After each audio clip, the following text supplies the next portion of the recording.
Chapter 1397, Daoist Lin and the extreme young monarch kneeled side by side on the ground. This was the most humiliating day of their lives. They had yet to even touch Li Qia's sleeve before being forced to submit like this. Open! They screamed indignantly and raged on by spewing blood onto their weapons. At this point, the monarch's imperial weapon and Lin's physique weapon emitted invincible laws. Both the imperial and physique laws emerged and began to push up their bodies. Boom! Boom! Boom!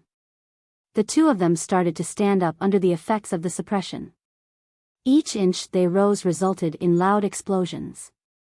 It was as if they had an entire galaxy pushing down on them. Nevertheless, the newfound power allowed them to press on. Everyone held their breaths while watching these two slowly stand up and wondered if it was actually possible. Li Qia laughed in response after seeing these two weapons. An immortal emperor life treasure and a grand completion user's weapon are indeed good items. Buzz! He opened another domain. A majestic light erupted like the ray of dawn. It was magnificently beautiful. However, everything became very scary with its emergence. Pa! Pa! Pa! Everything began to crumble.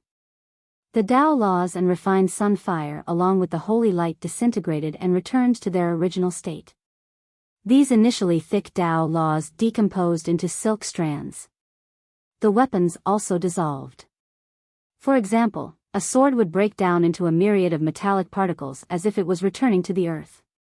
The holy light coming from the Taoist was instantly torn to little bits as if the strongest force in the world was ripping it apart into powder. Such a force left everyone shivering in fear. The demise domain was the other immortal physique domain created by the opposing void imperfection physique and sky destroyer physique. Everything within this domain would disintegrate and return to the origin. Even Tao laws would turn back into Tao runes. Its fundamental essence was destruction. With the stagnation and demise domains acting together, something unbelievable was happening since their powers amplified each other. Even space and time weren't spared from being sent back to the origin. Rumble. Both of the weapons were greatly affected and dimmed. Even though they could kill enemies several levels above their users must have sufficient strength. Without enough vitality fueling them, these weapons wouldn't be able to exert their might. Alas, within these domains, the two couldn't spare the vitality to empower their weapons. Whoosh! The weapons actually abandoned their masters and recalled the laws to protect themselves. In dire straits, these were items that would protect themselves first with their own power. After all, they would break in the face of the crushing might of the domains. Ah! Without their protection, Daoist Lin and the monarch couldn't withstand the suppression. Pa! Pa! Pa! Both of their immortal physiques shattered. Although their flesh was much more powerful than that of other cultivators due to their immortal physiques, the gap between the physiques themselves and Li Qia's domains was immense. Fellow Daoist, show mercy! Meng Zhentian shouted right when their physiques broke. At the same time, a law emerged in the sky in the form of a gigantic palm and swooped down in order to save them. Boom! Zhentian was too late, both of them turned into bloody mists. Their end came so fast that they didn't even have the chance to scream. Bang! The palm in the sky was still coming, this time for Li Qia.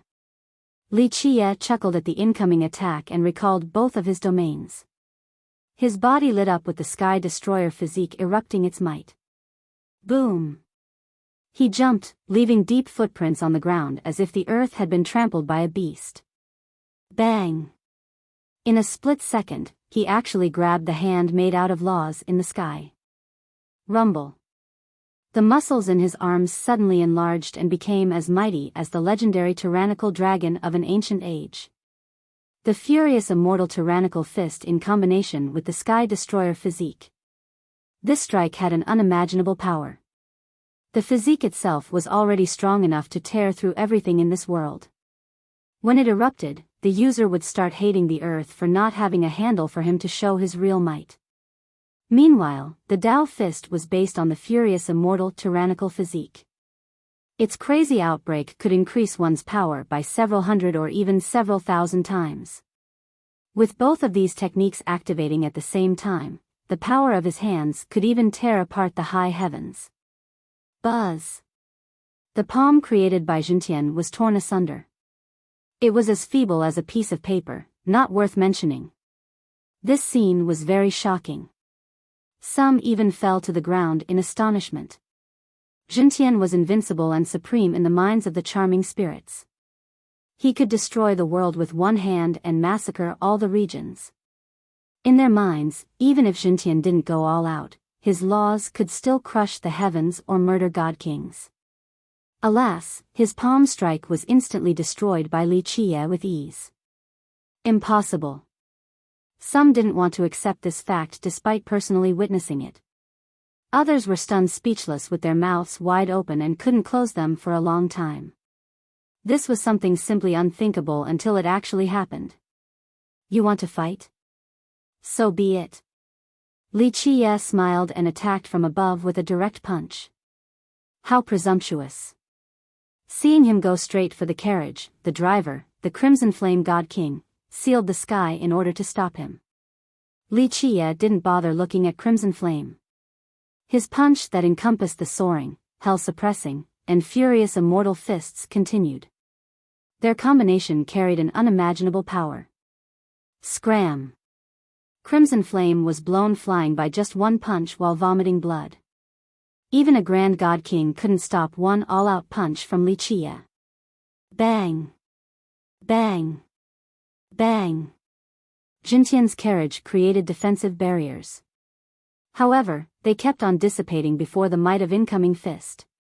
Finally, with a loud blast, his carriage was completely shattered as the debris fell from the sky. Bang! Jintian finally took action, causing the sun and moon to float up and down. He isolated the yin and yang while deriving the six Tao. His palm dispelled Li Qie's overbearing punch. After the successful defense, he smiled and praised, "Fellow Taoist, your fist is quite strong." Many began to applaud the exchange. The charming spirit experts became spirited again. At this moment, people finally saw Jintian's true appearance. He stood there in a calm and natural manner. No one could open their eyes and look at him directly. He emitted a boundless immortal light that engulfed his body completely. Inside this brilliance, he was the supreme existence with an ethereal sensation. Prior to this, many had tried to imagine his appearance. They thought that he would be an old man around the age of 50. Others thought that he would be a burly general that could suppress the 9 worlds. Alas, his true appearance took them by surprise. He only looked around 18 or 19 years old while exuding a horrifying aura that could suppress the heavens. While greatly resembling a true god, the opening and closing of his eyes were akin to the changing of day to night. People were awestruck and some even felt the urge to worship him. Chapter 1398, Meng Jintian, the Legend of Heaven Spirit. His radiance became even more dazzling and moving, causing others to cower in fear. A charming spirit cultivator murmured to himself, "Meng Jintian." Some actually became teary after seeing his appearance. This was because he represented the charming spirit's glory in this generation, their hope. It has been several generations since they had an immortal emperor. This was unacceptable for the heavens' favorites. With Jintian's emergence in this generation, many of them placed their hopes on him becoming emperor for the glory of their race. Thus, regardless of whether they knew him or not, he was the focus of their hope.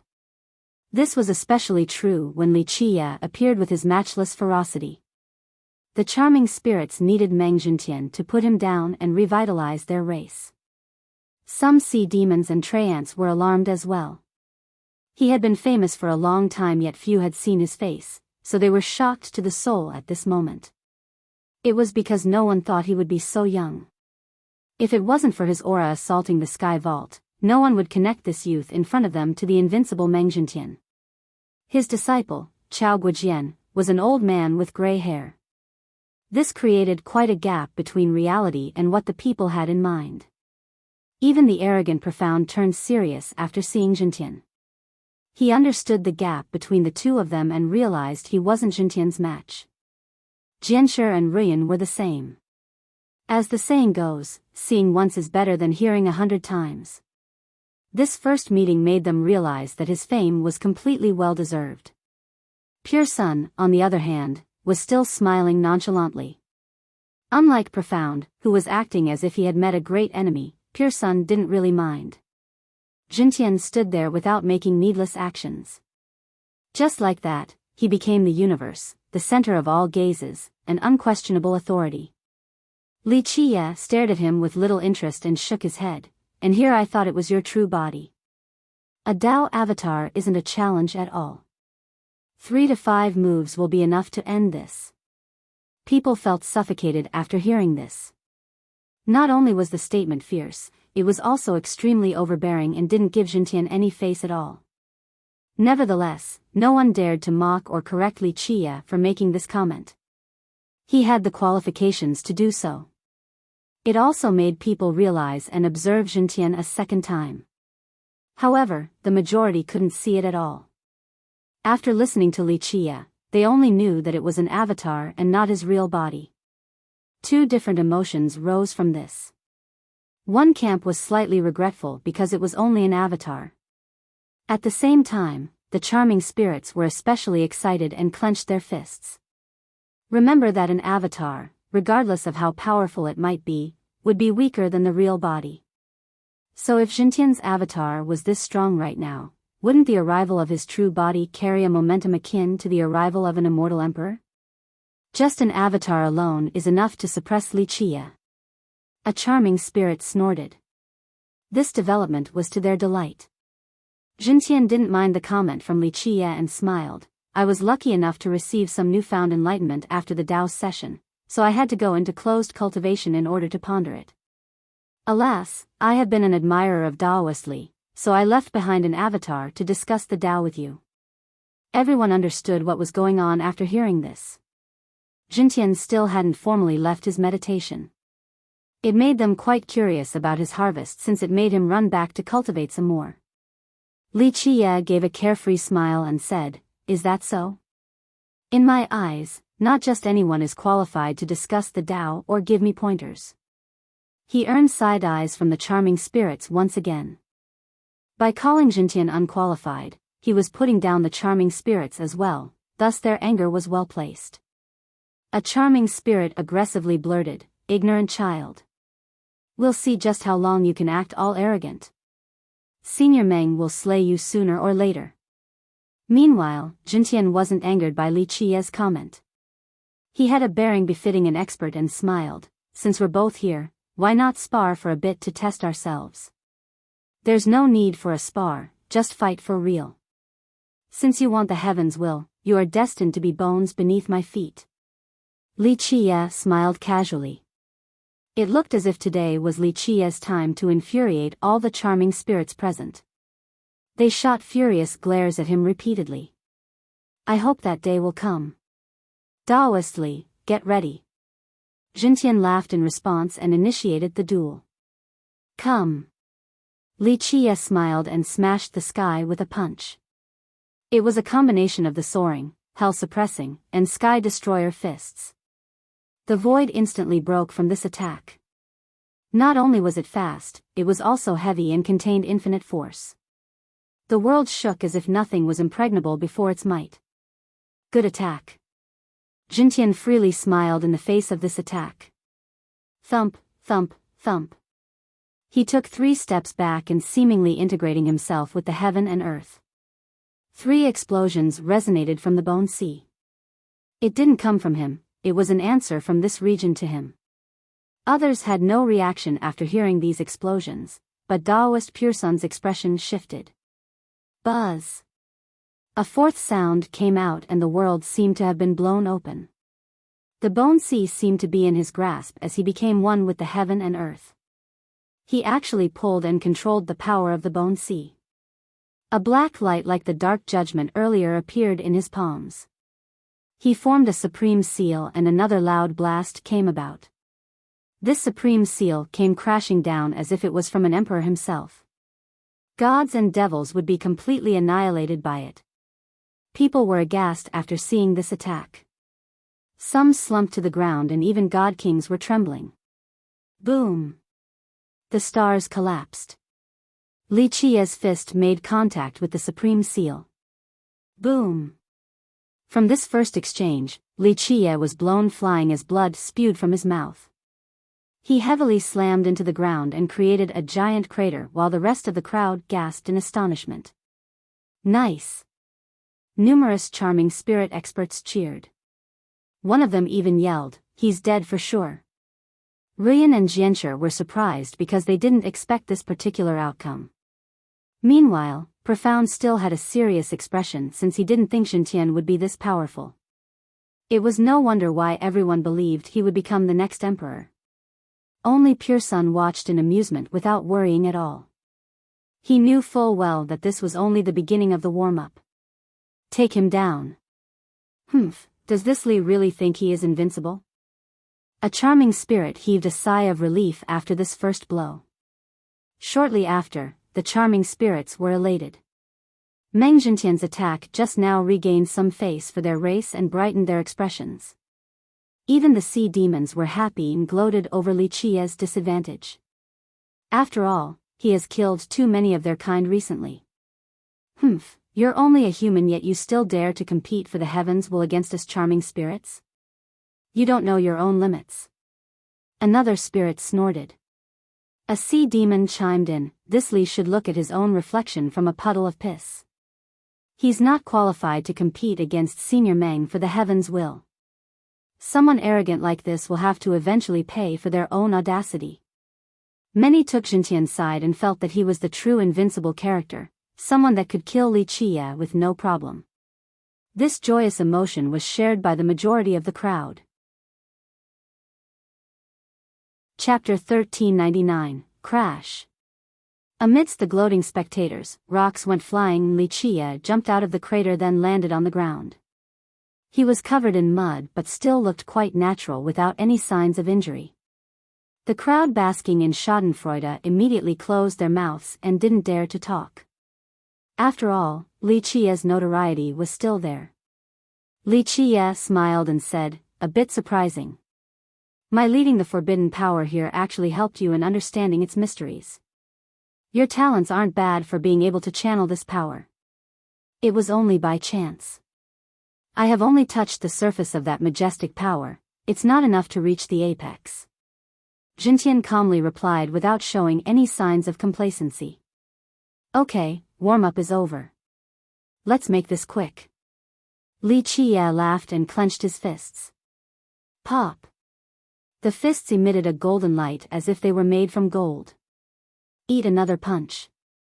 In a split second, he leaped up and unleashed a fist that stole the light from the celestials and myriad realms. The diamond, soaring, hell-suppressing, sky-destroyer, furious immortal, void imperfection, and sacred spring fists all combined to create an unimaginable power. The world collapsed before its coming, the six Tao were destroyed, and the reincarnation cycle ended. All attacks were useless against it, any defense would be circumvented, and sealing techniques were meaningless. This was the embodiment of boundless weight, power, and speed. All of this culminated into an incredibly destructive force. However, the scariest part about this ordeal was the furious immortal fists outbreak. The trifecta of speed, weight, and power was frantically amplified by several thousand times. One would be mistaken if they thought that this was the end of this move. No, with the sacred spring fist, it allowed for the trifecta to reach an infinite level due to its empowerment. This fist had the best possible conditions. The spring continued to power this fist, allowing it to reach its ultimate state. The sky was instantly blown apart. The fist was blinding as if countless suns appeared up above. Stars turned to ashes and a galaxy collapsed. Even the most powerful existence would tremble before this attack. The astonished Profound believed that this was the most terrifying fist he had ever seen. Pure Sun put on a solemn demeanor as well. As for the other people, they were scared out of their wits and dropped to the ground, nearly soiling their pants. Boom! Boom! Boom! Jintian took 3 steps forward and formed the Tao. A darkness materialized in his palm and turned into a superb power. He slightly raised his right hand and sealed the entire area with worldly laws. It encompassed the power of nature as well as darkness while meeting Li Qiye's fist with an overbearing momentum. Jintian was indeed powerful. Just this move alone could instantly kill an apex god king. Bang! The 2 moves finally collided. However, before this punch, the worldly power, laws, and the dark judgment were all useless.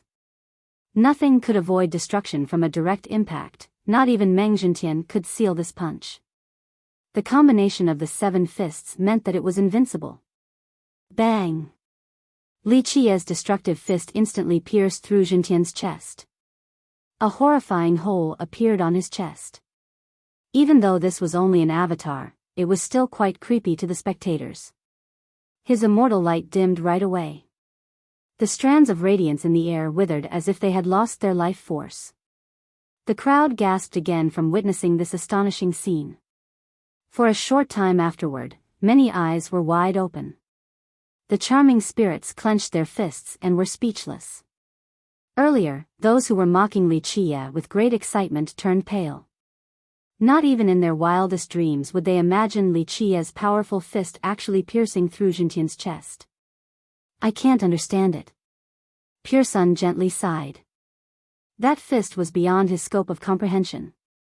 This was clearly not an immortal emperor merit law, but its power was above one. How could anyone believe this? Pure Sun began to wonder if Li Qiye were to obtain the heavens while after proving his Tao, wouldn't his imperial Tao suppress all the other emperors? Clank, the sound of laws intertwining came about. The hole in Jintian's chest slowly closed and his body lit up once again. Boom! Boundless immortal light soared to the sky as his aura assaulted the world.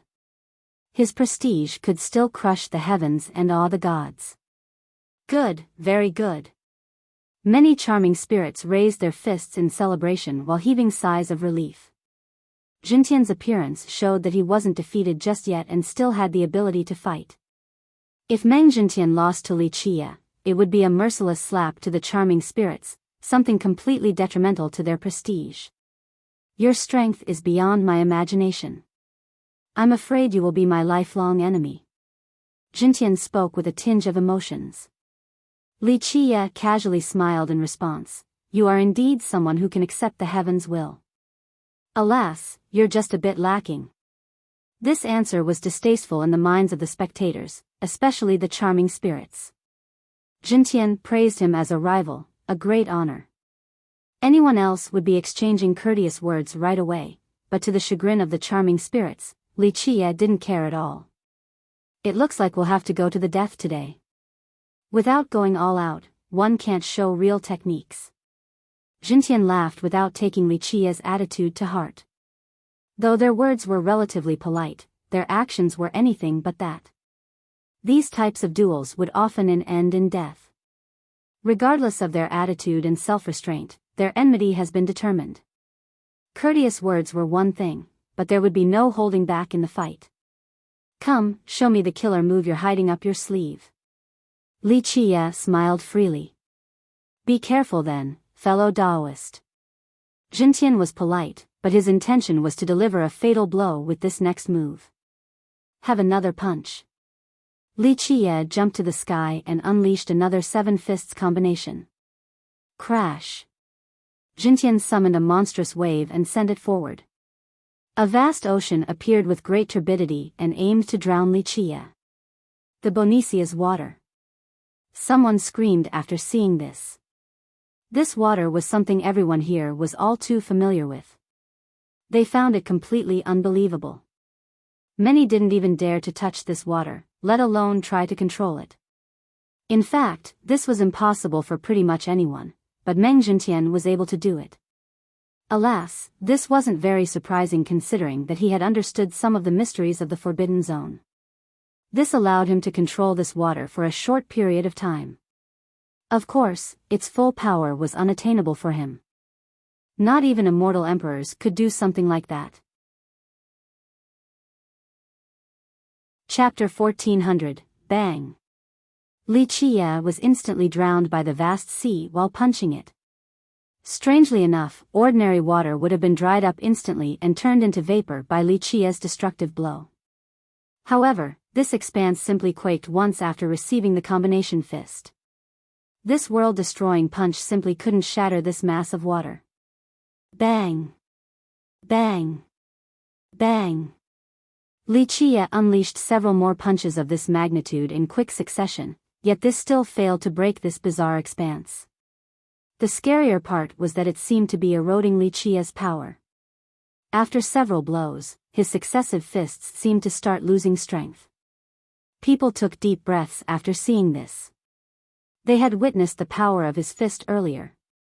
It was truly magnificent, not even a god king could stop it, and it even pierced Jintian's chest.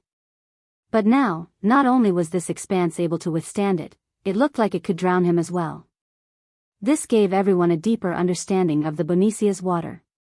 No wonder people said it could drown god kings. The current situation proved the notion. His punches grew weaker and his actions slowed down. If this went on, he would drown in this sea. Yes. Many felt very excited while the charming spirits applauded without restraint. A big shot from this race clenched his fist and exclaimed, "Drown him to death." In the past, no one cared about Li Qia trying to compete against Meng Jintian, whom they considered to be unbeatable. However, Li Qia's display today has suffocated the masses. The cultivators here understood that he would be a dangerous rival to Jintian in the future.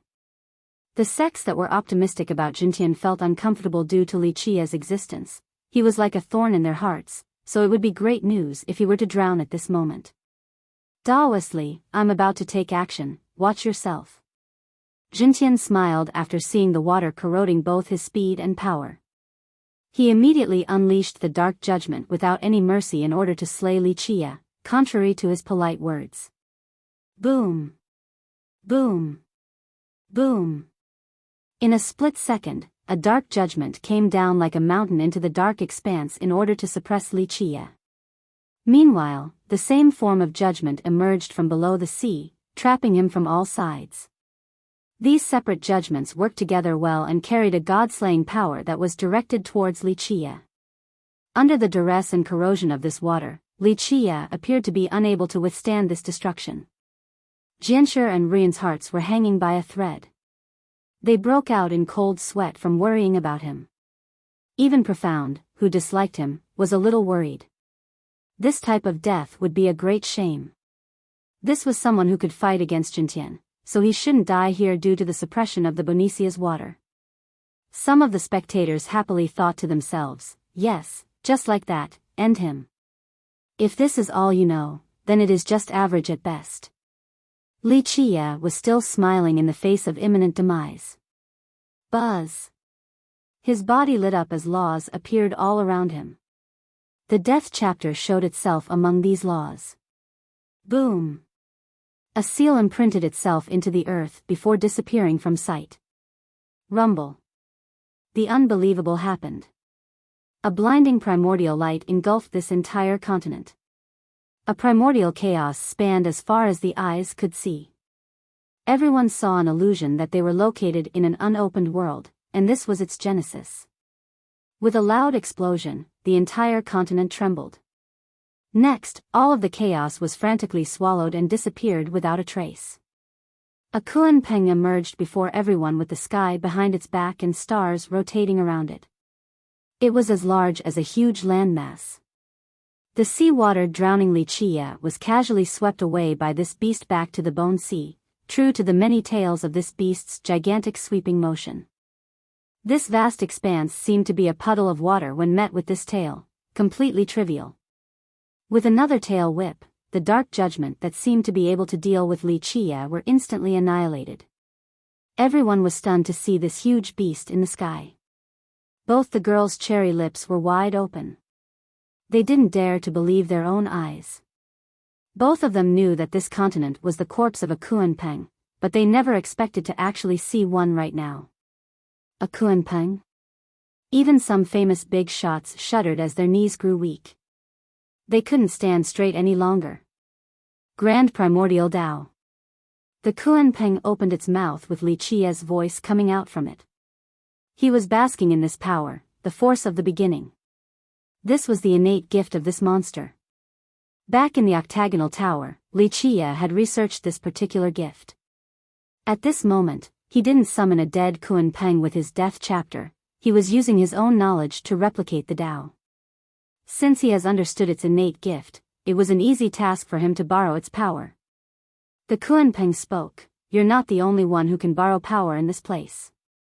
Boom! With that, it casually attacked Xintian. Just this nonchalant strike made everything turn gray and feeble.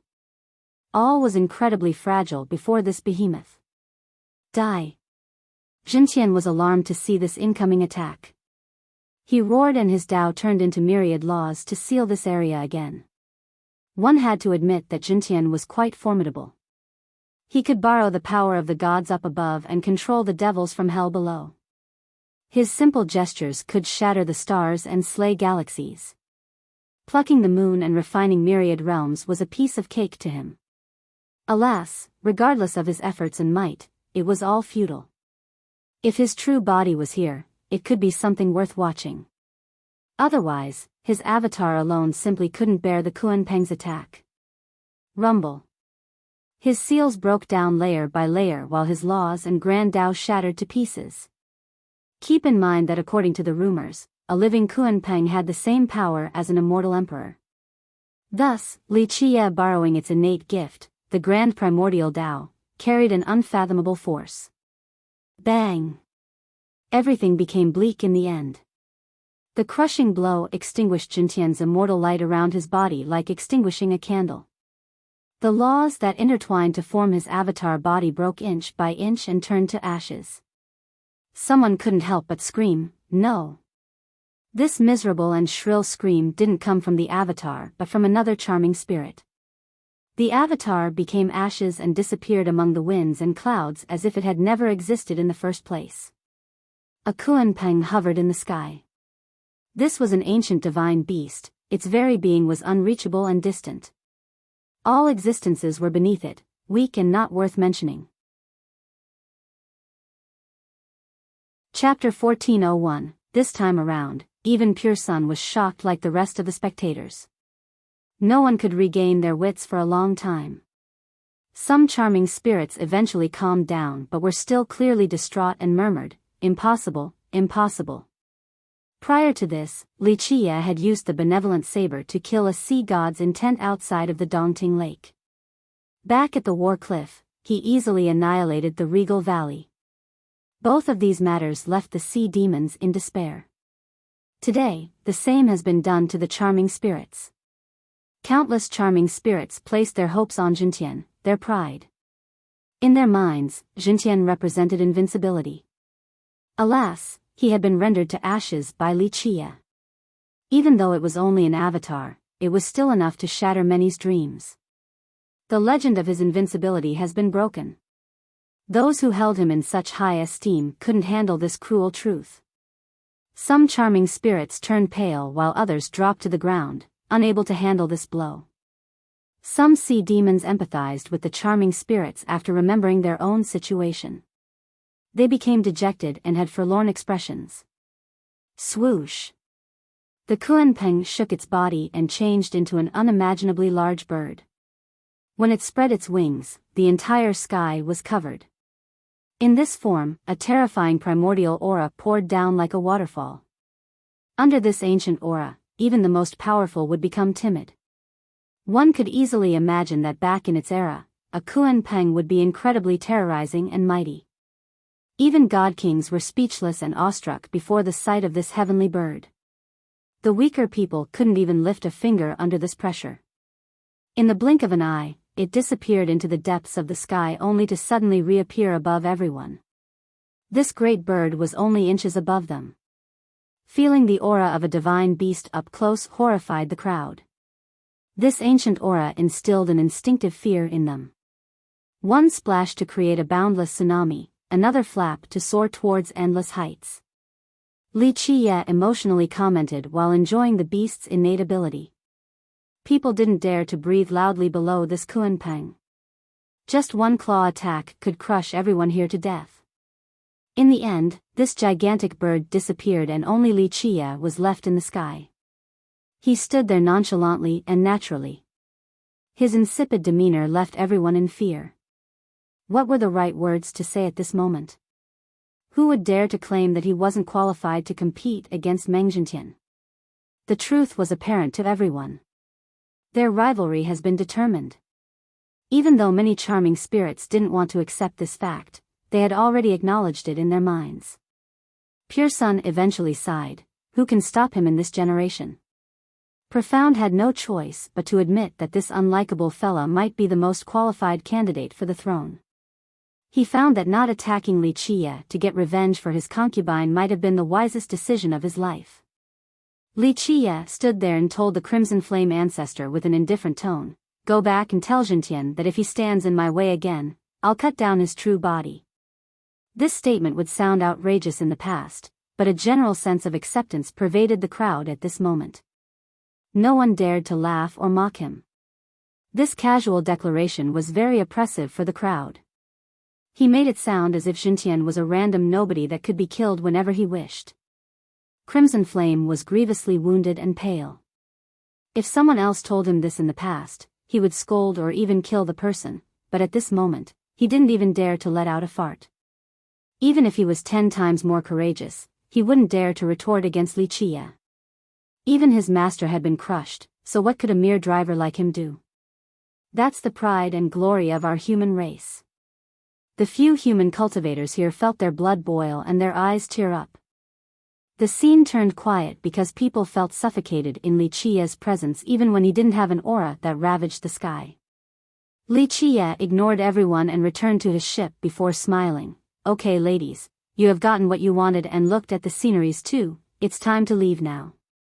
Rian and Jianshi both got on the ship along with Pure Sun. Profound, who didn't like him, left as well. Someone murmured while the group was departing, "If it was me, I would stand with Li Chia too." No wonder Void Imperfection and the 4 branches are supporting him. It looks like that group is much more far-sighted than us. In the past, many didn't understand why they chose to side with Li Chia. Some charming spirits were extremely unhappy with their decision as well. But today, Li Chia's easy dispatch of Jintian's avatar made everyone realize that he was exceedingly more powerful than what they imagined. Thus, Jianshi and the others' keen insight was finally appreciated. Another human excitedly blurted, "In this generation, we humans will have an immortal emperor." His excitement was understandable. Humans have been weak and oppressed by the 3 great races in heaven spirit. If they could have an emperor in this generation, they could finally walk with their heads held high. A spirit unhappily said, "It's not time for the competition yet, so who can determine who can laugh at the very end? We'll see when the time comes." Of course, he didn't speak with great conviction. "Oh, I will bet on Li Chia to be the one smiling at the end. He killed Jintian's avatar, so he can definitely do the same to Jintian's true body." This human was emboldened. He might be strong, but that was only an avatar he defeated. When the true body comes out, Jintian will beat him instantly. Another charming spirit disciple stood up for his race. "That's right, an avatar is only 10% as strong as the true body, so Jintian's actual presence will be unstoppable." Another spirit chimed in. "He still killed Jintian." The human sneered. "It was only an avatar." "An avatar. Only 1/10 of the real deal." The spirit didn't accept this statement and corrected him. "He killed Jintian." The human repeated this simple statement. In the end, the charming spirits got tired of this sentence and decided to stop speaking. Arguing any further would only bring up this humiliating event again. In fact, most charming spirits were quite downtrodden at this moment. Crimson Flame didn't say anything either. He quietly picked up the fragments of the carriage and left. From start to finish, he was unwilling to say anything else unless he received his master's instructions. His sad departure only increased the pressure on the charming spirit experts. Just imagine, he was imperious and glorious despite only being a driver, others still treated him with respect. In their eyes, becoming a driver for an immortal emperor was not a disgrace but the greatest of honors. Alas, he was no longer proud and imperious. It was as if he had fallen from his pedestal. The event today had shattered Jintian's myth of invincibility. Despite still having an opportunity, a real rival has come out of nowhere as a substantial threat. The rest of the people here didn't want to admit it, but they understood that Jintian could no longer influence or order the world like before. People would cease to treat him with the same reverence and admiration. The defeat of his avatar has seriously damaged his illustrious prestige. Chapter 1402. After leaving the Bone Sea, Pure Sun wanted to leave as well. He looked over to Li Chia and cupped his fists with a smile. Brotherly, I'm ready to return to ancient spirit. I wonder if we will meet again after this? Li Chia smiled and replied, if it is meant to be. The Taoist forced a smile. I'm afraid it will be a very long time until then. After coming along with you, I was deeply touched and had a great harvest, so I want to go into a death cultivation. Who knows when I will be able to come out? These words came from the heart. He indeed benefited greatly from this trip, but not in the form of treasures. It was about a new Tao enlightenment. In the past, he already knew that he had a ways to go before catching up to Meng Jintian. However, after seeing the man in action, he understood the true disparity between them. Li Chia's mighty display opened a new door for him. Cultivation could be trained in this manner while merit laws could always be improved. Outside of longevity laws, fate laws, and techniques, many other things could be polished. Even though Li Chia didn't teach him half a technique, Pure Sun gained a different perspective after seeing Li Chia in action. What appeared before him might be an unprecedented door that no one has entered before. Because of this, he felt the urge to go into closed cultivation. Due to his great talents, it wasn't out of arrogance that he thought even the older generation wasn't a match for his current skills. Alas, after this experience, his yearning for the Tao burned even hotter than before. He understood that he still had an incomparably long road to go. He used to have a particular idea about cultivation due to his lack of ambition. It was that with his talents, he could eventually reach the peak just by taking it easy, thus he never took it seriously. However, after seeing Jintian's strength and Li Chia's miracles, he was looking forward to the colorful path that awaited him. Strike the iron while it's hot, cultivate when you are still young. Someone with your talents should indeed boldly move forward.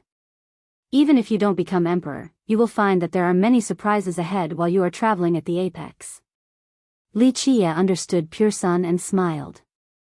I'll keep your advice in my heart, brotherly. Pure Sun cupped his fists again. Li Chia continued, go now. If fate allows it, we will meet again in a future full of surprises. He actually enjoyed the Taoist very much. Even if the Taoist didn't want to compete for the heaven's will, Li Chia would still be happy to give him some pointers since he was aiming for the Tao. Well, hopefully we can meet again. No matter what, our 4 branches will always open our doors to you. Feel free to come anytime. Even if I'm not there, my junior brother will represent our sect to take good care of you, right? I'll receive him. Profound coldly stared at Li Chia and nodded his head. It didn't matter how powerful Li Chia might be, Profound still hated him all the same and didn't wish to be his friend. Alas, Profound was an interesting person. Despite not seeing eye to eye, he wouldn't act rude to Li Chia. Moreover, out of respect for his senior brother, he would follow all of his commands, so if Li Chia actually visited the 4 branches, he would still play the role of a good host in his brother's stead. It was the least he could do. Li Chia smiled at Profound's attitude. Pure Sun didn't worry either because he was confident in his junior brother being sensible. Brotherly, schoolmasters, farewell. Pure Sun eventually said goodbye to the group. Profound also said goodbye to the 2 schoolmasters but ignored Li Chia. Pure Sun only took several steps before Li Chia called for him, Pure Sun. He turned back and asked, is there something else, brotherly? Li Chia smiled and told him, from a man to another, it will be very disappointing if you don't finish your business with your martial aunt, an affront to your innate blessings. Pure Sun was somewhat embarrassed after hearing this. He let out a hollow laugh and didn't know what to say. He can handle this. Profound patted his shoulder as encouragement. Eventually, the two brothers floated away and disappeared into the vast sea. After they left, Li Qie returned inside and sat in front of a coffin. Fairy was still peacefully sleeping inside. She had a gentle smile as if she was having a nice dream. Her sleeping posture was so beautiful that even women like Jianshi and Ruyan felt their hearts thump while watching her. Li Qie reached out and gently caressed her wondrous face and then sentimentally sighed. This was the most perfect work of art in this world.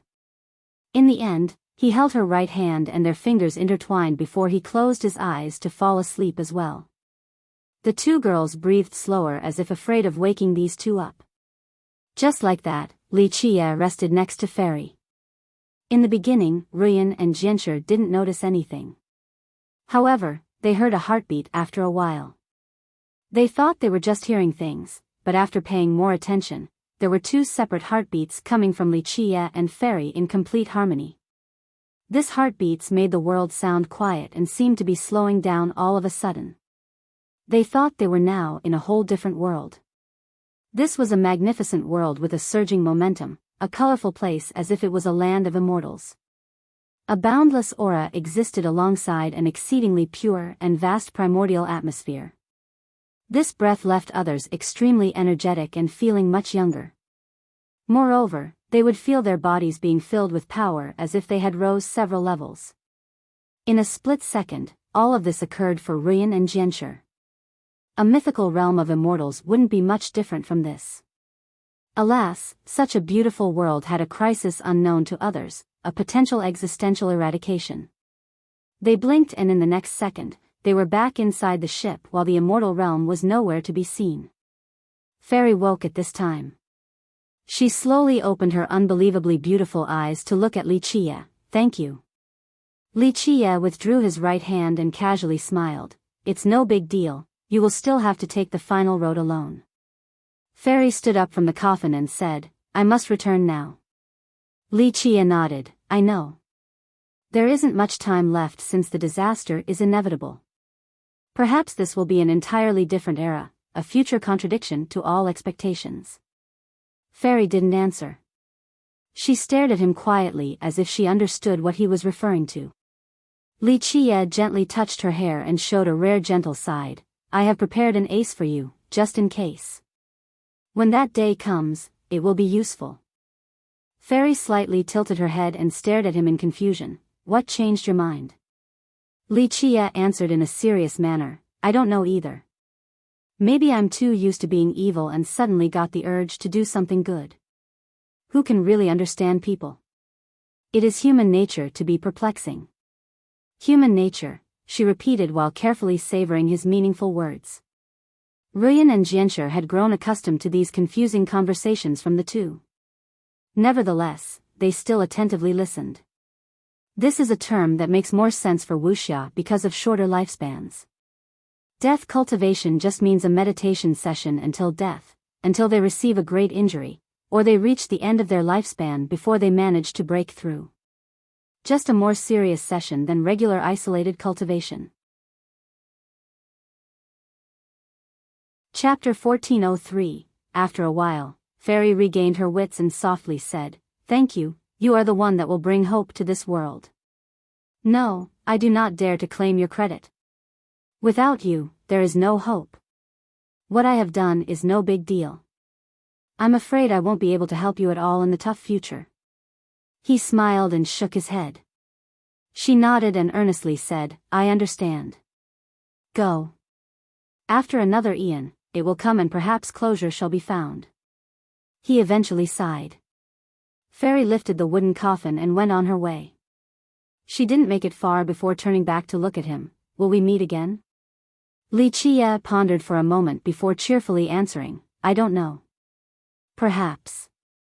Maybe I'll even take one step ahead of you and die above the 9 skies." She mused his words before replying, "I know that place. but is it necessary to go there? Yes.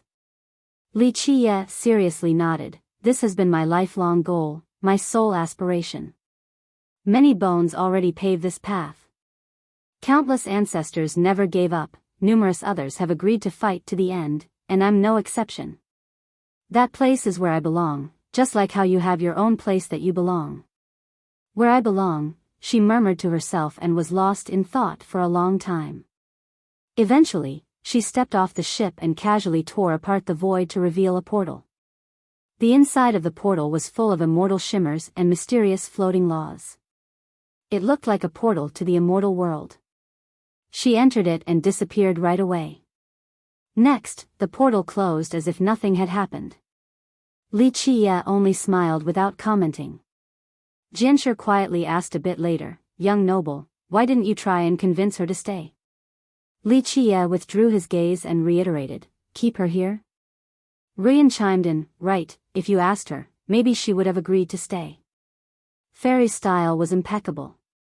Her pretty features were beyond the capabilities of the pen. Any man would want to make her stay. Moreover, she had a power comparable to immortal emperors. Given the opportunity, anyone would want to get her to stay and would even pay a great price for it. Why should I? She has her path while I have my own. Even if we go together, one day we shall go our separate ways. Someone like her won't give up because of me, and I won't stop for a woman either. He shook his head. What is she trying to do? This was the question ruminating in Jinshi's mind.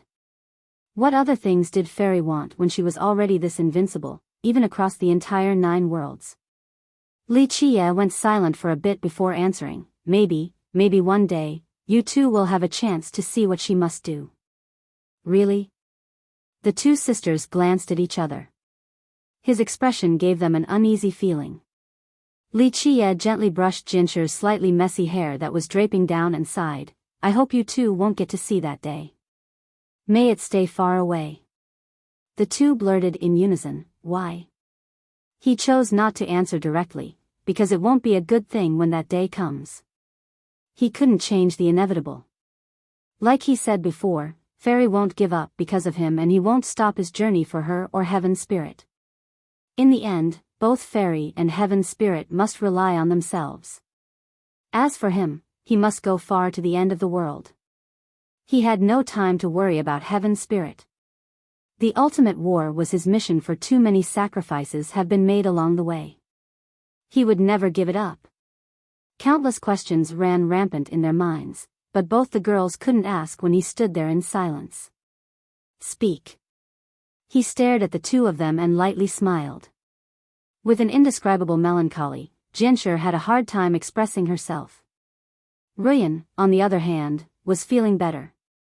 She chuckled and asked, Sister, and I have to go back to our sect, will you come along with us? No, I want to go to the God-halt continent. Li Qiye gently shook his head, after I'm done with that, it will be time for me to leave. He had agreed to meet Su Yonghuang at God-halt so that he could help her retrieve an item. After that is done, he would return to the mortal emperor world. In fact, the 2 knew the answer without having to ask, but Ruyan still had to confirm it. There were 10,000 words to say, but the 2 didn't know what to say at this moment. He smiled and said, you 2 should go back now. Your futures are very bright, so in just a few years, you will reach grand completion for your immortal physiques. At that time, the 2 of you will be the pride of void imperfection, making it even stronger. Being an enemy against an emperor or sea god wouldn't be an issue then. This was completely true. This would mean that the void imperfection schools would have 2 grand completion users. For a lineage to have 2 at the same time was even more worthy of pride than having an emperor. The 2 understood that what Li Qiye said made sense. This trip has greatly benefited them, so they really should return to meditate in a calm environment in order to ponder the Tao. Moreover, they have obtained the wind chase break and must bring it back to the school.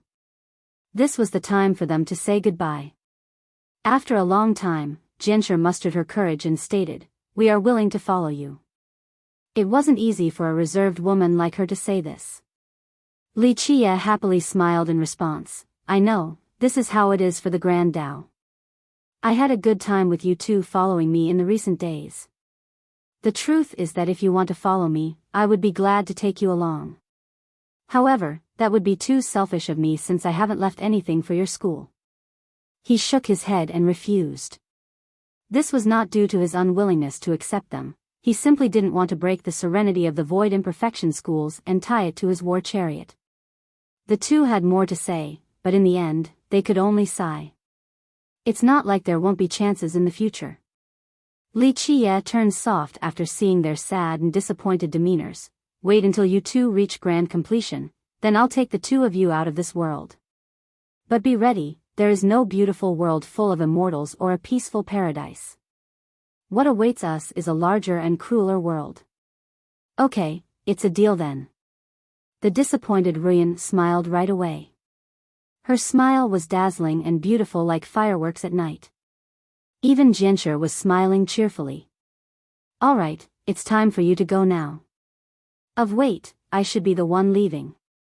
He laughed and shook his head before standing up. He forgot that this ship belonged to the Void Imperfection schools. As a decisive person, he didn't linger around and left with haste. Young noble. Ruyan chased after him and called him back. What's the matter? He looked adoringly at her. Ruyan intensely stared at him before finally taking down her veil to expose her face. A fair complexion like a lotus flower and willow brows. This was the appropriate phrase to describe Ruyan's beauty. Her eyes were particularly charming and seductive like the limpid autumn water, causing hearts to beat faster. Chapter 1404. Li Qiye smiled and said after seeing Ruyan's beautiful appearance, a woman as beautiful as jade with an enchanting fragrance. A face for you alone to enjoy, isn't it time for you to show a little something as well? Ruyan's eyes rippled with a glimmer while she teased him. What does that mean? He laughed. Ruyan was very bold. She actively wrapped around his neck and kissed him on the lips.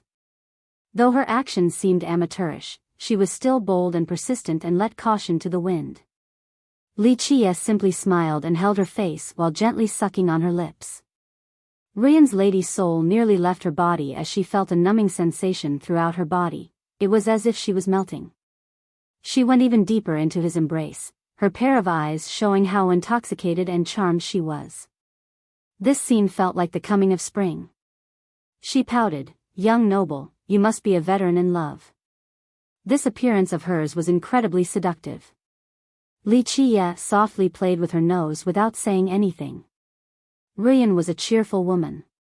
Even though the parting was coming, she maintained a cheerful demeanor. "Sister, he'll be leaving soon, shouldn't you give him a farewell kiss as well? We may never meet again in the future after all." After leaving his embrace, Ruyan winked at Jianshi. The elegant Jianshi was not as bold as the bewitching Ruyan. She blushed and felt her face burning after hearing this. However, she also mustered courage out of nowhere and shyly offered her sweet lips for a soft kiss. Her entire body trembled for she was at a loss for what to do. In a split second, her complexion looked like the sunset in the sky. This demure look would intoxicate others as well. Ruyan chuckled and whispered next to his ear, "Don't worry, young noble, leave big sis to me. When you return, just get ready to take her in." Li Qiye laughed after hearing this demoness and replied, "Take care, okay? If it is meant to be, we shall meet again." With that, he left the ship and casually reached forward to form a portal before disappearing inside. The two women watched the whole process. After he disappeared, they felt a strange sense of loss and had a hard time calming down. Li Qiye went to Bones Island and the palace situated there. Bones was still lying around lazily and basking in the sun when he spoke. "It looks like you got unexpectedly rich this time." Even though the small shuttle was greatly damaged, Bones wasn't sad at all. He excitedly said, of course not, this is all thanks to your excellency's blessing. I only picked up some leftover soup in the Bone Sea to live on, that's all." Li Qiye laughed and lied down on the chair to say, "Okay, I'm not here to take your stuff so there's no need to be a sycophant. The items there aren't ordinary and are more than enough for you to eat for several generations." Bones let out a fake laugh before handing Wuxia some nice wine. He stood there respectfully as if ready to listen to a lesson. That brat Wuxia might be able to do it in this generation. Li Kai casually said while sipping the wine, "Do you still want to find him and teach him a good lesson?" Bones took his time musing this question. Eventually, he sighed and answered, "Your Excellency, so much time has passed that it allowed me to open my eyes. Back then, the truth is that the two of us knew that only one would make it out. Even though that brat tricked me, it didn't matter too much since I would have done the same given the situation." Bones always gritted his teeth and talked about how he wanted to peel Wuxia's skin. Alas, the reality was that they used to be close brothers. Since Wuxia was successful, the two of you may meet again. Wuxia smiled and looked at the blue sky. In fact, despite their enmity, these were two existences that had lived for a long time. They were able to have different perspectives due to the changing of times. Bones eventually asked after a long silence, "Your Excellency, how much longer will it be?" Wuxia looked at him and answered, "Soon. Even though I haven't been to the Divine Tree Ridge just yet, it won't be long according to my calculations. The Withered have been there for a long time, so I believe their experiment is very close to success." "Is it the same with the Bone Sea?" Bones felt a bit frightened. Wuxia couldn't help but smile. "Given your background, you should know this already since you can feel its changes better than anyone else." Bones smiled wryly and shook his head. "That's only in the past. My connection with it grows weaker with every passing year. It isn't because I'm growing weaker but because the Bone Sea is becoming stronger to the point where I essentially can't sense anything. From this, we can assume that the Bone Sea is almost ready too." He became serious after stating this. In fact, he himself was an incredible being. Alas, even if he was stronger, he was nothing before the Bone Sea. Indeed. "In my opinion, it's just a step away," Wuxia slowly said. "When I seized the trident, the Bone Sea was still able to show restraint. There is a great saying, a little impatience spoils the great plan. Even losing the trident is considered a trivial and endurable matter, so what is it planning?" Bones was gripped by this speculation. He had spent a long time in the Bone Sea and many generations in this place. He understood the implications behind all of this. This won't just be a generation but an entire eon. Wuxia took another sip. "When it actually comes. I don't know about others, but you will definitely be able to see that day. I can't have that much time left." Bones forced a smile. Wuxia looked at him in response. "My personal guess is that it won't be this generation probably, but it will come in the next for sure. It must have had a breakthrough for the initiation, but who knows if it will be the Bone Sea, the Maelstrom, or the Divine Tree Ridge." Bones fell into deep thought. Regardless of his wish, that day was inevitable. However, to be able to see its arrival could either be good or bad for him.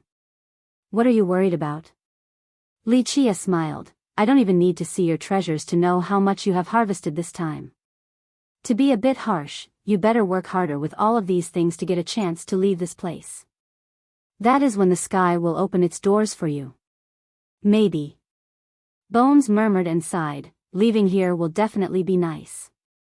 No, abandoning this damned place is better than anything else. There's no need to be anxious all day long." "Do you want to leave?" Wuxia smiled while looking at him. Bones chuckled this time. "Your Excellency, are you trying to recruit me? Am I suitable to run errands for you?"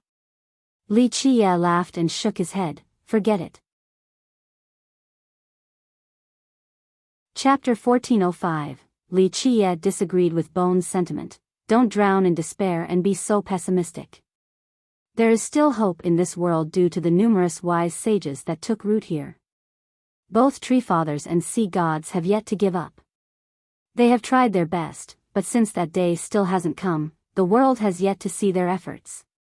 "You mean?" Bones' eyes flashed after hearing this. Wuxia sentimentally added, "If you can see that day, you will understand. There are a few things that no one really wants, but they have no choice other than to make a decision. This is true for these great existences. Despite making concessions, they still tried regardless of success. Some of them didn't give up on this world and their children. Bones went silent for a bit before answering. I'm afraid even sea gods and tree fathers might not be able to change anything. Hope alone is good enough. You have to start somewhere to build a castle from sand. This is not a bad start. If, one day, the world finally knows the truth, they might not sympathize with a few concessions. However, this is quite normal. After all, for generations, not anyone could go all out regardless of the cost. There are things in life that hold people back, forcing them to stop no matter what. He sighed at this point. Yes, how many can persevere like you without stopping? Bones became sentimental as well. Wuxia chuckled and shook his head. I'm not selfless like that. In fact, those who chose to compromise are even greater because they didn't do it for themselves. Everything was done for the sake of the future and their race. I never compromised because I am selfish. This is also the reason why some call me a murderous devil. Bones knew that for generations, those who blocked the path of the Dark Crow would be killed without mercy. Even humans weren't spared, let alone those from the other races. Savior and Guardian had been part of his description as well, but the title of being a devil or the dark hand behind the curtains was more widely accepted among those who knew him. Even though rivers of blood have run because of you, there is no denying your contribution to the 9 worlds, so you have, in fact, been its guardian. Bones spoke from the heart. Wuxia freely said, all of these titles are irrelevant. Walk your own path and ignore what others say. Bones smiled and said, quite open-minded, Your Excellency. Wuxia looked at him in response. You don't have to flatter me. Let's be frank, what will you do in the future? Will you run and hide or stay and help Heaven's spirit? Bones mused the question and wryly smiled. Your Excellency, I'm only an ant that can be crushed to death instantly. What use am I? I just need to be smart and run as far away as possible. An ant? Wuxia burst out in laughter. Bones, where did this self-abasement come from? If you are an ant, then what about the rest of the cultivators? And the rest of the world? They aren't qualified to even be ants since you can kill all of them in an instant. Are you an ant compared to the rest of the living beings? Bones answered, even tree fathers and sea gods can't do anything. What difference can I make? The times have changed. Wuxia sipped his wine. There is still hope. Although I might not be here when that day comes, I have left behind a treasure since I feel that this world is still worth saving. So you tell me, is there hope or not? He smiled at Bones at this point. Bones was pleasantly surprised after hearing this and stared at Wuxia with widened eyes. Your Excellency, you are taking action to save it? No. Wuxia gently shook his head. I can't stay in this world for too long. Unless something comes up, I'll be leaving the 9 worlds, and at that point, it will have nothing to do with me. However, I will lend a hand by leaving behind an ace. The future will depend on the 3 races and their effort. Heaven's spirit's fate will be up to its own people and not my assistance. Bones was quite shaken with his emotions running rampant. Even though Wuxia said that it wasn't a big deal, he knew full well that any preparations made by Wuxia wouldn't be so simple. What now then? Wuxia smiled at Bones. I don't know. Bones wryly smiled as well. I am very strong compared to the rest of the world, but I know that if the Bone Sea wants to crush me, it won't be difficult at all. A casual flip of the hand would be all it takes. I'm not saying you should participate in the battle. I guess you will be free when that day comes, just do as you please then. Running errands or sending messages won't be bad either. Bones didn't answer. He knew just what kind of existences he would be facing at that point as well as his own regrettable outcome. Wuxia eventually said, Of course, I won't force you. Everyone has their own life, path, and responsibilities. It will be your choice alone. I'm just here to tell you the news. With that, he stood up and left without saying anything else. Bones sat in his chair afterward and stared at the sky in a daze. After a long, long time, he murmured to himself, what should I do when the disaster comes? To leave or to stay? he was a bit lost at this moment. In his mind, anyone with the tiniest trace of sensibility would decide to run away as far as possible. However, some things couldn't be decided by reason. Was he willing to leave this land? It would be full of reluctance since he loved it. Li Qie didn't force him to do anything and simply told him the news. In the past, he really would run away given the opportunity, but now, he wavered with hesitation. After leaving Bones Island, Li Qie headed for the God-Halt continent in order to meet Su Yonghuang. Of course, this wasn't the only reason. He also needed to obtain something on that continent. As the largest continent, God-Halt could be said to be a miracle in heaven's spirit. In this world, there were oceans everywhere and land was a rare sight, but God-Halt was different from the other places. Its full scope was still unknown to others. It had been said this continent alone could accommodate all existences in heaven's spirit. It might be a little crowded, but the possibility was there. Land was worth as much as gold, so a place this large should have been lively and bustling with people everywhere. However, this was far from the truth. The population here was so scarce that it was pitiful. One could go for thousands of miles without seeing a single soul. Logically speaking, there should be countless mortals and cultivators. Alas, these people would rather stay on the sea or even at the seabed than to stay in God-Halt. Many weren't clear on why this was the case. Some said that there were devils living here. Others believed that this place shortened people's lives, and the life expectancy here was much shorter. Another belief was that this place was suppressed and not suitable for living beings. Perhaps there were other unknown reasons as well. Just like its name, even the gods stopped before this place, so who would want to live here? Of course, there were exceptions to everything. Some sects were still built on this continent. For example, the Undying Gate and the Spirit Abyss. Chapter 1406, Li Qie opened a portal and crossed the void into God-Halt. The moment he stepped inside, he suddenly felt a boundless atmosphere suppressing him. There were very few living beings in this place since neither mortals or cultivators wanted anything to do with it. However, it would be mistaken to think that this land was barren. In fact, it wasn't desolate or barren at all. On the contrary, this vast place had treasures everywhere. A reasonable yet grand statement would be that the majority of elixirs and treasure grasses in heaven's spirit came from God-Halt. Moreover, there were many ores and mines here as well. One could see tall trees and eagles flying in the air while deer scavenged the earth.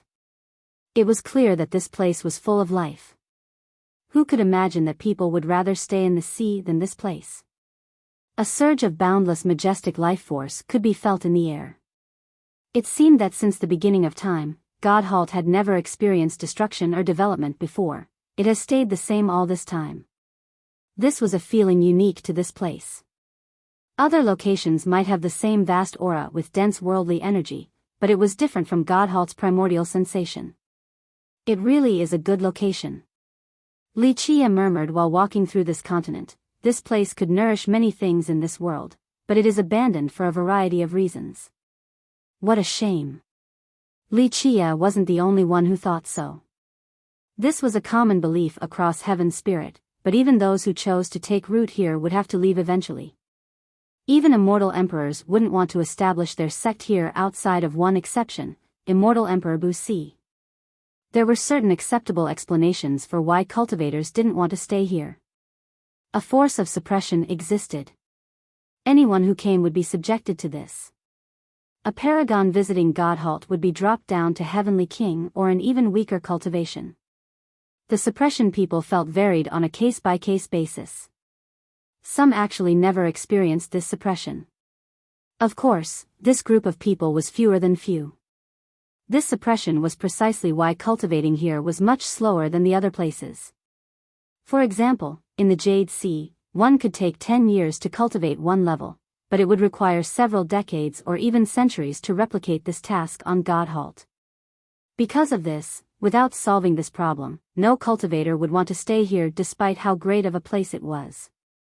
In fact, the moment Li Qie set foot on the soil, a buzz could be heard. A faint light appeared around him alongside an unknown power that wished to pressure him.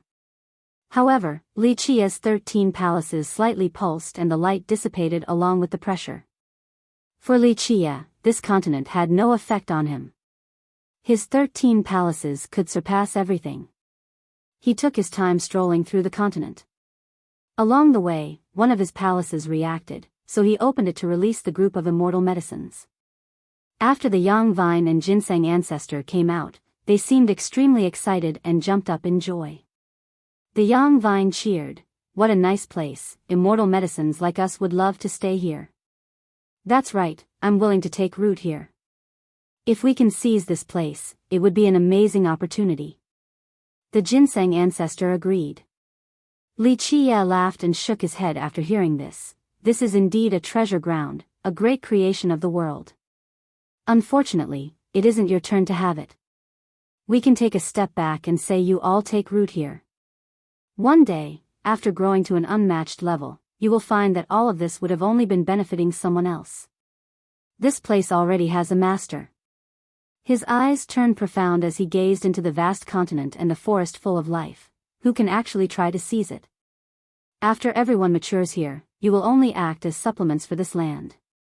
Really? The soldier tree didn't believe this. All of them quickly took root in the mud, their bodies lit up as they used their own techniques. Strange.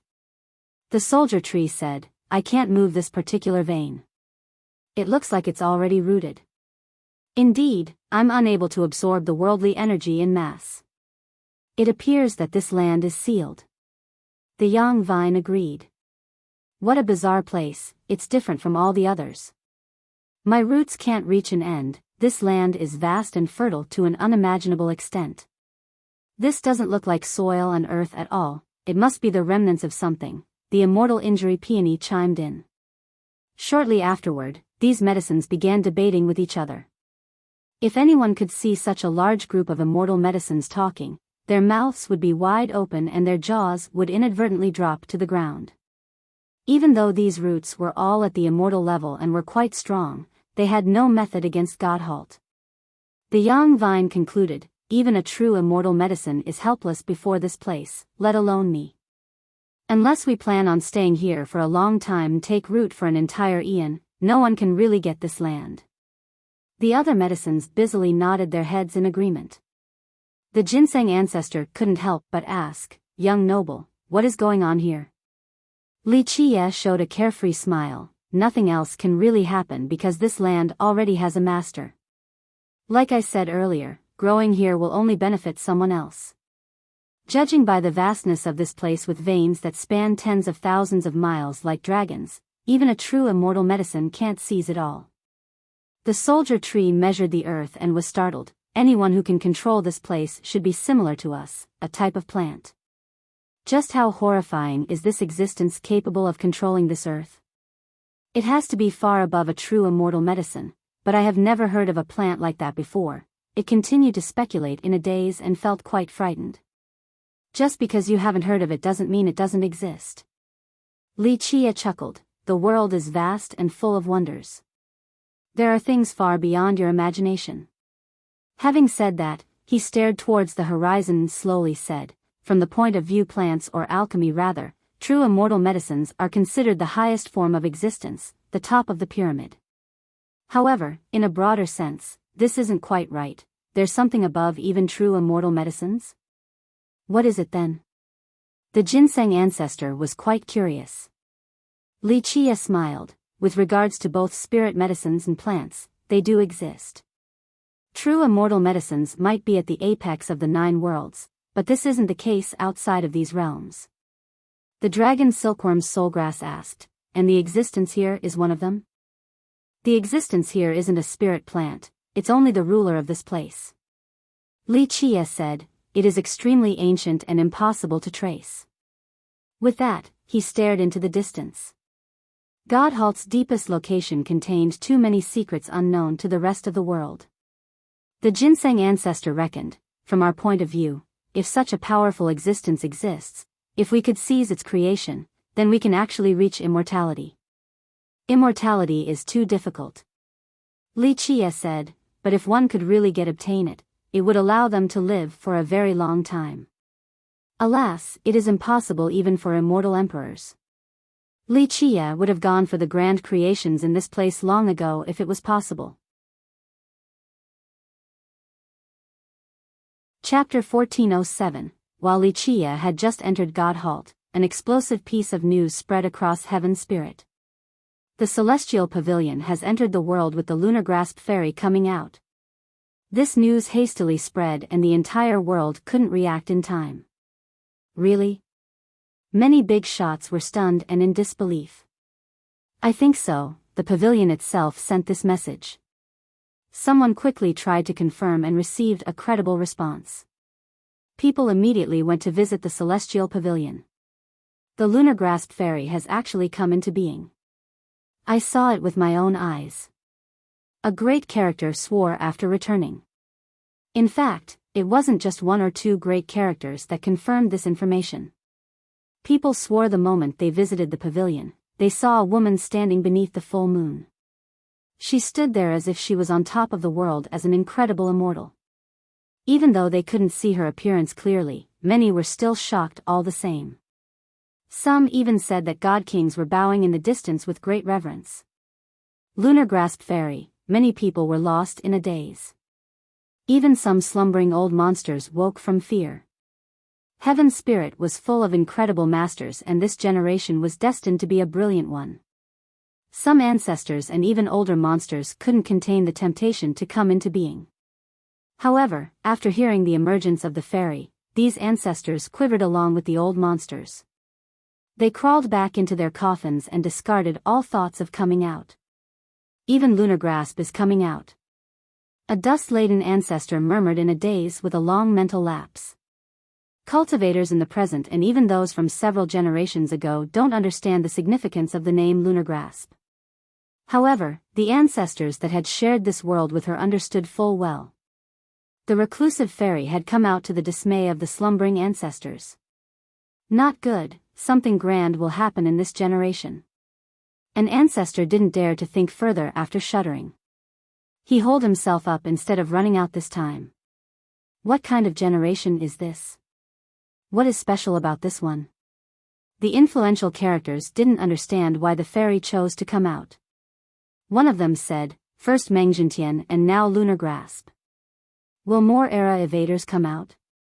It makes sense why Jintian came out. He only appeared during Immortal Emperor Ta Kong's era, so he wants the heavens will this time. It's different for the fairy though. I simply don't understand it. She has been away from the world for a long time but she came out without any prior signs. Someone was quite puzzled. The lunar grasp fairy isn't considered an era evader, she is just more reclusive in nature. If she was an evader, she would have come out long ago for the heavens will since no one would be able to stop her. So why this generation? I don't understand at all. An elderly ancestor with great knowledge was frustrated. Some of these sealed ancestors realized that there must be a reason, and it wasn't the heavens' will. The secret in this matter was completely unknown, others couldn't figure it out at all. How are young ones like us going to live? Jintian coming out has already left us in despair, but the lunar grasp fairy too? Should we just go kill ourselves? Young geniuses cried to the sky after hearing this news.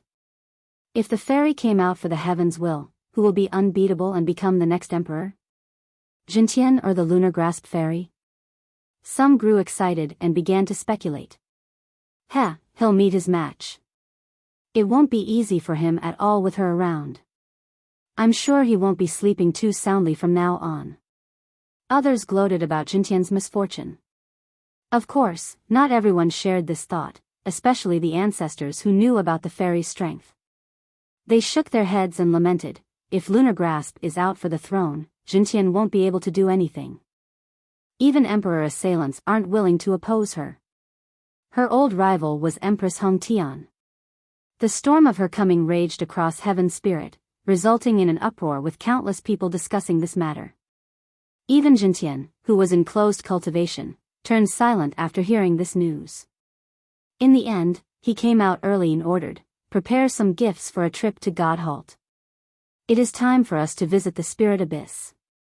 Despite all the commotion, Li Qie didn't hear the news.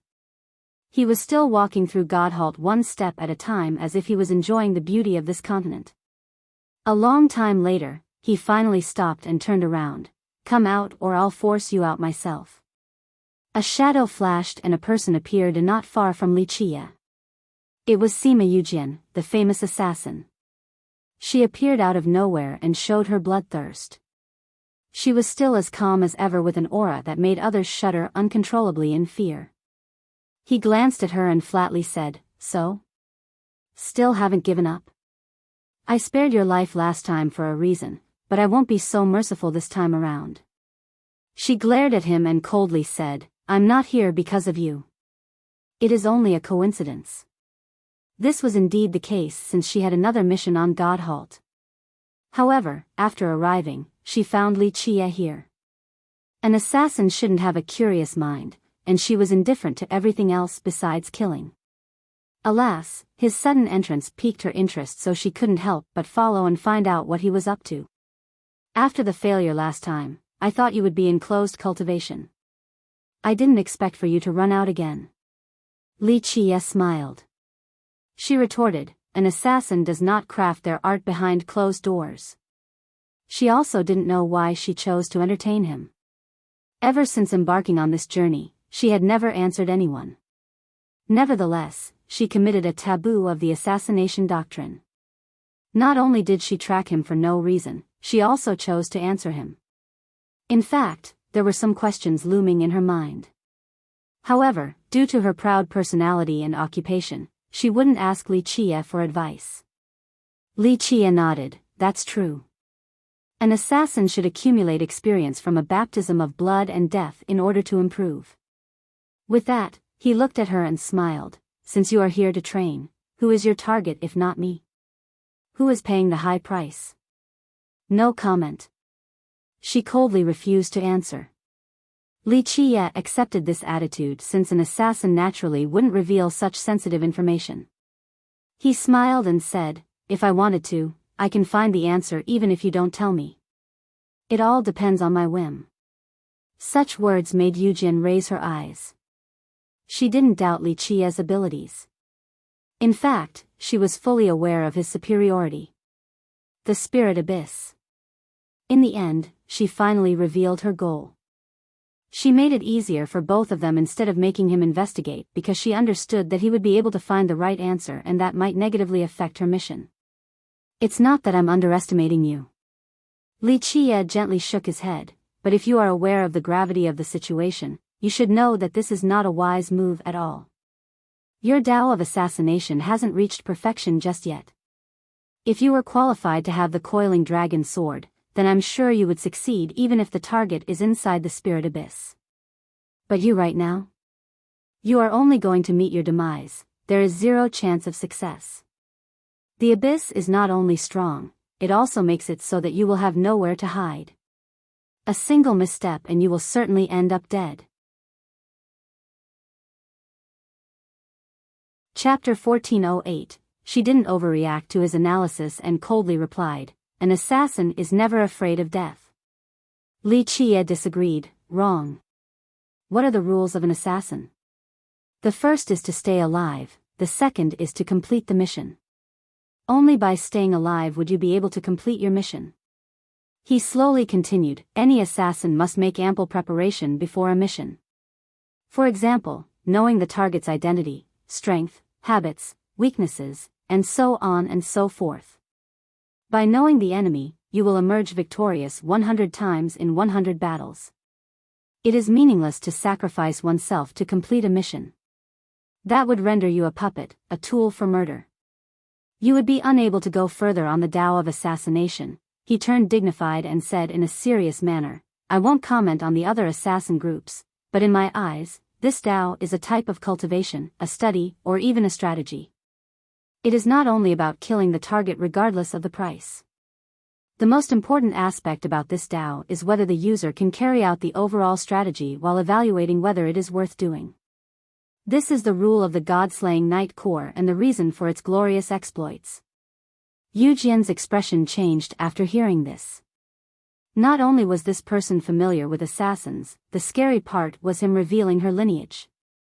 In Heaven's spirit, no one knew their name anymore. Li Qia's knowledge has shaken her completely. How could he not be familiar with it? He was the one who created this organization. I have made ample preparations.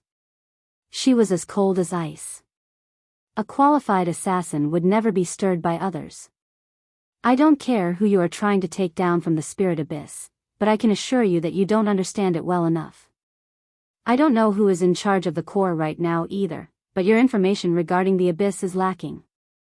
Entering it means that you can easily expose your whereabouts. Assassinating their members in their home isn't wise either. This abyss holds unbelievable power in God Halt, outsiders simply can't understand this. Li Qie well-meaningly advised her. She stared at him coldly and left without saying anything. Despite knowing how strong the abyss was, she has accepted this mission, so she must complete it without hesitation even if it was impossible. Plus, not only did she not know him, he was also her previous target. How could she give up on the mission just because of him?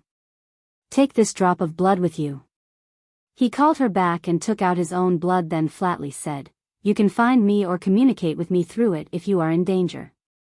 Yujin maintained her indifferent attitude while staring at him. He didn't seem to mind and put the drop of blood into a small bottle before placing it in her hand. "Why?"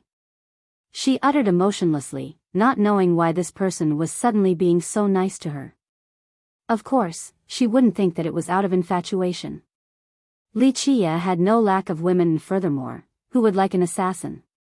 Of course, she didn't think that he was seeking a favor either. An assassin was readily available as long as there was payment. He insipidly replied, "Because of the god-slaying Night Core, that's all." If others dared to assassinate him, he would have killed them long ago, not to mention lending them a hand. However, he was more lenient towards Yujin. She had inherited the skills of the Night Core and only lacked experience and polishing. If she could gain both, she would be able to utilize the Night Core's skills to the fullest. In the past, this regiment gained many illustrious exploits for Li Qie while hiding in the shadows. The future generations didn't know that they had an indelible contribution in bringing light back to the Nine Worlds.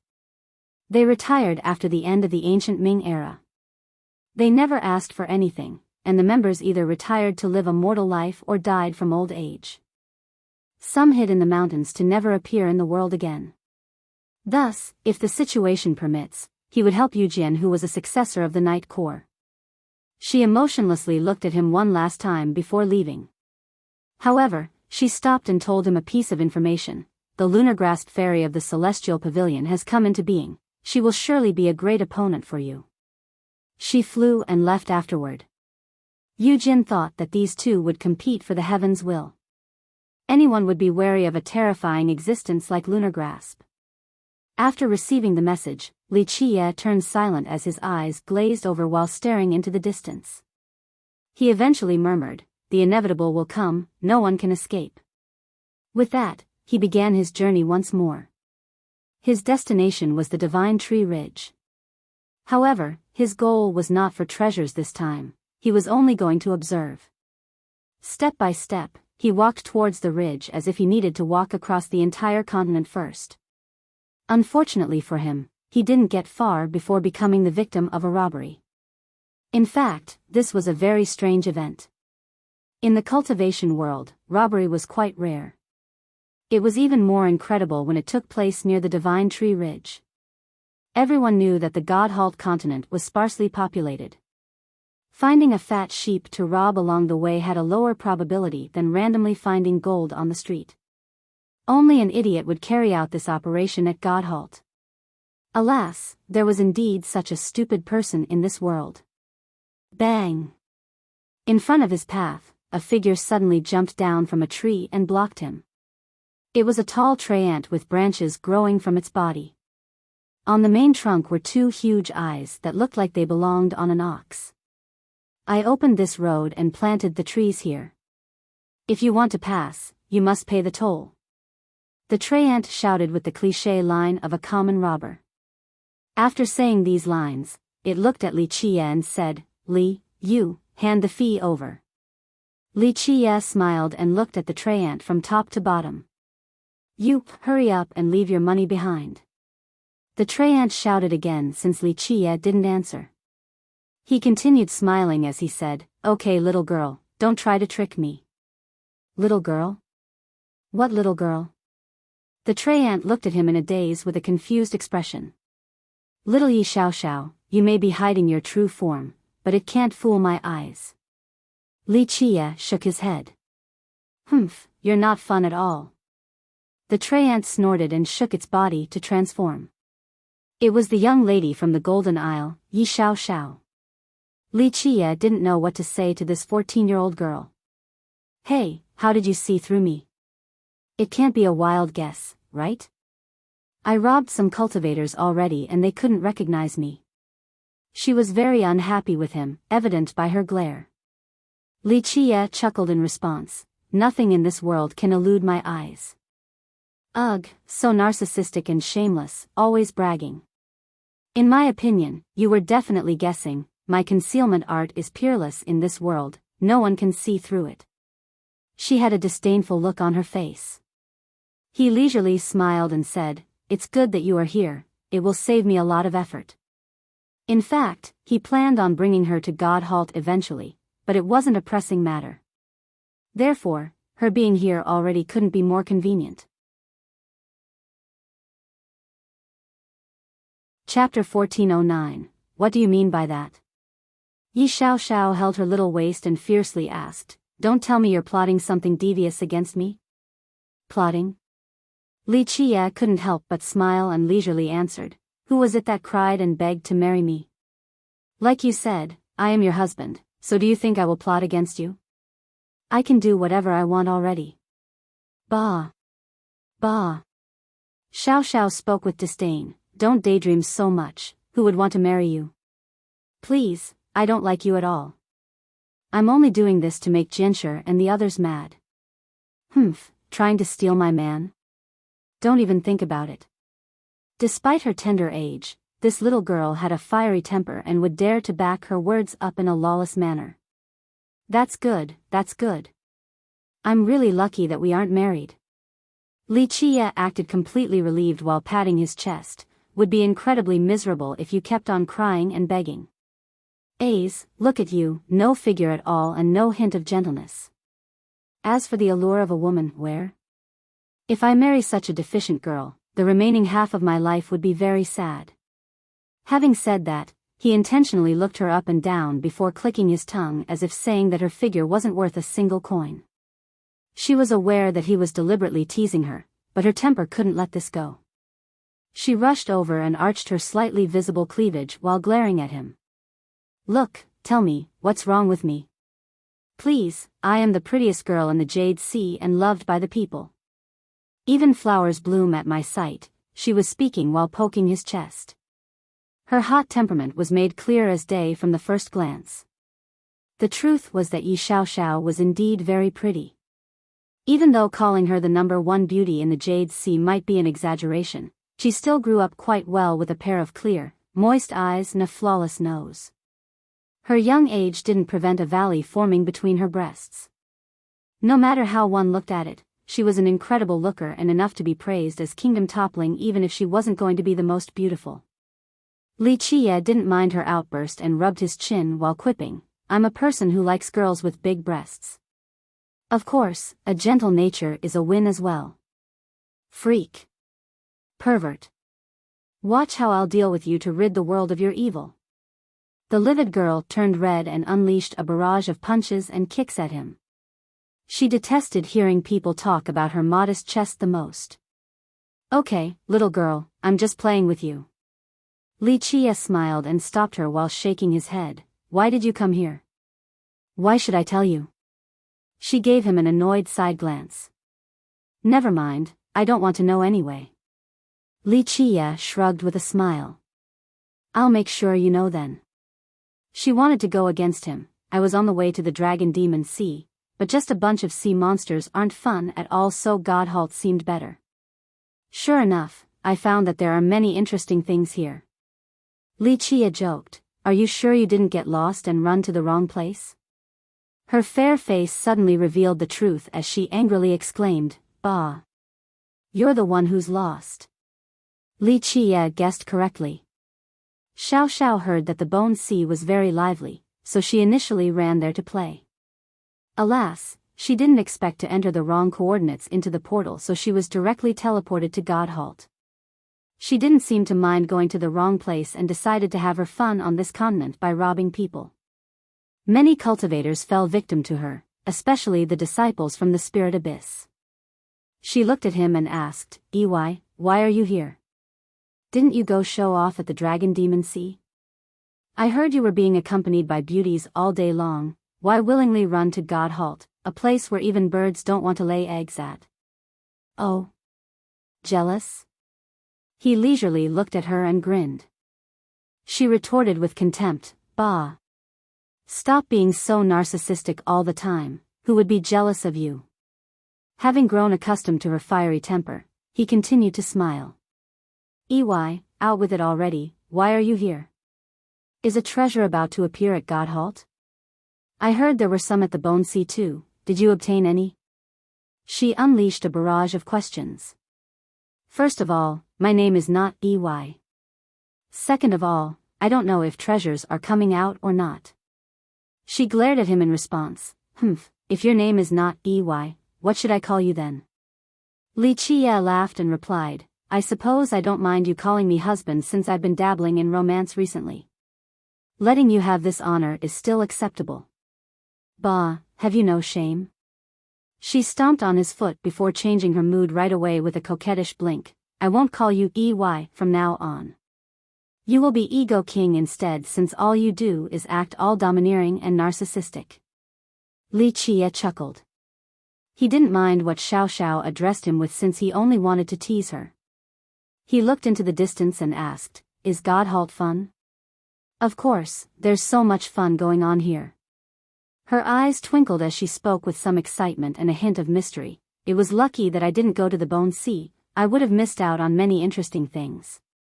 You find it particularly fun because you aren't being suppressed," he commented with a smile after noticing her expressive demeanor.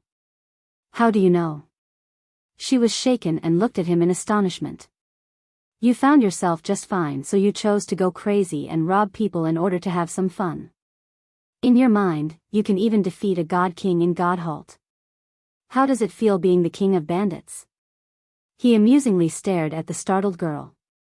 She looked at him up and down before skeptically asking, "You weren't spying on me, right?" In fact, she was very puzzled the moment she arrived here. Everyone said that outsiders would be suppressed on this continent, but she was completely untouched. Moreover, she was even able to summon extremely magical and powerful trees that she couldn't in the past. After discovering this secret, Xiao Xiao grew quite excited and stayed behind to be a robber since she felt that no one here could be stronger than her. She could easily capture a god monarch alive before emptying them completely. Just like that, she became addicted to this lifestyle and didn't even spare the disciples from the Spirit Abyss. "Little girl, you are being too paranoid. Why would I need to spy on you?" Li Qie pinched her pink cheeks and smiled. "I could calculate a trivial matter like this with a single glance." "Calculate? This is something that relates to my bloodline and you know about it for sure, that's why you were able to figure this out." She gave him a nasty look. He smirked at the girl without answering.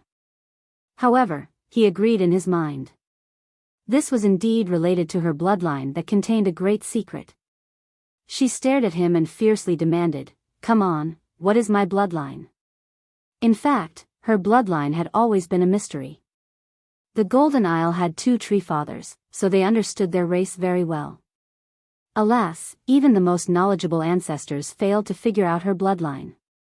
Li Qie leisurely smiled and said, "You really want to know? Fine, follow me and be obedient, then you can find out." "Bah! You're trying to trick me, aren't you? I won't fall for it." She snorted and gave him the side eye. Li Qie swung his sleeve. "There's nothing I can do if you think that way, but if you believe me, I will bring you to a secret location at the Divine Tree Ridge. There, you might be able to comprehend the mysteries of your bloodline to its full extent." She remained skeptical. really? He replied, do I need to lie to you? Remember, I could have taken you in back at the Golden Isle and your father would have been more than happy about the marriage. Chapter 14:10, Yi Xiao answered with derision, please, Ego King, stop thinking so highly of yourself all the time. I would rather marry a random dog or cat before you. He laughed and said, fine, go marry a dog then. You have a problem. She angrily gritted her teeth before stomping on his foot once more while fiercely glaring at him. Li Qia held her back with one hand and said, okay, little girl, play nice now. We'll go to the Divine Tree Ridge. Let's go then, you think I'm afraid? She hummed before escaping from his clutch. All right, let's go. He continued forward. What are we going to do there? She hurriedly followed him like an inquisitive child. He smiled and replied, a little observing. Her eyes lit up right away, is a treasure coming out? Ego King, there's no way you would go to the ridge for no reason. Who says so? I can't go there to enjoy the sceneries. He smiled mysteriously. Bah, I will never trust your lies. She snorted and seemed to glue herself to him. Wherever he went, she would be right behind him since she wished to see his goal for going to the ridge. He smiled and continued towards his destination with Xiao Xiao right behind him. The Divine Tree Ridge was one of the 12 burial grounds, one on the same level as the Bone Sea in Heaven Spirit. However, it wasn't as dangerous as its counterpart. Some even said that outside of the Buddhist funeral plateau, the ridge was the least dangerous location. In fact, all of these burial grounds were dangerous. The ridge might appear to be safe, but that was only a veil. It was dangerous just like any of the others. The duo quickly arrived and felt the air blowing into their faces change. Newcomers would come to find that the vast aura of Godhalt came from the Divine Tree Ridge. This aura was as boundless as an ocean. More importantly, an abundance of life force could be found here. People would feel as if they were bathing in its energy at any corner of the ridge, resulting in an indescribably pleasant sensation. Regardless of how tired, weak, or old one might be, everything would be different while standing on this land. Fatigue would be swept away, the weak would become stronger, and the old would feel younger. If people didn't know that this was a burial ground, who would actually think so after coming here?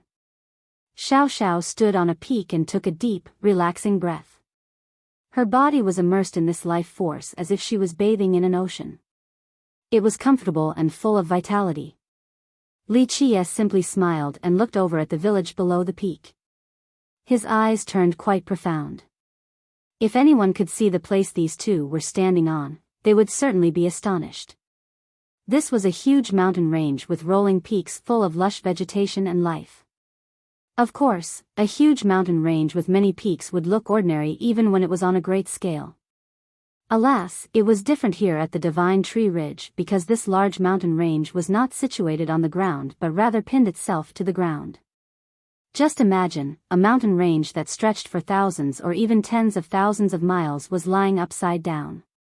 The peaks were inserted into the ground while the base aimed straight for the sky in an unimaginable fashion. Moreover, there was more than just one mountain range like this that spanned across the Divine Tree Ridge. With this perspective in mind, the mountain ranges here looked like branches from a great tree taking root in the earth. Such a spectacular scene was out of this world and could only be found at the Divine Tree Ridge. Any cultivator who comes here would be astounded by this sight. For millions of years, people have explored the reason for this geographical layout, but no one could come up with a concrete answer. Of course, there were numerous speculations. One stated that the ridge itself was created by the fusion of a gigantic tree and the earth which resulted in this magical scene. Some didn't agree with this belief. Their version was that in an untraceable era, there was a war between immortals. In the great firmament, an immortal uprooted one mountain range after another and used them as spears against his enemies. From then on, these peaks were pinned into this place. Either way, it was impossible to draw an exact conclusion since no one could give a definitive answer. In Heaven Spirit, people said that there were three great races, the charming spirits, treants, and sea demons. However, some believed that there were 4, the last one being the withered. Of course, not everyone agreed with this statement.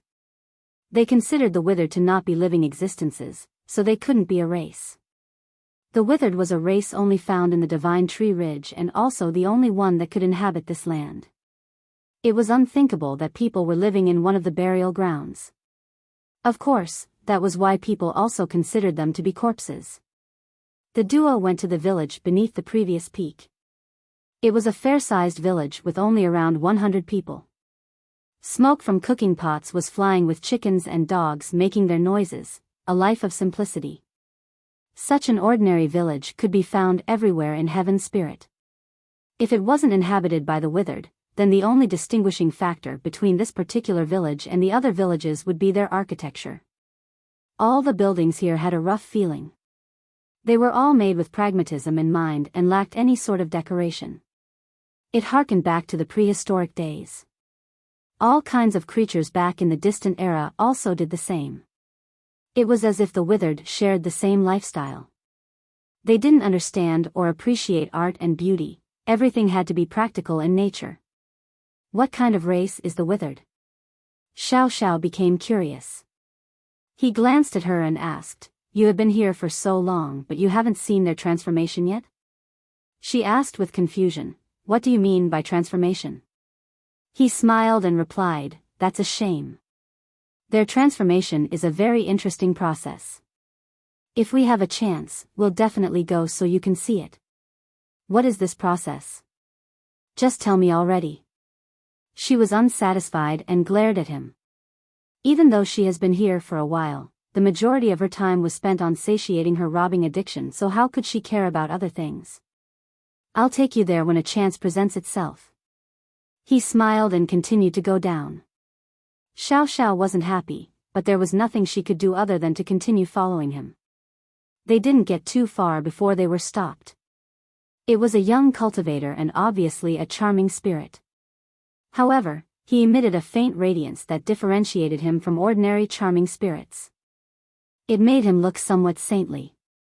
"The two of you, stop!" He immediately shouted at them with an aggressive and arrogant tone. This darkened Xiao Xiao's expression. She was the golden daughter of the Isle. Normally, no one would dare to talk to her like this. Meanwhile, Li Qie grinned. The prey has come to his doorstep. Those who understood him would start quivering after seeing this smile, since it meant that someone was about to be really unlucky. Unfortunately, this charming spirit didn't have a clue and maintained his overbearing attitude. "Have the two of you seen a treant that looks like a monster? He is about this tall with a pair of ox eyes." He gestured to express the monster's appearance. Random dog or cat is the phrase. It also means random people or nobodies and carries contempt. The reason why I kept it in this form is so that the next sentence will make sense.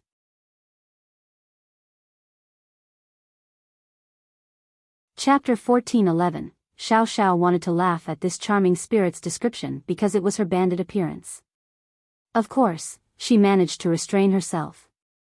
She solemnly asked, "What about this treant?" The charming spirit immediately turned serious and coldly uttered, "You don't need to ask more. If you see it, report its location to our spirit abyss at once for a reward." His attitude made the whole thing sound very forceful and unlike a type of reward. This was understandable. Who was the strongest in God Halt? It was his lineage, the spirit abyss. More amazingly, the disciples from the spirit abyss were completely unsuppressed in God Halt. Thus, this was their world. As for the reason why they were spared from the suppression, this remained a secret even until now. The spirit abyss would never tell an outsider. One could only speculate that this might have something to do with their bloodline. There were many charming spirit lineages in Heaven Spirit. However, not too many people would dare to claim that they had the oldest bloodline other than the spirit abyss. They even believed that they were the origin of the entire race. Of course, the majority of the other charming spirit lineages rejected this notion. They would never agree that the spirit abyss was the source of their race. Alas, numerous charming spirits did accept that the abyss was the oldest lineage. Perhaps this was the reason why God-halt didn't suppress them and allowed their disciples to be unbridled across this land. No matter how strong one might be, there was no escaping the suppression, so they might require help from the abyss. The spirit abyss might have limited influence in the other parts of the world, but they were the tyrants in God-halt because of this. All the other sects and experts would have to give them some sensibility. Of course, Yi Xiaoxiao didn't think so. As the favorite daughter of the Golden Isle, she simply couldn't lower her head to a disciple from the abyss. She was amused at the start, but after seeing the disciple's outrageous attitude, her expression dimmed as she coldly uttered, "Why must we report to your spirit abyss?" She had robbed a few disciples from the abyss, infuriating the entire sect. Who would dare to rob them in God-halt? If dragons were here, they must coil. If tigers arrived, they must lie down. But now, someone dared to loom over their heads like this? How could the abyss not be angered? From then on, the master of the abyss gave the order for all disciples outside to search for this treant. Moreover, any visiting cultivator upon finding the location of this person must report to the abyss as well for considerable rewards. Why? This disciple's expression turned fierce as he declared, "Those who do not report are accomplices and will be subjected to our punishment." This disciple didn't know Yi Xiaoxiao, but that wasn't important. They had grown used to being the boss at God-halt, so it didn't matter who was visiting. All of these newcomers must tuck their tails obediently at God-halt. Such a big tone. Xiaoxiao felt angry. This young lady has never been afraid of anyone, so she sneered, "Your abyss thinks it can punish whoever they want? You got it. In God-halt, we make the decisions. Whoever doesn't listen is our enemy." The disciple didn't give an inch and fiercely spoke with a cold glare, "It looks like the two of you must be that trent's accomplices. Will you submit or do I have to force you?" Yi Xiaoxiao found this astonishing. She had met many unreasonable people, but this disciple was simply outrageous. "Who says we are that trent's accomplices?" she retorted with an angry expression. The disciple acted imperiously and glared at her, "Little girl, this must be your first time at God-halt. Here, our abyss orders are unquestionable. If I say you are their accomplice, then it's a fact." How tyrannical. She snorted with rising rage. On the other hand, Li Qie was still nonchalant while standing there. He leisurely smiled and said, "Little girl, didn't you say you wanted to see how a wizard transforms?" This disciple had been in God-halt for a long time, so he immediately understood the implications. With a greatly changed expression, he ruthlessly said, "You ignorant fool, you actually dare to run your mouth? I will enjoy teaching you two a lesson. Let's start by breaking your legs." Having said that, he grasped towards Li Qie. This disciple was full of contempt towards these two and treated them as if they were nothing. In his eyes, Li Qie couldn't be any more ordinary while Xiaoxiao was only a little girl that couldn't reach the apex. In fact, even if these two were strong, they would be under the suppression of God-halt, allowing the abyss disciples to slay them easily. However, time seemed to have skipped several seconds after this disciple attacked. He didn't even touch Li Qie's sleeve before being held by the neck in the air. He couldn't move at all and had trouble breathing as his face reddened. Li Qie insipidly said, "I was going to bring the brat to see a wizard's transformation, but this is perfect since you have come along." The disciple didn't expect to have kicked an iron wall. He became both angry and frightened, yet he still resoundingly spoke, If you two dare to touch a hair of mine, our spirit abyss will definitely not let this go. Don't even think about leaving God-halt alive." Crack. He had yet to finish his spiel before his neck was wrung by Li Qie, breathing his last breath. His eyes widened in disbelief. Not even in his dreams did he think that someone would actually dare to kill an abyss disciple on God-halt and oppose their sect. Spirit abyss? Li Qie chuckled. "It is better to start acting smart or prepare to take out your full arsenal to even stand a chance at fighting me." This disciple died a blind death. He simply didn't know the type of existence he had just provoked. "Okay, ready to watch the transformation?" Li Qie smiled. "Of course. How do they do it?" Xiao Xiao didn't mind offending the spirit abyss either. Due to the disciple's attitude, she would have taught him a lesson if Li Qie didn't. This place is very close to the Withered's village, so I'm sure there are seeds around. Li Qie looked around, then casually threw a corpse on the ground and smiled. Wait and watch, something fun will come soon. He pulled Xiao Xiao to one side. The instant the body touched the ground, one could hear a strange noise. It looks like there are a lot of seeds here. He waited with amusement while speaking to Xiao Xiao. Watch carefully, especially the corpse's forehead. She held her breath and carefully observed the mentioned location. Pop! A very faint sound came about, like a bean maturing with its shell cracked. A seed jumped out of the bean but made virtually no sound. One wouldn't be able to hear it if they weren't carefully waiting for it. This seed jumped straight into the spot between the eyebrows of the corpse. It was incredibly small, like a sesame seed, which was why a keen observation was necessary. In a split second, this seed drilled into the forehead and disappeared. After noticing the lack of change as time passed, Xiao Xiao asked, "This is it?" He whispered, "Shu, be patient." The body actually moved a bit after he spoke. In the beginning, the fingers were slightly twitching. Next, the entire body trembled like someone having an epileptic seizure. The twitching became even more violently, as if this was a grievously ill person. Xiao Xiao found this a bit difficult to believe. If it wasn't for her seeing Li Qie crush the person to death earlier, she would have thought that he was still savable at this moment. In the end, the body arched up high and shaped itself like a bow with the chest pointing upward.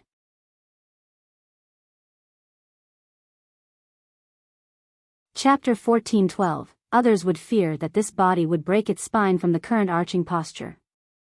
Crack. Next was a burst of cracking sounds. However, it wasn't the eerie breaking of bones, it sounded like they were loosening by the joints. After a wave of loosening clicks like the frying of beans, the body that was lying on the ground actually started crawling. Yi Xiao Xiao almost screamed after seeing this dead body suddenly start to crawl. The more timid crowd would definitely be scared out of their minds. This wasn't a corpse monster but a type of resurrection. The dead disciple from the abyss actually came back to life. His eyes opened and looked just like a living person. Xiao Xiao admitted, "This is a little scary." Even though she had heard stories about the withered, this was her first time seeing the transformation process. Did it actually come back to life? She asked Li Qie next to her, not daring to believe this scene. "Look at his eyes." He answered, "This will tell you the answer. The eyes are the windows to the soul, a reflection of the mind." With this reminder, Xiao Xiao carefully looked at this withered's eyes. In the beginning, she failed to notice anything, but it was only a matter of time before the incongruent signs were made clear. Its pupils were different. A leafy green shade was combined with a dry yellow, resulting in a strange scene. More importantly, one would find that these eyes were like ashes with no signs of vitality, as if there was no hope or life. Is it still dead? Yi Xiao Xiao felt that although this disciple had turned into a withered, it still didn't look like a living person. That would depend on how you define life and death. Li Qie smiled and elaborated, "For the disciple himself, he's definitely dead. However, the new withered is alive. Even though its eyes are void of any life, the longer it roots itself in this body, it will be able to light up the body's vitality and the eyes will be filled with life again." He added, "Look, don't you see a little bit of life and hope there right now?" Xiao Xiao glanced over again. Sure enough, behind the ashen eyes was a sliver of life. This spark of vitality seemed insignificant, like a small tree in the middle of a desert. However, it was able to light up the eyes and brought about hope. At this time, the withered was sitting on the ground and seemed to be both confused and curious. It looked around everywhere as if it had just come to this world. Li Qie told Xiao Xiao, "It's beginning to change." At this time, a sizzling voice came about. The withered's body began to turn into wood at certain body parts. Perhaps it was a process to grow. For example, bark seemed to be growing in several locations on its arms. At the same time, branches forked out of the muscles. It was quite bizarre to see a tree grow from a living being. Some would feel creeped out by this strange, parasitic process. Yi Xiao had to ask, could it be that those who die at the divine tree ridge turn into these withered? You can put it that way. If it isn't a very dangerous location, then one will only turn into withered after death. However, if it is indeed a dangerous place, then this might not necessarily be the case. For example, if you are slightly injured and your blood drips onto a seed, then this seed will begin a hunt as if it was your shadow. It could dig into your forehead at any moment and turn you into a withered. In the even more perilous places deeper in the ridge, these seeds could attempt to transform you even if your body is perfectly fine and quite strong. At a particular level, they could steal your body at any given time. He finished with a grin on his face. Forcibly drill into the forehead? She felt a tingling sensation on the back of her neck. He quipped, "Oh? Are you scared now? It's not too late to run back home if you are." Stop using your dog eyes to look down on others. Who says I'm afraid? She immediately glared at him. I'm not afraid of the heaven or the earth. Li Qie laughed. His appearance truly infuriated her, prompting a barrage of punches. She stopped a bit after and turned to look at the confused withered. Just what is this seed? Why does it take over people's bodies? Li Qie explained, there are many different theories about these seeds. Of course, the specifics aren't important. The crux of the issue is that it wishes to reproduce and survive from generation to generation. Reproduce? Isn't this incredibly simple? It can grow just like trees, doesn't that count too? Don't trees use seeds to pass on their progeny? He smiled and explained, that's not the same. A tree is still only a tree in the end. In a stricter sense, it can't be considered a creature. At the very least, it can't have intelligence like us. These seeds want to have their own minds and become a race. They don't want to be mere plants scattered all over the world. She inquired again, a race? Aren't trees capable of becoming a race as well? After cultivating, they could become different branches of the demon race. Li Qie shook his head, that would still be different. Their origin doomed them from becoming something like the demon race, so they need to become a new race completely. Their start was only an experiment, a type of change. Yes, these seeds are all part of a single experiment. Just what the heck are they then? They couldn't come out of nowhere. What is their true source? She was full of curiosity. He smiled and winked. I'm afraid no one can answer this question. Of course, as for your origin, maybe I will take you to solve its mystery. She glared at him and asked with suspicion, you're not plotting against me, are you? Despite her words, she wasn't vigilant or cautious towards him since she didn't feel that he would harm her. Why do you keep on thinking this? If I wanted to plot against you, I would have married you and, at that time, wouldn't I be able to do whatever I want as your husband? He revealed a sinister and implicating expression. Pervert, go die. She gritted her teeth and shouted, I'll cripple you completely. Li Qie laughed after seeing her fierce appearance. At this time, the withered got up. He seemed that he still wasn't used to this body, so he staggered and fell to the ground. However, he crawled up again. He looked just like a toddler learning how to walk for the first time while tumbling about. However, he was learning very fast. It didn't take long before he adapted to their body. Even though his walking motion was still tilted and unnatural like a puppet, his pace gradually grew steady. The duo was following right after this withered as he headed for the village at the base of the mountain. Xiao curiously asked, why is it going to that village? Li Qie slowly explained, what is necessary in order to become a race? In addition to breeding, it also needs a group with their own home and civilization just like us. Otherwise, how could they become an intelligent race? The lack of civilization makes them no different from beasts. While looking at the clumsy withered, she asked, can they reproduce? It isn't that easy to become a race. What are they right now? Only the dead, really. Do you think the dead can become a real race? This is fundamentally impossible, but they still have a chance.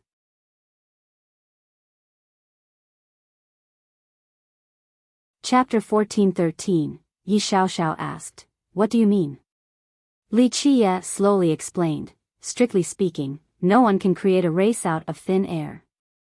Not only is this something heaven-defying, the race will also suffer an ultimate suppression. However, things are different at the Divine Tree Ridge." "Why is that?" "The withered might wish to start their own race, but they aren't appearing out of thin air. They require the seeds to capture the dead and use them as the base. By taking root in these corpses, they begin to create a life that belongs to them alone. Thus, these seeds can only be considered a side branch in the strictest sense. Part of their origin is related to regular trees. Because of this, they're not truly created from scratch." He paused for a bit. "However, this is related to an entirely new experiment for a new race. For example, while on the verge of death, if you separate your limbs and add them to a different body and these limbs start anew and reproduce, this body can be considered a new copy of you and might use you as a reference in the future."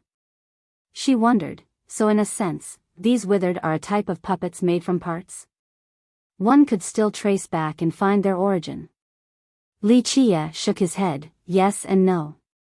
Even though these seeds have an origin, it didn't manipulate them.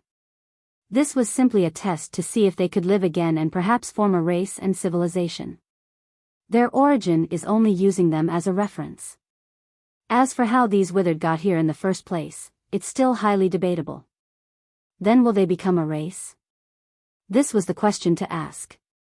A seed multiplying into a race was a wondrous matter. Will they be able to have their own home and civilization like the charming spirits, sea demons, and treants? Li Qiye watched the withered walk around and slowly said, "It's difficult to say. If they can become a race, then they must successfully pass down their offspring for 3 generations or else it can't be considered a success. At least, in theory." 3 generations? What do you mean? She didn't understand. He mused a bit before answering, "The first generation is the beginning, like these withered ahead. The seeds enter the body and turn them into the withered." She asked, "When about the second generation then?" He slowly explained, "The second generation is the offspring of 2 first-generation withered and requires a very long process. First, these withered must gestate life in their own bodies. Only then would they be able to have their own life and blood and pass them on to the next generation. However, it is extremely rare to find someone who has died and is willing to reignite their flame for a progeny." His eyes turned profound at this point. She asked, "They can still use a living person though. Is it not possible to just take over someone alive?" "It's not the same." Li Qiye smiled and shook his head. "What you are talking about is a parasitic development. They won't have their own bodies and bloodline. The seed in a living body would be resisted by the host. Even if a withered wants to reproduce, the host's bloodline and instincts will easily kill them. Because of this, even when they drill into a living being, they must kill them first in order to transform. For example, if this kind of takeover was easy, countless god kings and immortal emperors could live on. Each cultivator has a different true fate. Even if someone else replaces your true fate with theirs, your body would still resist them. A human has 3 souls and 7 spirits by nature. Such a thing can't be taken over on a whim. Because of this, do you still think a seed can truly take over a body? They must kill the host. In plain words, they treat the corpse's body as a fertilizer so that they can grow up.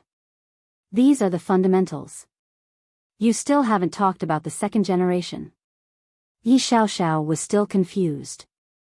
Li Qiye elaborated, "This is a type of existence that is virtually impossible to see. The first generation might be able to ignite their own life force, but in the end, they still can't escape their shell that was initially a corpse. In a sense, they are still dead or someone on the verge of death. Such a status renders it nearly impossible to give birth to a new life.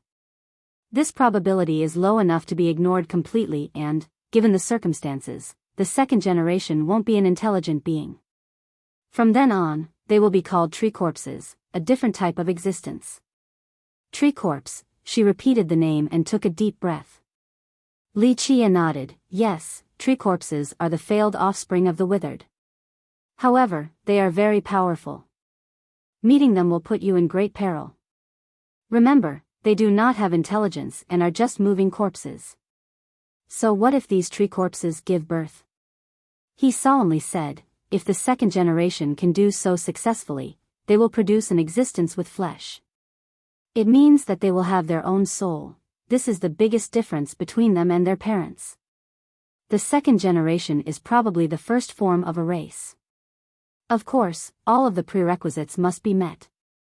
Then is the third generation the successful final product? Li Qie replied, if a third generation can appear, then yes, they will be an entirely new race with their own unique characteristics. They will have escaped the constraints of the bloodline of the withered. Thus, they would be able to walk free and leave the divine tree ridge. You mean, the withered can only live at the ridge? She realized something. That's right, have you ever seen a withered anywhere else in the world? Of course not. Li Qie smilingly said, think about it, with just some seeds and corpses, how could they survive for thousands of years? They aren't just parasites in host bodies. To a large extent, they still rely on their origin. If they leave this place, they wouldn't be able to survive for long or pass down their offspring. He chuckled at this point and said, in order to become a new bloodline, one must escape the restraints of the previous. If they can't leave the ridge, they will never become a real race. She was slightly surprised and eventually asked, has any withered gotten out before? It is still unheard of for now. In fact, for millions of years, very few second-generation withered have shown up. Li Qie shook his head. She said, so they have no chance of being successful. Not necessarily. They can be improved until it is just right. New withered are being improved every successive generation. Li Qie's gaze turned profound. At this time, the withered had reached the village below. Many villagers came out right away. These villagers maintained the appearances of the hosts when they were still alive. The only aspect that was different were the parts that had turned into wood or the branches growing from their flesh. Xiao Xiao wondered, what are they doing? Li Qie slowly replied, welcoming the new member who will be admitted into the family. The new withered was a little lost and overwhelmed. However, his instinct drove him towards the villagers. A tall and mighty old man with a perfect body outside of a woodified spot between the eyebrows came out. It was difficult to tell how he was different from another person in the other locations. That person must be from the extreme Yang school, an elder-level character. Xiao Xiao took note of the uniform and waist ornaments. It seemed to be the village head as it led the rest to welcome the new withered. Be careful, they have merit laws. He smiled at her. They know how to cultivate? This took her by surprise. They have digested the traces of the host and inherited a few things from them. Li Qie explained, for example, the cultivation and memories of when they were still alive. Of course, not all of them can inherit these things, and even if they do, it would only be a fragment of the whole. The village head held the new withered's hands with a happy smile. It was difficult to imagine that these withered used to be corpses. They didn't look much different from the other races since they also had emotions. It was a bizarre and very frightening spectacle.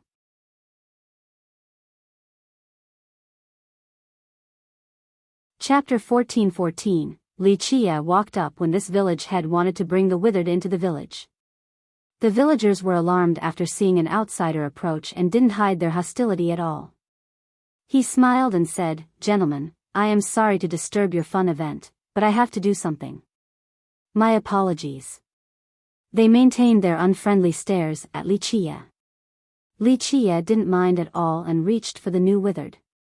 This withered naturally tried to dodge from instinct and actually used the stepping technique of the spirit abyss.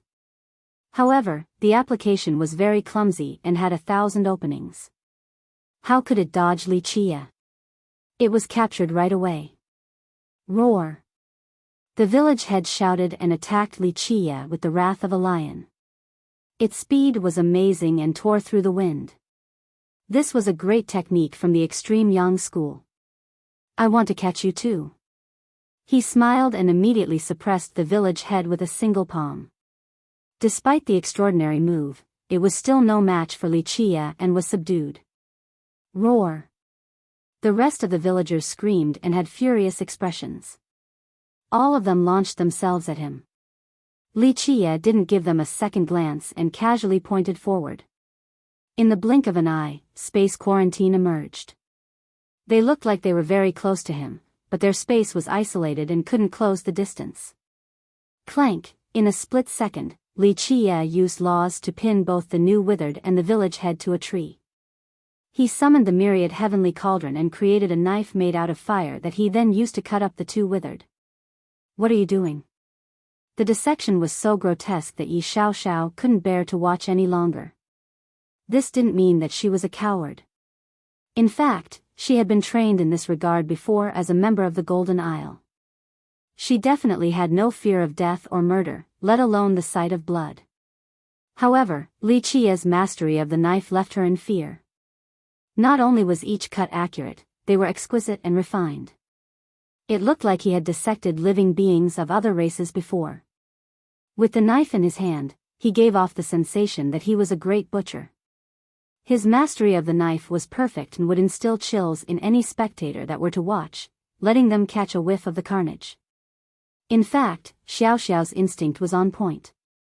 Throughout the long years, Wuxia has indeed done things like this, especially on the ancient Ming. He experimented on the ancient Ming with the immortal skeleton inch by inch. He quickly opened their skulls with his perfect technique. He started slicing from the forehead, and when he reached the skull, no harm was done to the muscles. What was even more terrifying was that after a section of their skulls were cut off, they were still alive without showing any hint of pain. They were still blinking like before. Wuxia carefully looked at the insides.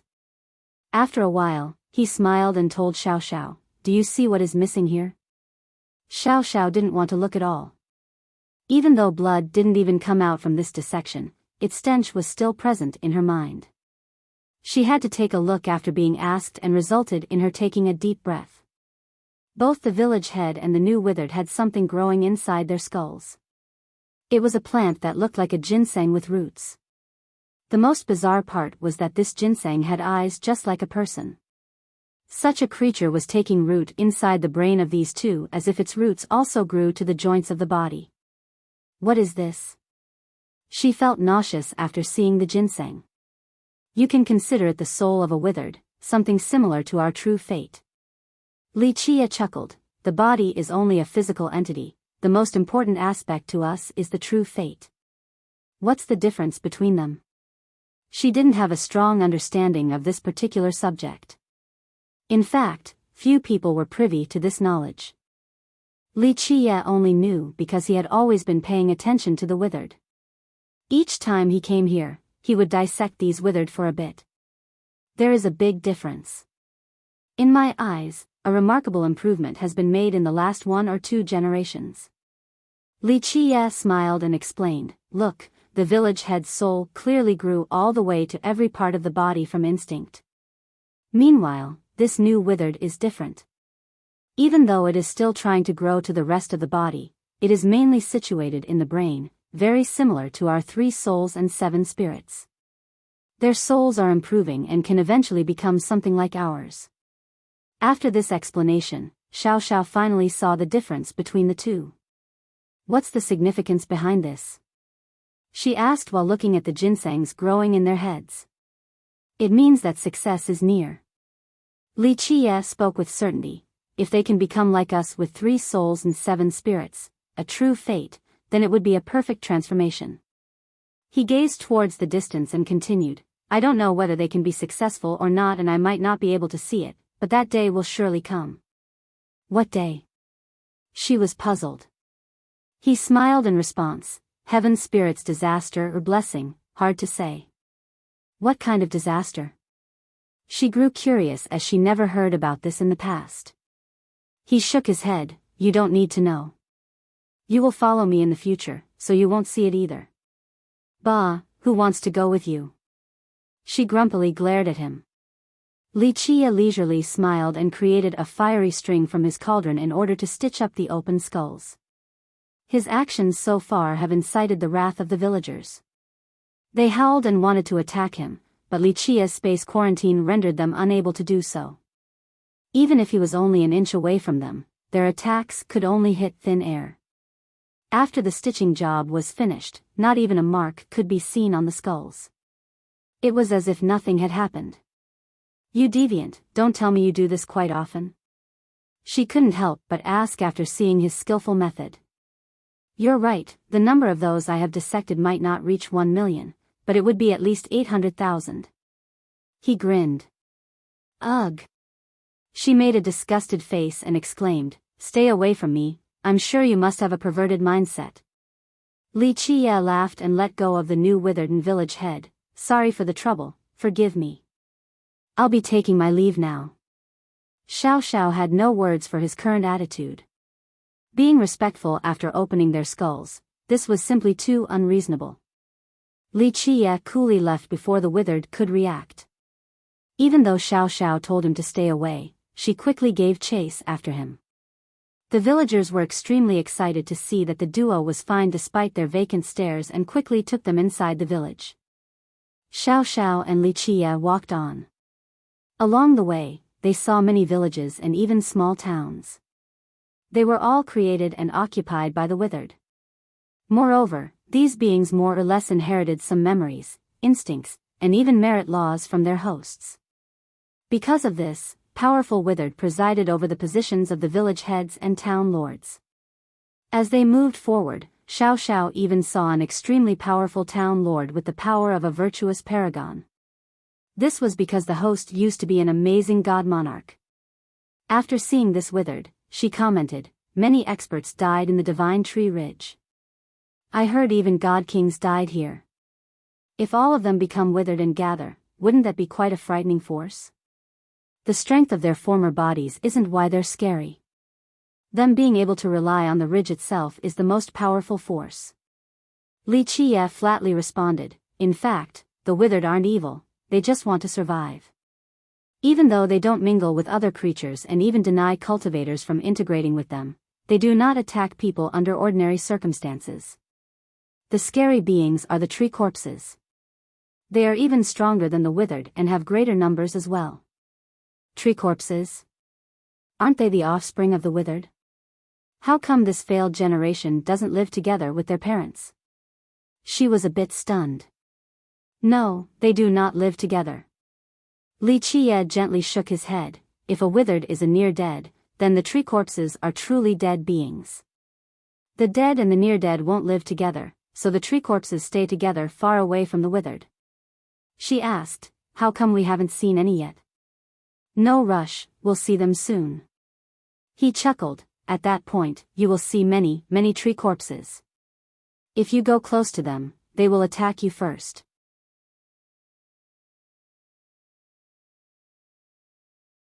Chapter 14-15, the duo continued their journey at a relaxed pace.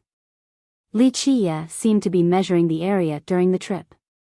What was even stranger was that he looked to be refining this place. Each of his steps aimed to leave behind an imprint. He also took his time observing every village and town that had the withered. After having to stop by each village and city, she eventually asked, "Ego King, why are you researching? What is your goal?" "What goal? I'm just researching." Li Chia casually smiled. "In fact, the withered are great references. From nothing to something, they are seeds that will give birth to a race. Even though they have all kinds of deficiencies and shortcomings, there is a lot of value in studying them." And then? She was still puzzled.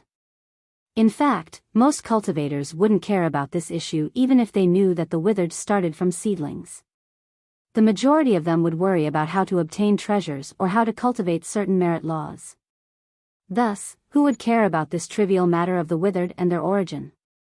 "It's nothing." Li Chia smiled, "Just an interesting and valuable reference for the start of a race. What experience they need, how to change, this information is all priceless. They start by borrowing a body, so there is a huge issue right away. However, after transforming and changing, they become something unimaginable. Such a shift requires millions of years that cannot be exchanged. He became solemn as he went on. Humans and Treants don't have the same strange origin as the withered. After all, the withered weren't blessed by the heavens like the other races, especially the charming spirits. The other races were born and relied on the world. In contrast, the withered are not protected by the world and not loved, so they have no choice but to be born with this strange method. Nevertheless, from birth to forming groups, a gradual process of becoming a race, this is all interesting and worth exploring. He sighed at this point. It sounds like you are trying to create a race. Her demeanor shifted while looking at him. Despite her tender age, she was still from a tree father's lineage and understood the significance of this unbelievable task. Like Li Chia had said in the past, creating life is the business of the high heavens. If he could accomplish this task, it would be simply terrifying. Not even immortal emperors have accomplished this. Who says I want to create a race? Li Chia gently shook his head. I only want to understand the world a bit more. As a frog at the bottom of a well, I want to understand what the damned heavens is thinking by exploring the creation of the withered. Such casual words would cause others to be astonished. Her knowledge far exceeded ordinary cultivators, so she realized something after hearing this. Understanding the thoughts of the damned heavens. Such a nonchalant remark was more than enough to shock others. Just think about it, how many cultivators would try to do so? This has exceeded their scope of comprehension. Only characters that have reached the emperor level would ponder about this issue. Trying to understand the heavens? What are you thinking? Do you want to replace it? Her eyes widened in disbelief. Who says that I want to replace it? Li Chia smiled. What's so good about being the villainous heavens? An ultimate state of indifference is nothing pleasant. However, some tasks need to be explored and accomplished in the end. No one could see through Li Chia's unfathomable eyes at this time. There were many towns and villages along the way. However, they were antagonistic towards outsiders and refused to allow any integration. Of course, there were exceptions, such as the Divine Tree Citadel. This city accepted everyone, even outsiders. It permitted all-inclusive trading as well. At the same time, this was the largest establishment of the withered and one of the largest cities in all of Godhalt.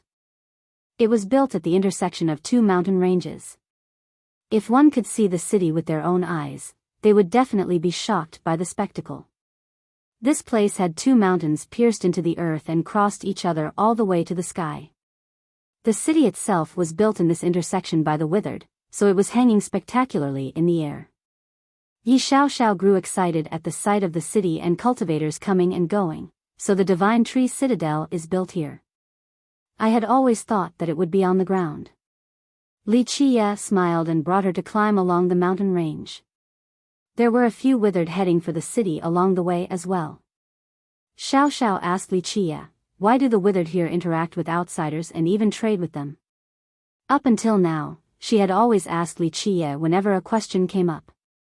She found that he knew much more than the ancestors of her sect. He smiled. This is a process that a race must go through to advance from a low to high-level civilization. Village to town to a great city. For these withered, the small villages are for recently transformed withered. Once they are independent, they can head to a town or even a big city like this one. How can one become a true race without trading and interacting with others? For example, even if they could stay independent like the charming spirit and human sex, they would still choose to communicate with others. This is a necessity in order to grow stronger. She nodded repeatedly while listening to Li Chia. After all, she was still too young and, despite her vast knowledge, she couldn't grasp all of it and the topic he was commenting on. Eventually, they arrived outside of the city gates. There was a great tree protecting this citadel. It towered all the way into the sky with 4 extremely old roots supporting the base. Each root guarded one of the entrances. When looking upward, an old face could be seen on the tree. It looked very benevolent and had a long, gray beard. Its features were friendly just like a neighboring grandpa. At this moment, its eyes were closed as if sleeping. She felt inquisitive and asked, "What is that?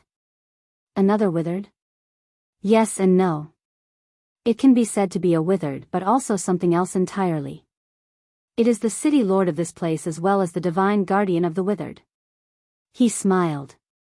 "They have a divine guardian too?" She was surprised by this revelation. "It's unique.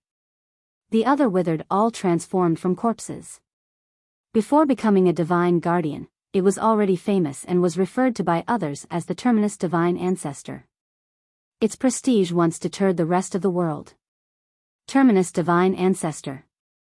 Despite not knowing this withered ahead, she was all too familiar with the name Terminus after hearing it many times in the past.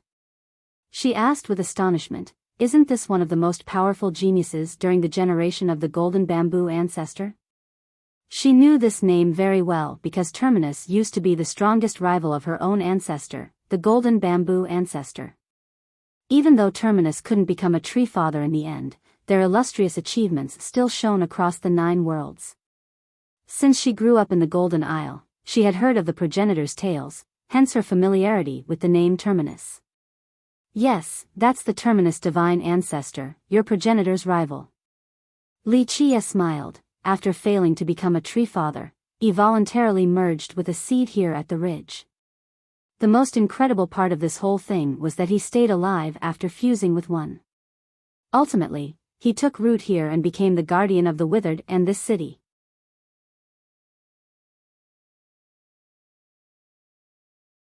Chapter 14:16. It has been a long time since someone has mentioned that name. The moment Wuxia finished speaking, the old face on the tree opened its eyes and smiled. Yi Xiaoxiao stared at this strangely fitting face on the tree and curiously asked, "What is the feeling of the seeds taking root inside you? Do you feel like a puppet?" "No, I'm not a puppet." He kindly smiled like a grandpa next door. "I'm only another experiment." As for the feeling, it feels pretty good, like leaves returning to the earth. People will have to die in the end, but as for where and how, the choice is different for each individual. "So you chose to stay in this place?" Xiao curiously perused the ancestor. For Treants, only the tree fathers would be able to take root in the earth. However, Terminus' current status was quite strange. He accomplished this magical task without being a tree father. Yes. Despite being a famous character, he was still talkative like an old man. "There is nothing bad about this place. At the very least, it gives me the feeling of being at home. People will inevitably feel nostalgic." Wuxia only smiled after hearing this. Of course, the situation wasn't as simple as the ancestor made it out to be. There were other reasons for him to make this choice. "Young lass, you must be the descendant of the Golden Bamboo Ancestor. I didn't expect to see a friend's descendant after so many years." The ancestor carefully looked at Yi Xiaoxiao before smiling. "A friend's descendant?" Xiaoxiao blinked doubtfully and asked, "It should be a rival's descendant. You won't attack me because of this, right?" The ancestor loudly laughed in response. "Lass, there are some things that are different from how the descendants imagine them to be. Yes, your ancestor and I used to be rivals for the tree father's position. However, you juniors might not know that we were also good friends who were together all the time." He sentimentally sighed after saying this. Despite the passing of the years, he still remembered the world he had left as he continued to nearly forget about many things. When this topic was brought up today, he recalled his youthful passion in the past, his heroic and fiery demeanor that soared to the sky. Xiao charmingly smiled. "Really? I don't need to lie to you." Terminus spoke while staring at her before being astounded. "Lass, your bloodline, what about my bloodline?" She felt a bit happy after noticing that she might have found some clues and hurriedly asked, "Do you know my bloodline's origin?" The ancestors from the Golden Isle had always been confused about the origin of her bloodline. They knew that it was very precious, but they couldn't pinpoint the exact reason. But now, Terminus was able to see some clues, making her quite elated. Perhaps he could dispel the mysteries of her blood. He looked at her for a while before slowly answering, "Your bloodline is extremely ancient. If your ancestors were still alive, they would be very excited. After hearing his insightful response, she quickly asked, "What bloodline is it and how is it useful?" He looked at her and pondered for a bit before replying, "I'm not too certain of your bloodline since I have never seen such an ancient one, but I know there is a place like that indeed exists, but it depends on who brings her along." Wuxia leisurely spoke before Terminus could finish. This prompted the old tree to take another look at Wuxia with a glint of surprise in his eyes. Anyone else aware of Terminus' identity would be scared out of their mind if they had to meet this gaze. However, Wuxia was completely unperturbed and stood there with a smile on his face. After taking a good look at him, Terminus' eyes suddenly changed. He stopped looking and fell into silence. Yi Xiaoxiao, on the other hand, felt excited again and asked the ancestor, "What place?" Terminus awkwardly laughed. Well, I have only heard about this legend. Alas, I am rooted here and cannot leave, so I can't take you there. The young noble next to you, I'm sure that he can take you there instead." She couldn't help but glance at Wuxia then back at Terminus after hearing this strange response. She then showed a fiery glare while placing both hands on her slender waist and said, "Ego King, did you do something bad again?" "Humph. You must have done something behind my back." Wuxia only leisurely responded, "Something bad? I didn't do anything suspicious at all." "Humph, you're still denying it?" "Earlier, he clearly wanted to tell me about a place, but now he's all quiet." "Who else but you could have caused the mischief? Tell the truth right now, what are you trying to do?" She gave him an ugly stare. Despite her young age, she was far from being stupid and understood that there was a reason for the sudden change in Terminus' attitude. Wuxia nonchalantly smiled, "Whatever you think then, but just know that you are wrongfully accusing a good person." "Who is the Terminus divine ancestor? He took root here and isn't afraid of anyone. Will he actually change his tone just because of a junior like me? I can't believe that you are suspecting a kind-hearted man like me. Is there no justice in this world?" Although Xiao felt that Wuxia was up to no good, she carefully thought about it again and felt that her suspicion was without base. Terminus was the rival of her progenitor and couldn't possibly be afraid of a young junior like Wuxia. He noticed her hesitation and laughed while patting her shoulder. "Okay, little girl, you are viewing my kindness as malice. If you think I have ulterior motives, then you can stay and talk to the ancestor." "Sigh, my feelings are so hurt." Having said that, he turned around to leave. All right, Ego King. I know I'm wrong, why are you in such a hurry to leave?" She thought that she was wrongfully accusing him and quickly gave chase. He stopped and looked at her with a grin on his face before pinching her nose, changing after knowing that you are wrong, good kid. She gave him the side glance and a kick as well before assuming her usual powerful posture. "Bah, don't take a mile after I give you an inch. Ego King, I'll follow you around, but you need to bring me to the place you mentioned earlier." She was talking about the place Terminus brought up. In fact, she had no clue as to where or what it was, but her intuition told her that it was very important to her. Wuxia chuckled, "Of course, why else would I be taking you to the ridge? However, we're not in a rush right now. I'll take you when the time is right." After gaining some ground, Xiao felt quite content and proud. She smugly raised her delicate chin towards Wuxia and said, "Humph, that's more like it." Her arrogant demeanor amused him. "We should go in now. Grandpa, see you later." Xiao waved towards Terminus. Despite her fiery temperament, she still had a cute side. Terminus revealed a kind smile and took down a green branch to give to Xiao. "You can come to the Divine Tree Ridge and play whenever you want. Also, if there's any trouble, just let me know." "Okay."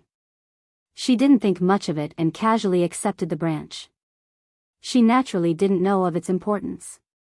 As the divine guardian of the withered and this city, his branch would allow for Xiao to travel unhindered. It guaranteed her safety in many locations in this burial ground. Wuxia only chuckled and brought her inside the city. Terminus couldn't help but ask before these two left, "Young noble, how long will you be staying here?" Wuxia leisurely responded, Well, I haven't thought about that just yet. I'm here to see a person. I wonder if they are still in this world. If possible, I would like you to help me arrange a meeting. If I am satisfied, I will leave immediately. Terminus shut his mouth again after hearing this. Li Qiye laughed and finally walked into the city with Xiao Xiao. Meanwhile, Terminus watched the two and murmured, "Such a magnificent bloodline, it looks like the Golden Geezer has his successor." He sighed with emotion after saying this.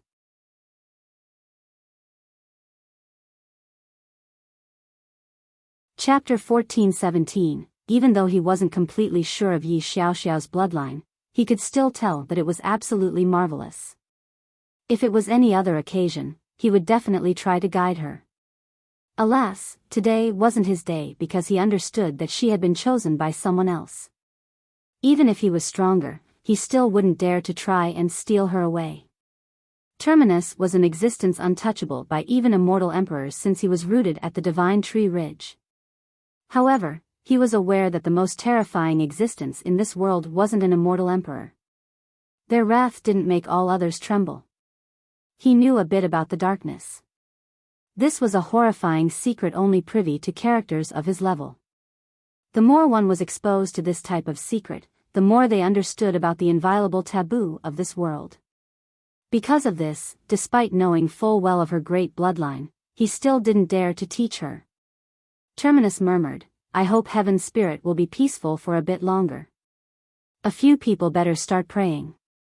Sigh, those who are blind might face a genocide." In fact, he hoped that a few things would end quickly. Although the Divine Tree Ridge was one of the 12 burial grounds, it wasn't a threat to everyone. A few people would consider these burial grounds to be a treasure trove. For example, the legendary Dark Hand. Xiao Xiao was full of curiosity from the novelty of visiting the citadel for the first time. She looked around constantly and found that this city hanging in the sky wasn't much different from the other cities in Heaven's spirit. Even though the buildings and mansions here weren't exquisite, they were much better than the rough structures back at the villages. Moreover, the numerous withered here weren't too different from the other races. They lived ordinary lives in this city. However, the withered here were actually very skilled at conducting business. One wouldn't be able to tell that they were a new race at all compared to the other races. The withered at the Divine Tree Citadel seem much smarter than the ones back at the villages. They can do anything. Xiao Xiao carefully observed them. Their speech was also excellent relative to the other races. The duo had been to many villages before, but the withered there simply didn't speak. Even if they could, only simple sentences came out. The ones here spoke in a very pleasant manner without any impediment. Li Qiye answered, "It's pretty normal. The rebirth and transformation require some time for adaptation, and how long depends on the individual's talents. For example, when we are born, none of us could talk. The next development is a personal one based on the latent potential which could yield different results." They casually strolled through the many stores at the citadel. The owners were all withered, selling all types of goods. The most common commodities were spirit pills and grasses. Xiao Xiao noticed this and asked, "Why are alchemy ingredients the most popular here? Is it because the Divine Tree Ridge has them in abundance?" "That's one of the reasons." He smiled. "There is another one, the withered are gifted at finding these materials, quite an extraordinary talent indeed. Moreover, there are also many tree corpses here." "What do the tree corpses have to do with this?" She was puzzled. The tree corpses travel in packs and like to live near alchemy ingredients. Their numbers are often proportionate, so that's why there are corpse nests and lairs around here. He paused a moment before continuing, "Despite the tree corpses being failed creations, the withered are still their parents, so they can easily find these tree corpses. From this, it is easy to understand why the withered can also find alchemy ingredients at the ridge better than anyone else." So that's the case. It dawned on Xiao Xiao right away after hearing the explanation. Of course, alchemy ingredients weren't the only items for trade at the citadel. Some withered even sold weapons, but they were in the minority. Can the withered cultivate? This question came up since Xiao Xiao saw some stores specialized in selling merit laws. It's hard to say. Li Qie understood why she thought so. In fact, each generation, these withered are improving themselves, so the question regarding cultivation is still quite mystifying. They transformed by borrowing someone else's corpse, so the seals and traces of their host are still there. For example, they can remember a few merit laws and techniques. He continued the explanation as they walked around the different shops. These merit laws are collected in different manners. Some are from old memories, so despite the quantity, most are imperfect and incomplete. They might be useful for the withered, but if cultivators try to train with them, it will inadvertently lead to qi deviation. Xiao Xiao was slightly dazzled by how big the citadel was. She found it much more interesting than the other places. In fact, Li Qie and Xiao Xiao weren't the only two cultivators present in the city. There were other cultivators around. Some came from the spirit abyss while others from all other the world. There was no lack of experts. Outside of coming to satiate their curiosity, they also wanted to buy some alchemy ingredients. As a burial ground, the ridge was full of medicines and grasses. Some even believed that this place had immortal medicines. Without a doubt, the market for alchemy was among the best across all of Heaven's spirit. Although the withered weren't especially powerful and lacked resources compared to imperial lineages and sea god inheritances, no one dared to cause trouble in the citadel. Everyone obeyed the rules for trading. After all, Terminus was the divine protector in this place. To cause trouble here was equivalent to courting death. It was such an unwise move that even the spirit abyss would behave despite being able to do whatever they wanted in the rest of Godhalt. Li Qie purposefully observed the city. Because of this, they didn't only wander around but also looked for a place to stay so that he could peruse the withered. In fact, across the long years, whenever he came to Heaven's Spirit, he would visit the Divine Tree Ridge in order to make a comprehensive record of his analysis. He found them worth researching, unlike the other cultivators. Originally, creation was a matter left for the high heavens, but due to all sorts of reasons, the Divine Tree Ridge caused a new race to come into being. Even though this race had all kinds of flaws and wasn't protected by the heaven and earth like humans or charming spirits, they continued to live on and have survived for generations. So far, they still haven't fully developed a third generation withered and couldn't escape the constraints of their bloodline, thus being unable to leave the ridge. However, in each of his records, Li Qie found immense changes with an inclination towards improvement. With ample time, a third generation would eventually appear. On that monumental day, an entirely new race would be born. They would no longer be withered but something entirely new that wouldn't be inferior to the other races.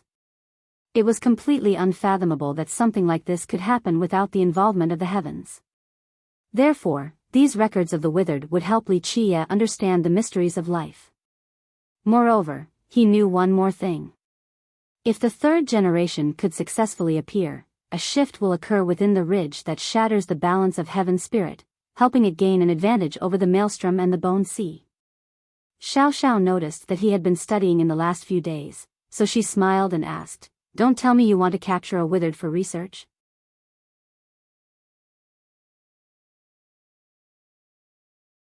Chapter 14:18. Li Qie smiled and shook his head towards Yi Xiao Xiao. "There's not much value in capturing one for research right now. They are a gregarious race, so I must study them as a whole."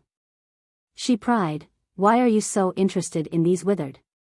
It's not like you can create a new race. And even if you could, it takes a long time for them to multiply. For instance, these withered took many generations, you simply can't wait until that day."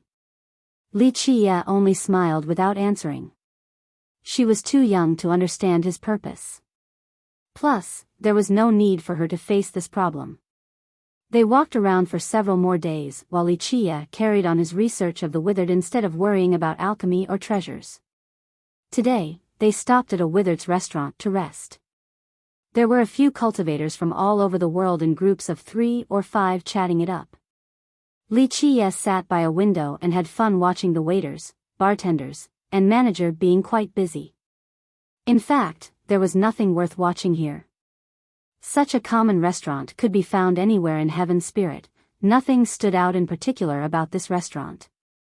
In spite of this, he relished this observation session as if there was something going on in the background. A cultivator suddenly ran in and told the members at a table, "Let's go." First brother and the others found a corpse lair. These cultivators quickly paid and left. The other people here suddenly grew excited as well. A corpse lair? One of the excited cultivators blurted, "There must be valuable alchemy ingredients there. We'll go too."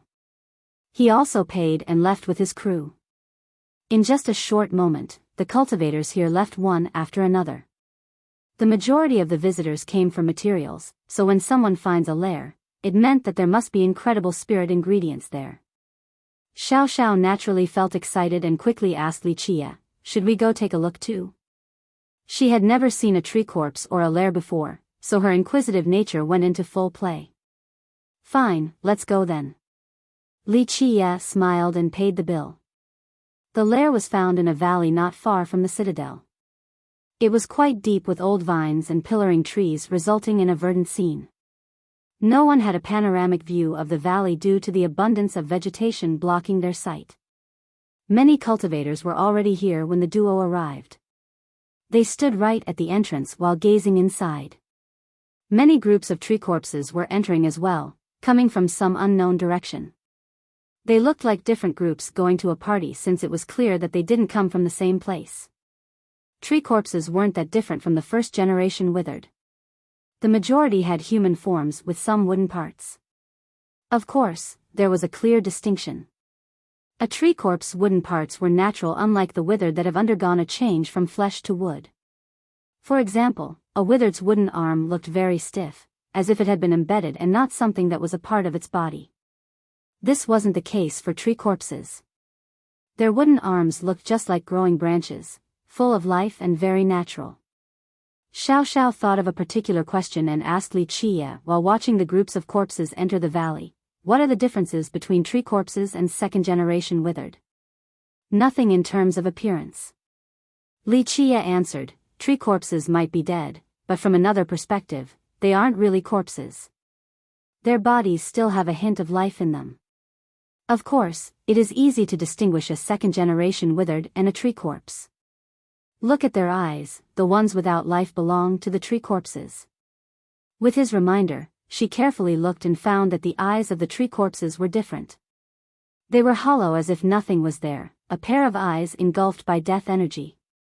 Logically speaking, only corpses would have this type of energy. She murmured while watching, "They don't have a soul." She had never seen a second-generation withered before.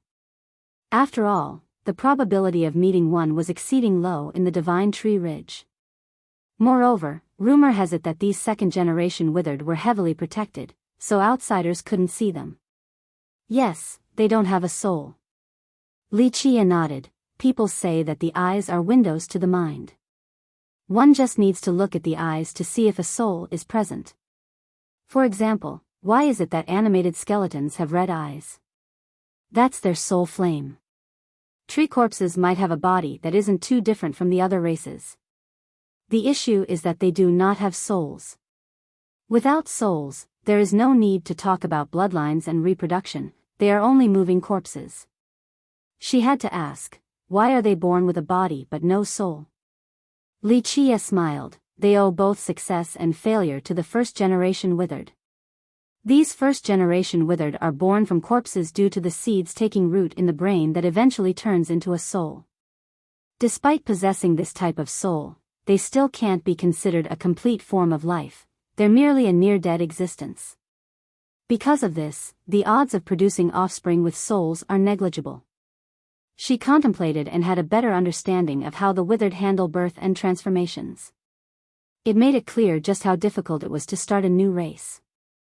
The same phrase applies, life creation is the business of the heavens. It is impossible to create life just by creating a body. Like many cultivators, a body can be rebuilt, but if the true fate is destroyed, that will be certain death. One would have nothing without their true fate since it is impossible to rebuild because they're not the heavens. There is no way to reshape the true fate because this is something that belongs to the realm of life creation. Li Qia had a rare, solemn expression. Yi Xiaoxiao quietly listened while nodding her head. It was a bit too early for her to think about this topic. Normally, only characters of the Immortal Emperor level would muse this question. Strange. Li Qia murmured while looking at the corpse groups entering the valley. Her wits returned from contemplation and she curiously asked, "What's the matter?" He stared at the valley and replied, "This place probably isn't a lair." Why? Don't tree corpses like to gather? There are many running here at the moment, so this should be their lair, right? Li Qia gently shook his head. No, tree corpses are different from the withered. They are the favorite children of the divine tree ridge and can take root anywhere here even without souls. They are infinitely connected to the ridge, so they can stay in their lair forever without coming out, unless someone attacks them. Once a lair is formed, the members could stay there until death. This is one of the reasons why lairs are so difficult to find. Under normal circumstances, tree corpses won't leave their lairs unless the lairs are destroyed or are under heavy attack. But now, this many are coming to this valley. This is indeed a bit strange. He began to speculate after seeing this.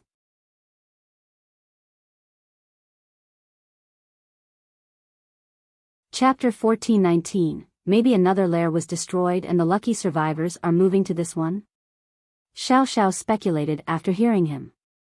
He smiled and shook his head. A corpse lair can't be found so easily. Plus, it is virtually impossible for one to be breached, let alone destroyed. Unless it is a powerful legion of an emperor, even an ordinary imperial lineage wouldn't be able to attack a large number of lairs in the divine tree ridge.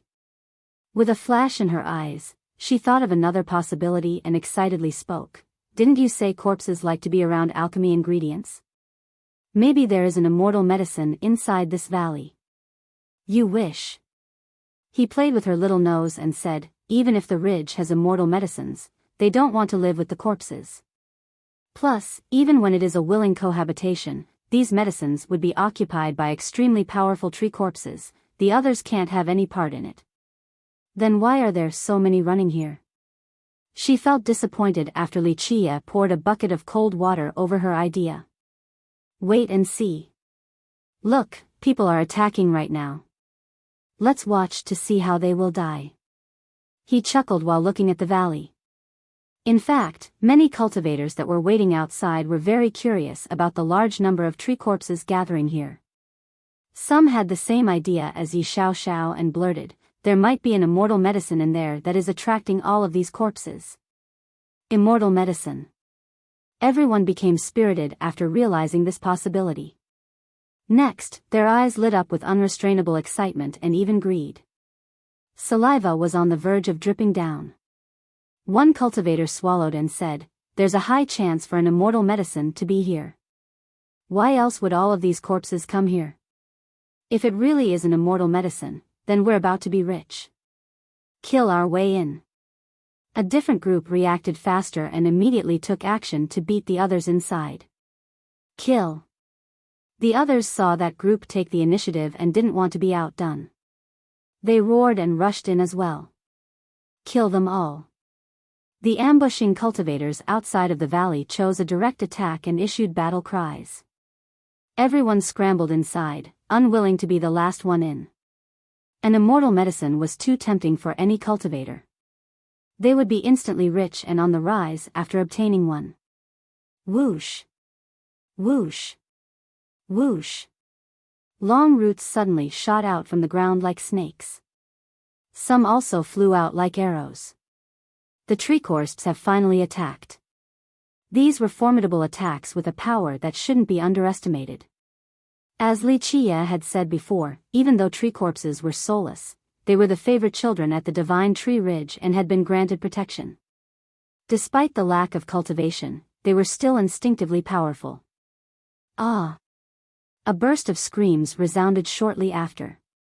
Some cultivators were pierced by the vines and dragged into the ground with seeds entering their foreheads. Kill them. A few people noticed that their companions were being invaded by the seeds and were about to transform into withered. They shouted in horror and quickly destroyed the corpses. Ah! Many seeds the size of sesame seeds sprung out from the ground. Some cultivators' blood fell onto these seeds, causing them to immediately shoot for the forehead.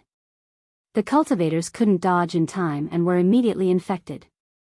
One cultivator fell to the ground and convulsed as cracking sounds came from all over his body.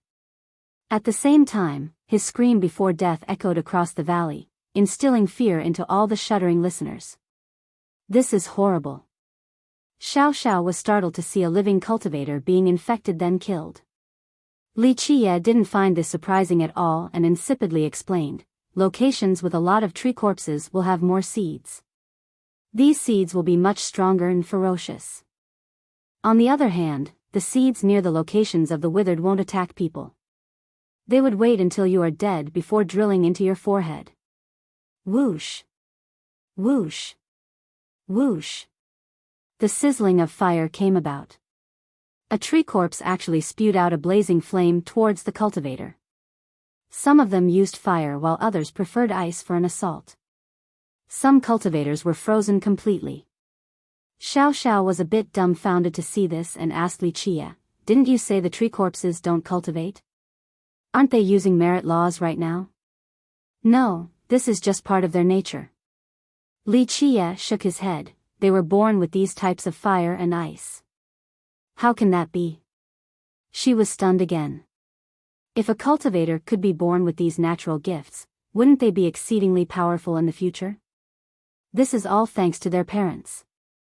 Li Qiye elaborated, the marks of the living cultivators still remain after the transformation process of the first generation. For example, when the corpse was alive, they might have cultivated an ice art.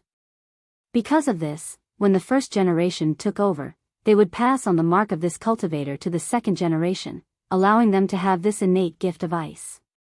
So it's like that. She murmured, "Doesn't that mean a successful second generation capable of cultivating would be immensely powerful?" He flatly responded, "Definitely, but it is also bad in a sense. All in all, the cons outweigh the pros. There's no need to be envious, such innate gifts aren't necessarily a good thing." "Why not?" She found this surprising. It is precisely because the first generation carries the mark of the host that the second generation can't be successful.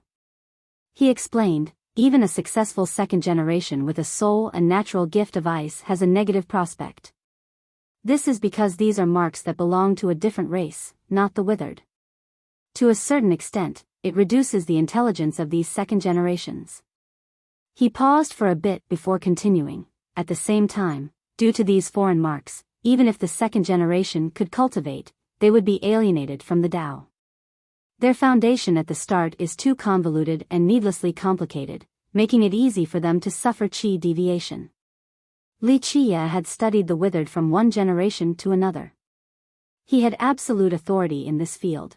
No one in the 9 worlds understood this race more than him.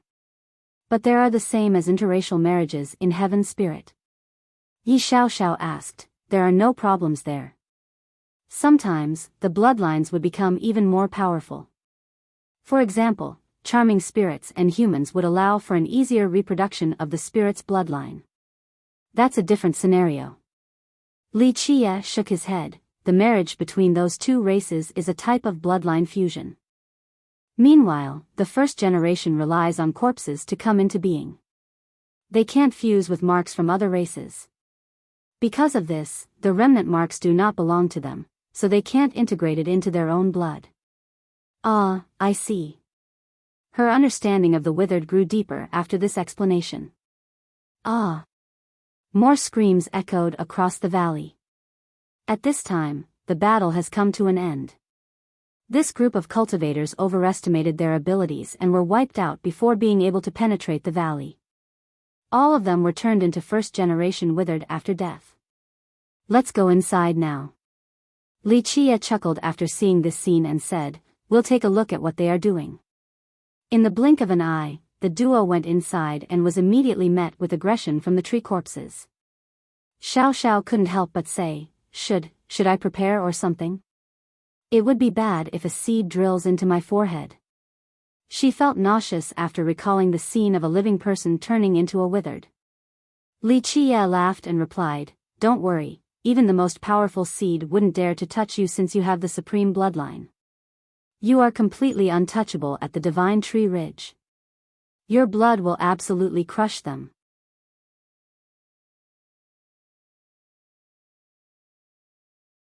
Chapter 14:20. Xiao Xiao stared at him and demanded, "What is my bloodline?" "You surely know the answer, just tell me already." Li Qie only responded with a smile, "It's not that I don't want to tell you, but the time isn't ripe. After a couple more days, I'll take you to a place. At that time, you will find out your bloodline even if I don't say anything. A few things can't be expressed with words, you will need to feel it." Having said that, he pointed at his heart. "Only with that will you be able to know what your bloodline is as well as its true mysteries. Otherwise, you won't be able to understand what your bloodline is carrying even if I speak 1,000 or 10,000 phrases. It is all useless." He spoke with sincerity and didn't lie to her at all. "Humph, whatever." She glared at him and stepped on his foot again. Li Qie cheerfully spoke, "Okay, little girl, get ready, we're going in." With that, he grabbed her tiny hand and rushed into the valley with incredible speed. The soaring immortal physique had no equal in terms of speed. Even Xiao Xiao couldn't react in time. Whoosh! Buzz! His intrusion was met with attacks from all the tree corpses. Some roots flew like arrows while others used their signature fire and ice elements. However, Li Qie's speed was countless times faster than them as he invaded the valley. Not to mention harming him, they couldn't even touch his sleeve. In one moment, Xiao Xiao could still see herself standing outside of the valley, but in the next, the scene changed completely. It only took the blink of an eye due to a speed that surpassed time and everything else. Deep in the valley was a small flat ground with a boulder in the middle surrounded by many tree corpses. The ones that were able to sit here were clearly older than the other corpses and much more powerful as well. There were more than 10 of them sitting near this seemingly common stone that looked like a table in this flat area. Perhaps the tree corpses didn't know what a table was and used this boulder as one by chance. It was quite strange. They weren't protecting any alchemy ingredients at all. Judging by their expressions, this seemed to be a debate. This was quite an unbelievable scene because they didn't have souls or intelligence and only relied on their instinct the majority of the time. Moreover, this looked like a high-level meeting as well. Even Li Qie found this surprising. While looking at the dozen corpses, Xiao Xiao curiously asked, "What are they doing?" He looked as well and murmured, "Until now, I have only been researching with a great emphasis on the withered while overlooking the tree corpses. Along the years, they have undergone changes as well and have obtained a certain level of intelligence." This scene made one thing clear, the tree corpses weren't soulless creatures like before. Regardless of what this meeting was about, they have evolved as well. Until now, Li Qie thought that only the withered had a chance to become a new race. His research was lacking for the tree corpses because of their inferior characteristics. A soulless creature had no chance to develop intelligence. In terms of turning into a new race, the withered were 100 times more likely compared to these corpses. According to his study, if the second generation withered can't successfully produce a third generation, they wouldn't be able to become a new race. If that was the case, it was simply impossible for these corpses. The dead can't become a new race. Thus, this scene took him by surprise. He didn't expect for some corpses to have a little intelligence. Although it looked quite limited, this was still a good start. The corpses stood up and stared at the intruding duo. Li Qie noticed and smiled, "A bit interesting, do you want to fight?" They were far stronger than the ones outside. Moreover, the rest of the corpses surrounded this area completely and seemed to be ready to pounce at any moment. Anyone else would be scared out of their minds under this perilous situation. However, Li Qie was still calm and could speak normally. In a short amount of time, countless gazes were on them. Xiao Xiao felt a bit frightened from all the unwanted attention. This wasn't due to her being timid, it was because this scene was too bizarre and creepy. It was one thing to be stared at by the living, but staring at her were countless eyes from the dead. It was a completely different sensation. Their hollow eyes carried a ghastly energy. There was nothing but death. Whoosh! Whoosh! Whoosh! Right when Xiao Xiao thought that these corpses were about to attack them, they dug into the ground and disappeared from sight. What's wrong with them? She found this astonishing and didn't know why they didn't attack. They fled. He chuckled and walked towards the boulder that they were sitting around. Fled? This took her by surprise. Why did they flee? Are they afraid of us? However, she felt that this wasn't plausible since they attacked all the other cultivators that entered the valley. Soulless they might be, their instincts are quite keen. They know who they can and can't mess with. Li Chia understood what she was thinking and smiled. He was suddenly attracted by something on the boulder and carefully observed it as if it was a supreme artifact. What is it? She found it strange to see his focus and quickly looked over as well. There was nothing on the boulder outside of a few shallow traces. These traces had been carved by a small stone. Moreover, they were quite new, so it was apparent that the corpses from earlier drew them. It was completely indiscernible and abstract. They weren't Dao runes or magical runes and were very few in number, as if the corpses just drew them randomly. Yi Xiaoxiao failed to understand them while Li Chia relished this moment as if it was an earth-shattering mystery. He circled around the boulder, seemingly turning a deaf ear to Xiaoxiao. She found his current expression incredible. These faint marks were nothing, a drawing from a child would be much more interesting in comparison. Just what is it? After a good while, she couldn't help but ask again while Li Chia was still immersed in his observation. He eventually regained his wits. However, he didn't turn his gaze away from the marks as he replied, "They're writings." Writings? The corpse's writings? She was a bit startled to hear this. You can put it that way. He continued to study them carefully. In fact, it is still a bit early to call them text. However, in addition to instinctive expressions, these corpses have another way of communicating. These words are still very simplistic. This is only the inception and it still hasn't fully formed yet, but maybe a real system will come out from this. The withered also had writings. However, their system came from the other races in the 9 worlds. They studied and used the common texts like the others. Alas, it was different for the tree corpses. They started from scratch, and so did this particular writing system. These shallow markings on the rock were the corpses trying to express something. What is written here? She simply couldn't decipher the intent. Li Chia gently shook his head. I don't know. This type of text is still in its early stages, it's not even finished yet. I'm afraid no one can truly understand what they are trying to say.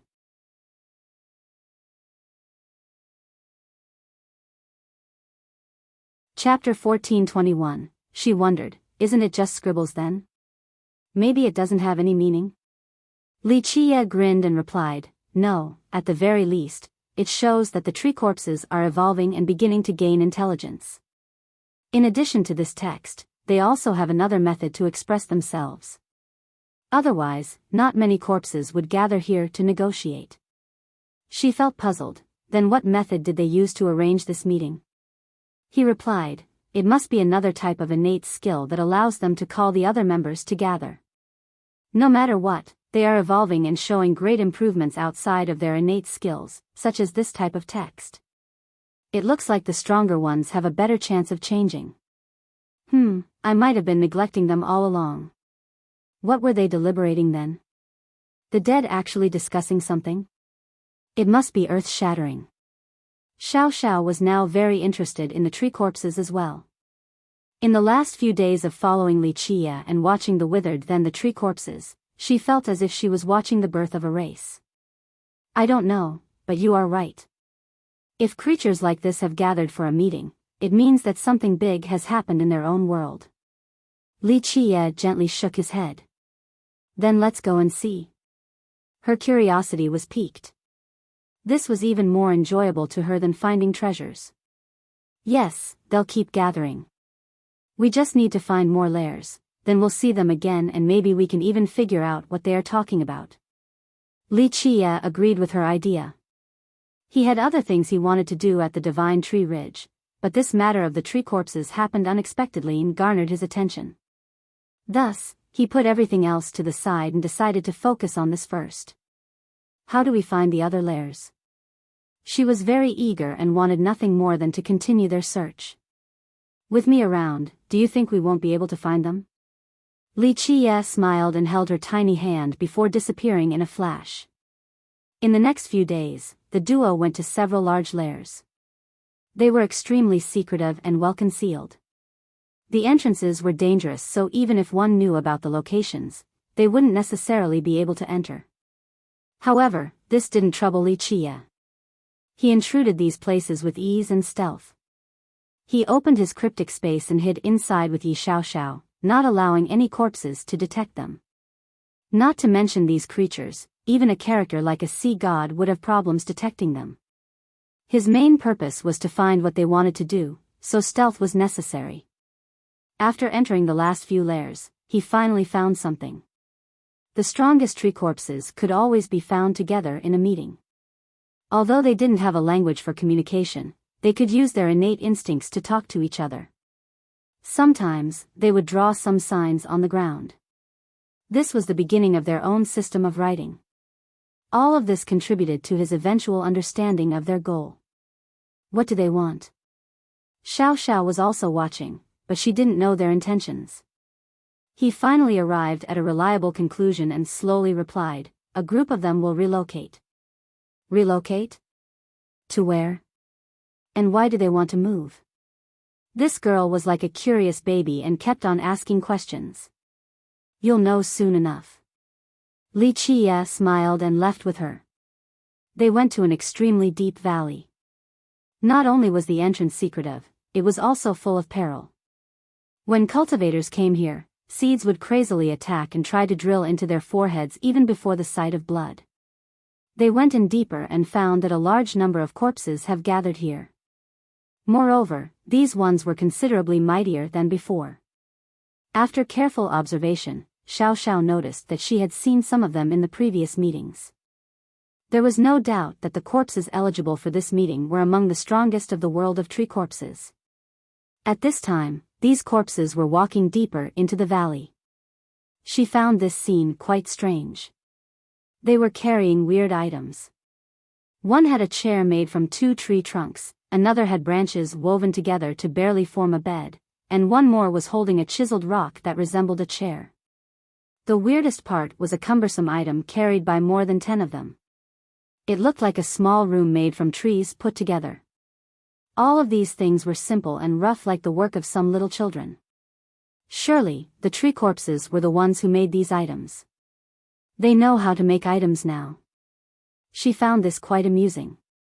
Despite the simplistic and rugged nature of these items, they were still the culmination of the tree corpses' effort. Their transformation is exceedingly slow, but maybe they still have a chance. Li Qie spoke with a tinge of emotion after witnessing this scene. She wondered, what are they going to do with these things? Will they be using them? However, she rejected this notion because they didn't need these items inside their lairs. Li Qie went silent for a moment before slowly answering, "A new life is about to be born." He was aware of the events that were about to transpire after learning the contents of the previous meetings. A new life? What kind of life? Another generation of tree corpses? Can they actually reproduce?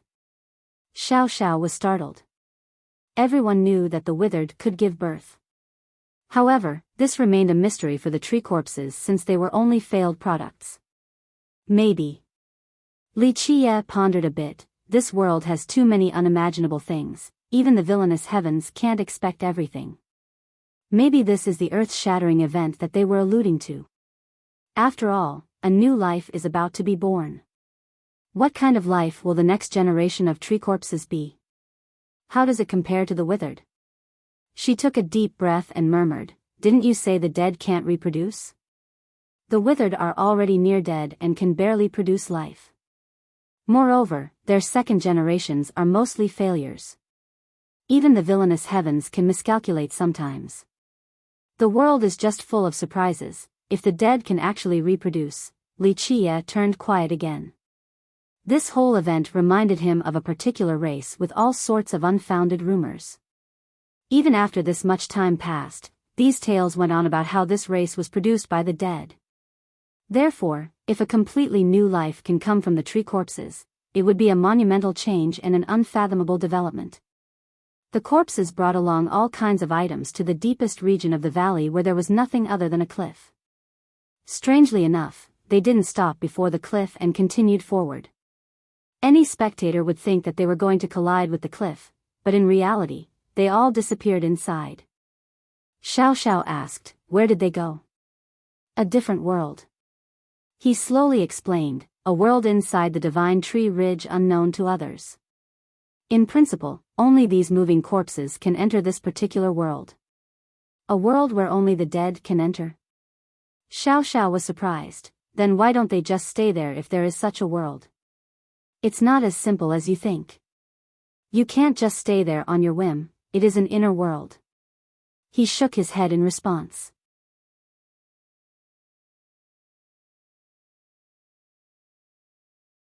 Chapter 1422, she asked, "An inner world? What do you mean?" He smiled and answered, "That's why the ridge is so magical. You can say that is where the real ridge is located since it contains all of its essences." "Can we go there?" She turned excited and wanted to enter the cliff as well. He replied, "You can definitely go there as long as you follow me. Moreover, I'll even take you to a place where you alone can grasp its mysteries." "Is it related to my bloodline?" She was very keen this time and understood his implication instantly. "Yes, it's because of your bloodline." He nodded and said, "The time is about right to trace back to your origin. You will even be able to understand its profundities. After doing so, you may be able to understand your tree father's origin as well." She couldn't wait any longer and blurted, "Then what are we waiting for? Let's go in right now." "Not here." He shook his head, "We can't go inside this location. There is only one entrance for us, the only place that is temporarily available for outsiders to enter the inner world." She looked at the cliff and asked, "How come these tree corpses can enter but not us?" "Because they are already dead. Like I said before, the divine tree ridge adores them and grants them protection. Because of this, they can enter many locations here, but we can't. The inner world rejects outsiders unless we can find the real entrance." "That's fine too, let us go there then." "Which direction?" She gave up for now. He cheerfully replied, "The Undying Gate." "The Undying Gate?" She was caught off guard. This sect has already declined, do they still have any power? He gazed towards the distance and eventually explained, "This is why the Undying Gate is so amazing and unique. If you could understand this sect, then you would understand why immortal Emperor Bu Si chose to build it here at Godhalt." "Humph, you sure know how to build up the suspense." She was very dissatisfied with his answer and stomped his foot again while gritting her teeth. He was still all smiles. "You don't need to know everything except for the mysteries of your bloodline. Even a little bit would be more than enough for a lifetime of benefits." "Well, let's go then." She helplessly glared at him. The two left the divine tree ridge for the Undying Gate. The gate could be said to be one of the two sects situated in Godhalt despite its vast territory. The other one was the Spirit Abyss. It would be inconceivable for this to happen on any other continent. They hadn't yet reached the gate before meeting a certain person. In the blink of an eye, this person fell down from the sky and landed right in front of Wuxia. "Who?" Xiao Xiao was startled and shouted. It was Sima Yujian, who was completely pale. Normally, her expression would be cold and emotionless like ice itself. However, the paleness this time was due to her injuries and a considerable loss of blood, making her unstable condition clear. She must have sacrificed some longevity blood. She was also covered in blood. Who knows if it was her own or her enemy's? Nevertheless, she still looked quite aloof with an emotionless gaze. After seeing Wuxia, her mouth slightly opened as if wanting to say something, but no words came out. She wanted to walk away, but her steady pace nearly made her fall to the ground. He immediately helped her and pressed his palm to her head to pour an endless amount of blood energy into her. This finally made her breathe easy. "Where are you hiding?" In the next moment, a group arrived from the sky and immediately surrounded the three without leaving an inch for escape.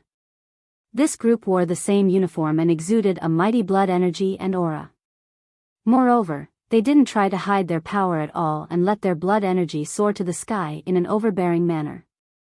They looked as if they could do whatever they wanted with wanton regard for others. Their leader was an old man with an even more terrifying blood energy. He also exuded a holy light and had a thunderous voice. Just a glance alone was enough to know that he was a mighty paragon. The gazes from the blockading experts were quite unfriendly. They even looked ready to attack at any moment without caring about who Wuxia was. Just the slightest sign of disobedience would prompt them to kill him. "Where are you going to run to now?" The leading old man stared at Sima Yujin and sneered. She was still aloof at the moment while being supported by Wuxia and felt no need to respond. The old man turned towards Wuxia and Xiao Xiao and coldly ordered, "The two of you better be smart and not meddle with other people's business. Hand her over right now." Wuxia chuckled to see this arrogant demeanor from him.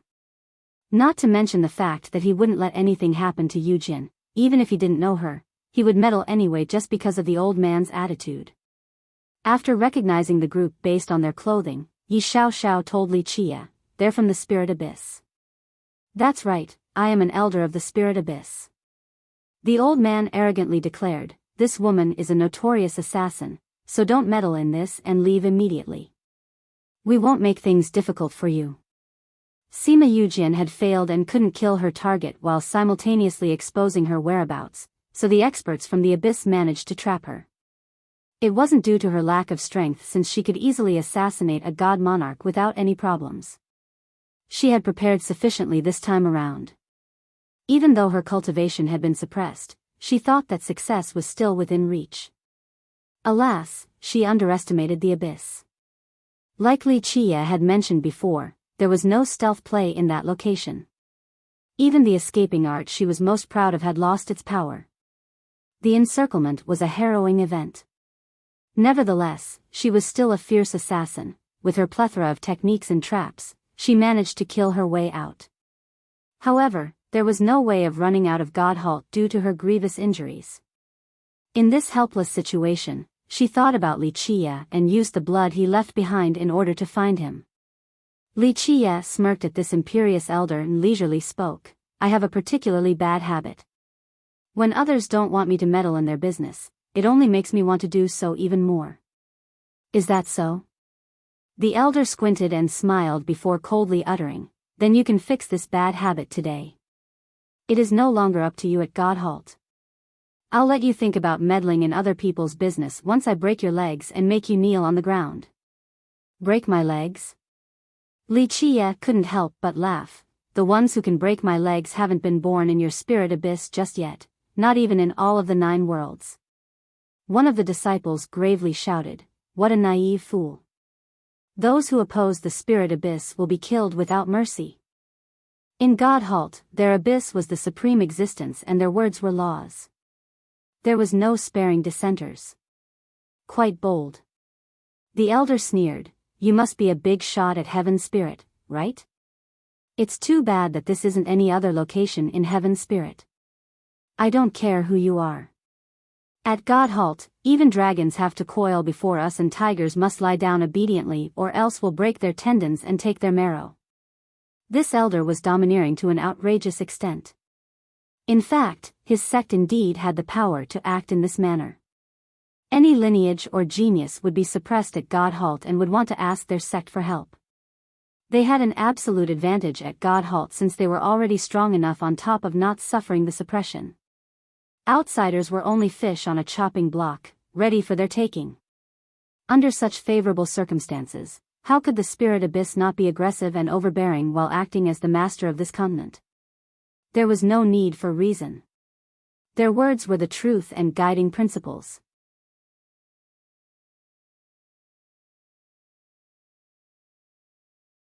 Chapter 1423, Xiao Xiao was quite amused by the posturing elder. She glanced over at Li Chia and then back at the elder before revealing a cute smile. Do you know who he is? This is a famous great character, Li Chia. Li Chia? After hearing this, the elder laughed in response. Your reputation precedes you. The younger generation will surpass us in time. His attitude bore no semblance of admiration. He was clearly mocking him in a dismissive fashion. However, this place is God halt. His smile disappeared, only the arrogance remained. I don't care if you are Li Chia or Li Bei, tuck your tail between your legs before our spirit abyss for your own sake. Even if you are stronger, a dragon crossing the river, opposing us on our turf will only result in us severing your tendons and breaking your spine until you submit. In the present, very few of those who knew Li Chia's deeds would dare to show such an arrogant attitude and utter these overbearing words. However, this elder dared to do so. In his eyes, it didn't matter who the hell came to God halt, they better start acting sensibly and obey the rules even if they were the most incredible genius. Even a character like Meng Zhentian would have to send tributes and act politely to them while visiting God halt. Because of this, he showed no apprehension towards Li Chia. The Abyss was an uncrowned king in God halt, the greatest existence. They wouldn't be afraid of anyone unless an immortal emperor personally came. How fearless. Xiao Xiao was astonished at the elder's confidence. Watch it or it will bring about sect destruction. She wasn't trying to flatter Li Chia since she believed that he was strong enough to carry it out. Sect destruction? The elder's expression turned cold as he uttered, who cares if he is an amazing genius? Before becoming emperor, he is nothing but a dog before our abyss. This retort was powerful enough. It was the same as pointing straight at Li Chia and criticizing him. With your comment just now, I will consider destroying your spirit abyss. Li Chia couldn't help but smile. In the blink of an eye, a great hand reached for the elder. Come, show me just how much strength you have left. The elder shouted and released his energy without a care before attacking Li Chia with a monstrous pressure.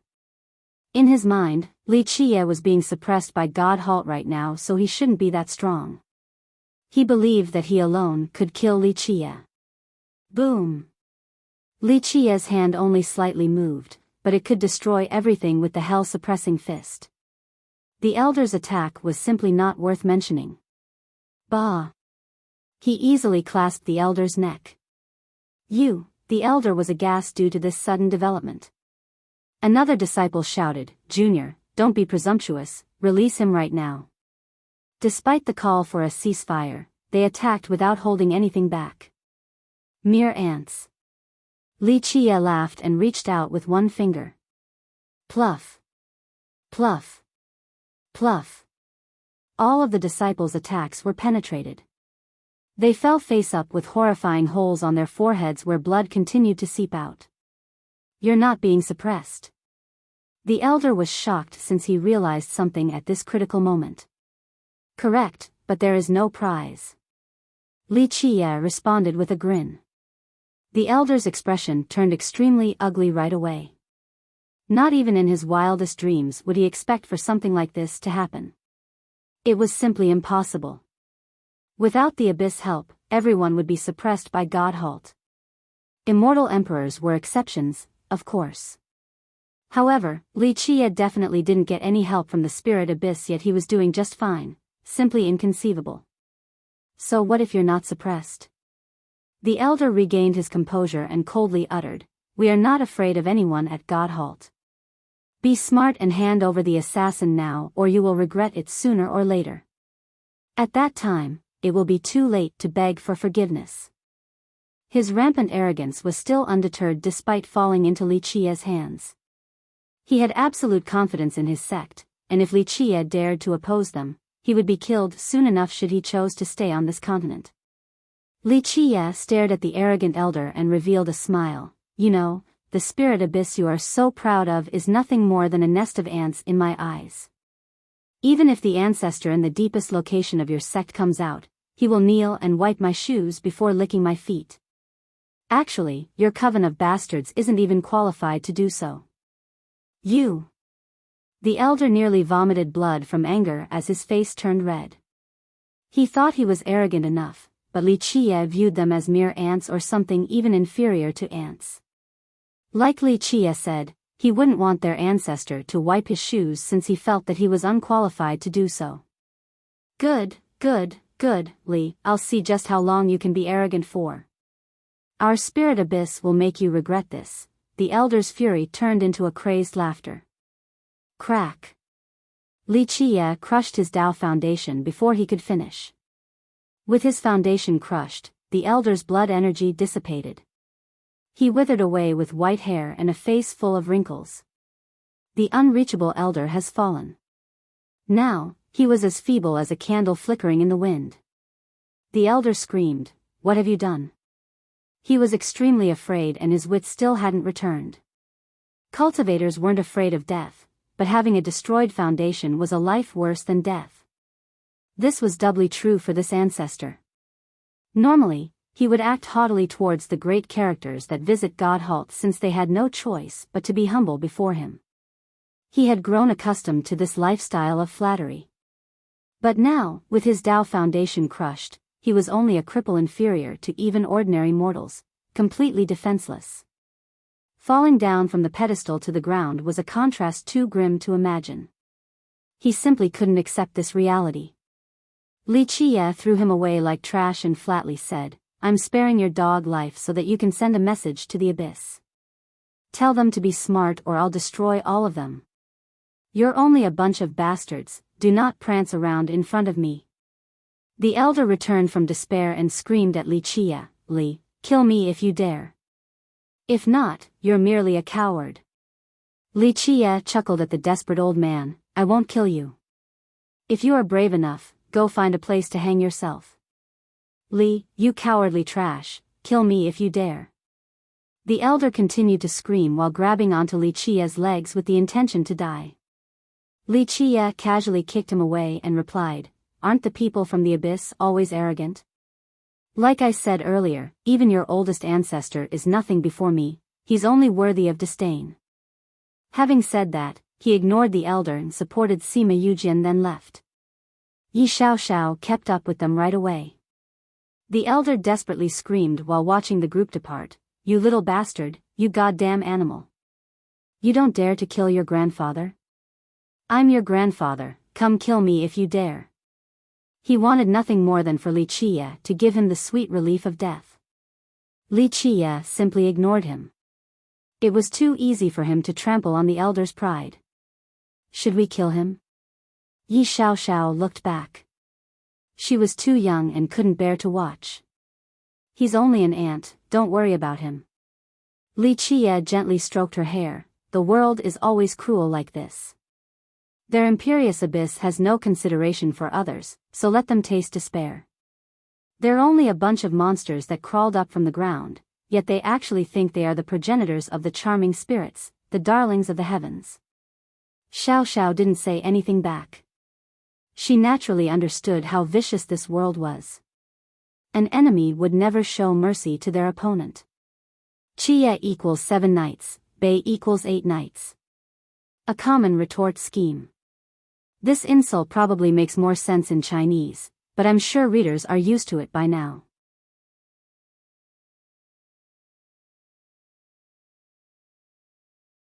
Chapter 1424. The group left together, but they didn't directly go to the Undying Gate. Instead, Li Qie found a secret place to hide Sima Yujian in order to heal her. Despite her heavy injuries, Li Qie had the Heaven Restoration Ointment, so this was not a problem at all. After applying the medicine, she was quite shocked since she could feel her wounds recover at a rapid pace.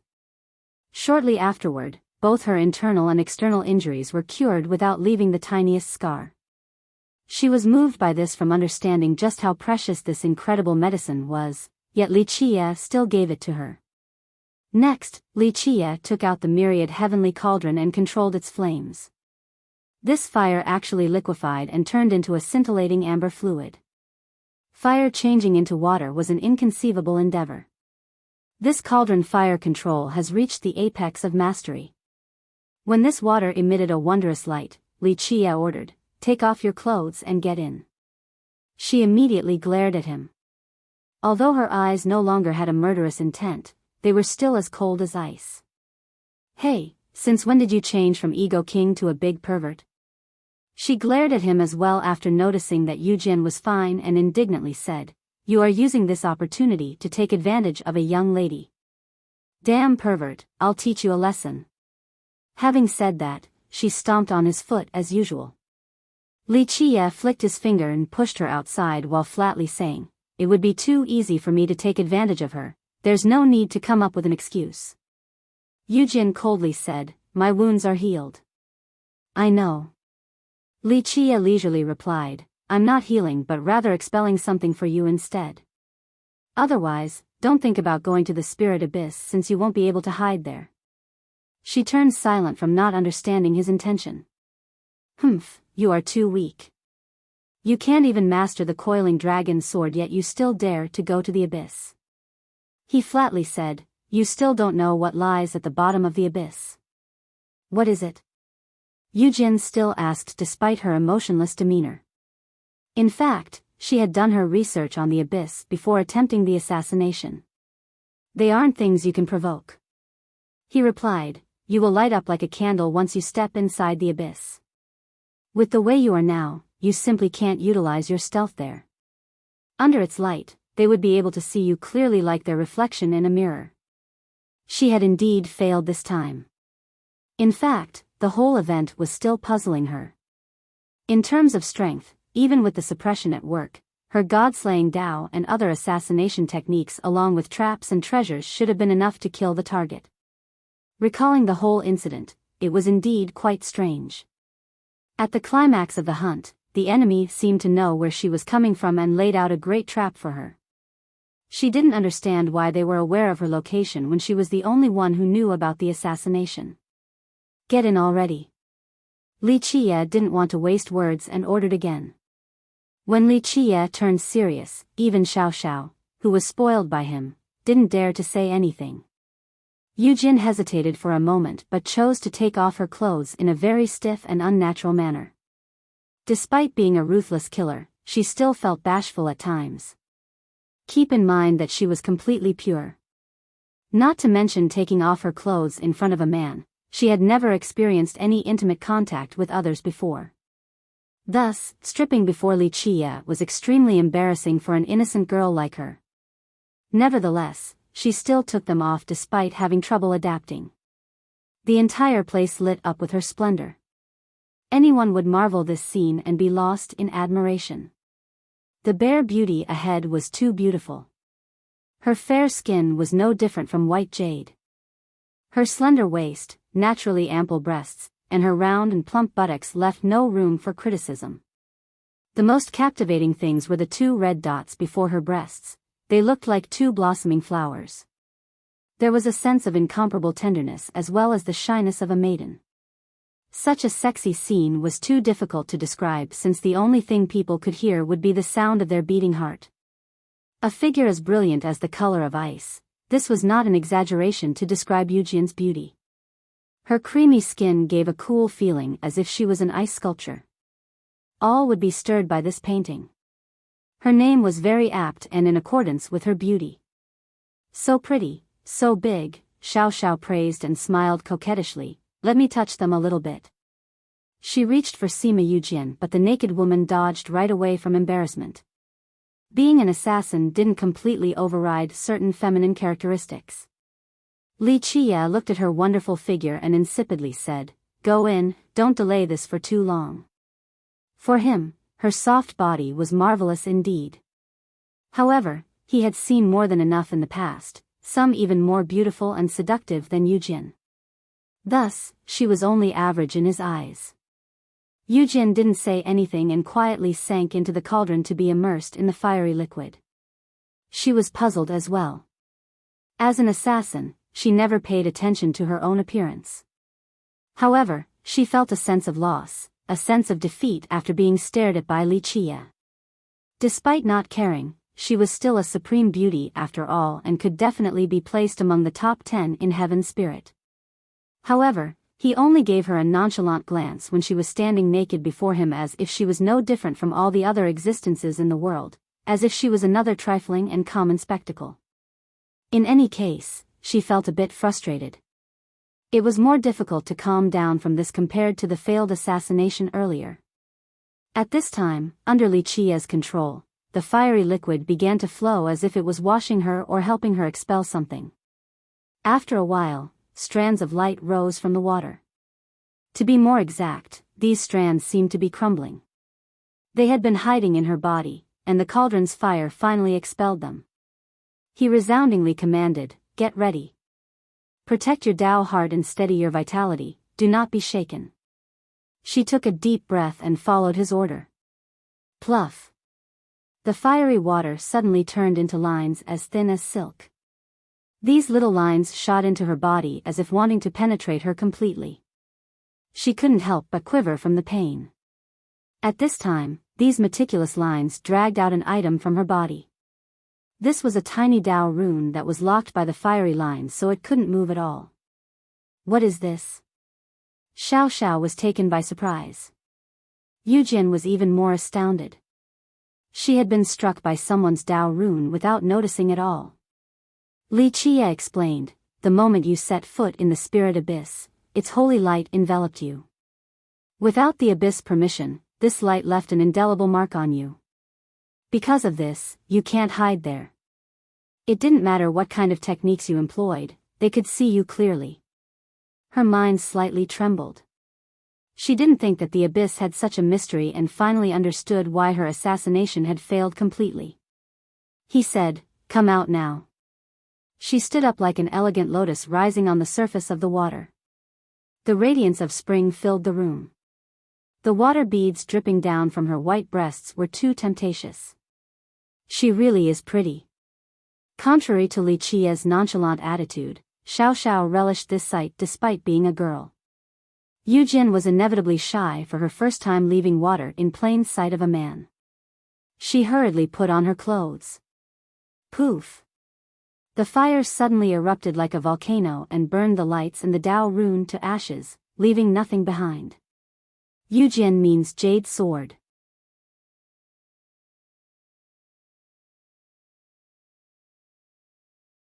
Chapter 1425. She stood there coldly after getting dressed in silence. She wanted to say thanks, but the words wouldn't come out. This was her nature, and the path of an assassin had only amplified it. The words, "thank you," were too difficult to say since self-reliance was her way of life. He gestured for her, "Come." She hesitated for a moment but still walked in front of him. He placed his right hand on her breast, causing her feminine mind to tremble. This sudden move from Li Qia made her take a step back. After all, an innocent girl like her had never experienced something like this before. "I've seen everything already." Li Qia looked at her and flatly said, "If I wanted to take advantage of you, would I need to wait until now?" Recently, she had been heartless as if she was transforming into an ice sculpture. Her emotions rarely swayed due to being an assassin. However, after hearing this, she felt an urge to beat Li Qia up. It could be said that this man was really asking for it by saying such words. In the end, she took a deep breath and took one step forward to stand in front of him again. His right hand met her chest again and the same shudder ran through her mind. She could feel his strong palm full of calluses through the thin clothing. It was rough yet powerful, giving her a sense of security. A feeling of pins and needles spread from her chest to the rest of her body. This was a strange feeling she never had before. Whoosh! His hand lit up like a lamp and her body followed suit. Clank! A metallic noise came about as laws intertwined around his palm. Space seemed to have been dislocated since it lit up around Sima Yujin. She saw these chain-like laws locking her space and suppressing her. At this time, the laws entered her body and lit up the space within. With this, everything became sealed both inside and out. Clank! The sound of a lock unlocking came about. The laws that entered this space seemed to be unlocking one shackle after another. After these mysterious shackles were unlocked, the mysterious laws in this space retreated like spirit snakes and vanished without a trace. In the blink of an eye, her entire body trembled. She felt the lock press down on her body, disappearing. A loud blast ensued as her vitality majestically erupted and returned like a soaring dragon. She was quite startled and finally understood that he had removed the suppression from God Halt from her body. Her regular cultivation was back at last. After seeing this, Xiao Xiao asked him, "You can actually undo the oppression of God Halt?" Li Qia looked at her and flatly said, "Nothing strange about it. At God Halt, there are secrets and rules to follow. Why is it that so many people come to the abyss for help after arriving here? It is because they can undo this suppression. However, unlike me, they rely on treasures to do so." Even the aloof Yujin had to ask, "And what about you?" Li Qia chuckled in response, "As long as I follow the rules, everything can be undone. God Halt has obscured some mysteries, so as long as you understand them, you can undo the suppression." Of course, it wasn't easy to ponder these mysteries. Just this alone required Li Qia, as the Dark Crow, to spend a long time and many trips to this place before achieving success. Yujin reverted to her frosty and silent demeanor. It gave a piercing feeling and made others not want to go near her. Li Qia looked at her and said, "Even though I won't accept a disciple, from today on, you will follow me so that I can teach you the God-slaying Tao." This prompted her to stare at him intensely. As a woman of few words, she actually wanted to question him to dispel her skepticism. She didn't believe that he could guide her on this path. After all, an outsider couldn't possibly teach her the God-slaying Tao. "I can cultivate it myself." She coldly refused him. Li Qia gave her the side eye in response, "By yourself? Too slow. You think I want to bring an unwanted stepchild everywhere? Your Tao is only at this level, yet you dare to come to the abyss for a mission? Don't smear the reputation of the God-slaying Night Corps. To let someone as weak as you inherit the Corps' ultimate techniques is an affront to its prestige." She was livid after hearing this despite being an emotionless assassin and glared at him. "You don't need to angrily stare at me in disagreement." Li Qia smiled and said, "If you have truly grasped the essences of the God-slaying Tao, you wouldn't have failed today. Moreover, the coiling dragon's sword would be in your possession. Even though you were selected as the successor, you are not at the level to wield the sword, the weapon that represents the supreme prestige of the God-slaying Tao." She had no response to his claim. Despite feeling some anger, he indeed pointed out her insufficiencies correctly. He commanded again, "Come, let me have a look at your sea of memories." She immediately retreated after hearing this. For any cultivator, this wasn't something they could show to anyone, not even the closest confidants. He noticed her guard and lightly said, "You think there's a point to being cautious of me? If I wanted to see your memories, there is no escaping since you can't resist me. Besides, if I want the merit laws and secrets of the Night Corps, I wouldn't need to use you either since your knowledge is too limited. As long as I give the command, your masters would tell me everything." Yujin didn't lower her vigilance and stood there motionlessly. "Come here." Li Qia glared at her and spread out his mighty aura. When he turned serious, others would be nervous and fearful. He had become a supreme existence that hands out orders. Yujin was shaken and felt a primal fear. This wasn't because she wasn't strong enough. For some unknown reasons, she couldn't refuse him and walked forward as if possessed. His dignified demeanor left no room for resistance. She felt as if he was the king of the night, the ruler of darkness. He possessed a charisma that she had no answer for. In fact, she was strong enough to resist even a god king. Unfortunately for her, she had met Li Qia. He could be considered the creator of the God-slaying Tao, the unquestionable lord of the God-slaying Night Corps, its real master. Thus, he left an unerasable mark on this Tao. In the past, he had ruled over the entire Corps, so how could she resist him, the king of the night? Even Xiao Xiao was greatly affected by Li Qia's temperament. When he became dignified, she was startled and found it difficult to refuse him. Anyone would feel the urge to obey. Regardless of how strong one might be, the moment this supreme tyrant becomes angry, they would quickly prostrate before him. Yujin was now standing inches from Li Qia. He raised her icy face and profoundly stared into her. She felt no choice but to obediently raise her head to meet his gaze. Whoosh! His eyes illuminated her sea of memories as well as the deepest depths of her soul. However, an even more incredible thing happened. The sealed location in her mind suddenly unlocked completely with a click. Keep in mind that every lineage had their own methods. After each disciple learns a particular merit law, certain parts of their memories would be sealed so that outsiders couldn't forcefully open it lest they risk their minds blowing up. This type of sealing domain was mainly used to prevent their disciples' memories from being forcefully read by the hands of masters. It rendered stealing entirely impossible.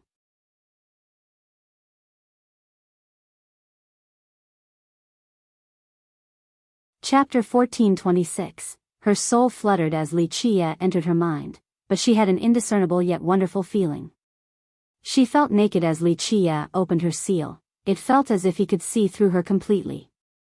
Not to mention an assassin, even an ordinary cultivator knew just how taboo it was to let someone else read your memories. She wanted to resist, but Li Qie's charisma possessed her like a moth running to a flame. This sense of willingness couldn't be described with words. She did feel slightly embarrassed due to this intrusion because everything about her was lying bare before him. Finally, he let go of her. Her wits returned as well as an incredible sense of astonishment. She took several steps back in fear and stared at him as if he was a ghost. You know some demonic arts. In her mind, this was simply inconceivable. Because of her steady mind and Tao heart along with her powerful cultivation, she wouldn't be awed so easily. However, she was captivated by his charisma and was seemingly possessed to the point where she was unable to resist him. He was actually able to open her sealed domain. This was simply impossible. Her sea of memories should have exploded into nothingness. Alas, he opened it so easily that it made it seem as if her domain didn't resist him. What made her feel even more scared was that deep inside, she might be enjoying this feeling.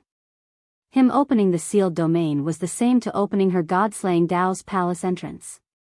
It was as if he could go there and hand her the keys to its secrets. In this instant, she felt as if she was willingly letting go of all resistance towards him so that he could grant her everything.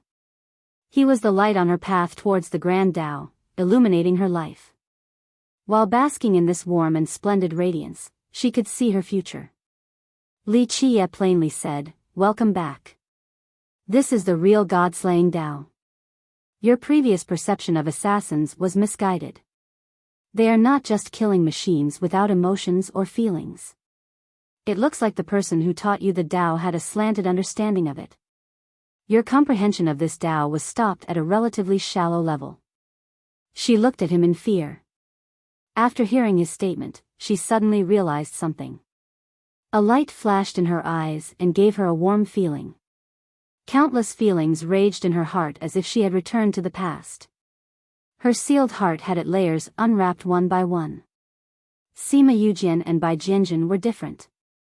Jianjun started on the ultimate heartless sword Tao at a young age. Because of this, her coldness was a murderous sword Tao formed in a natural manner. As for Sima Yujian, she didn't used to be so emotionless back then. Arrogance and pride were present, but she wasn't this cold and heartless. However, after losing to the swift Tao god in the competition for the sect master's position, her fate changed as she embarked on the path of the god-slaying Tao. This changed her from a pampered daughter to an assassin. During her training, she was as cold as ice like the sword in her hand. She became a weapon destined to kill. However, she felt a return to the olden days. Her heart was jumping as if she was no longer an assassin. Li Qie noticed her expression. He was too familiar with this process and gently shook his head. This is something everyone needs to experience. In the beginning, many will think that the god-slaying Tao is an art of subterfuge, a ruthless weapon for killing. However, even a tool for killing doesn't need to be cold and emotionless.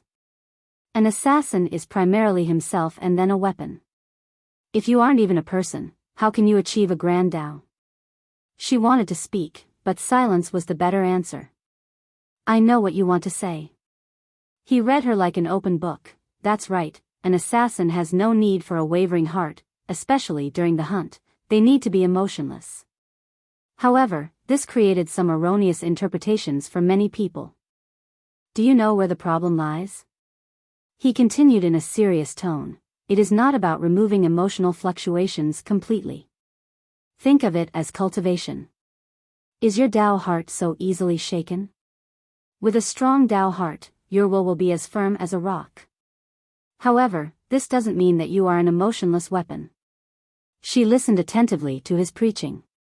Li Qiye noticed this and slowly continued, the god-slaying Tao and the night core.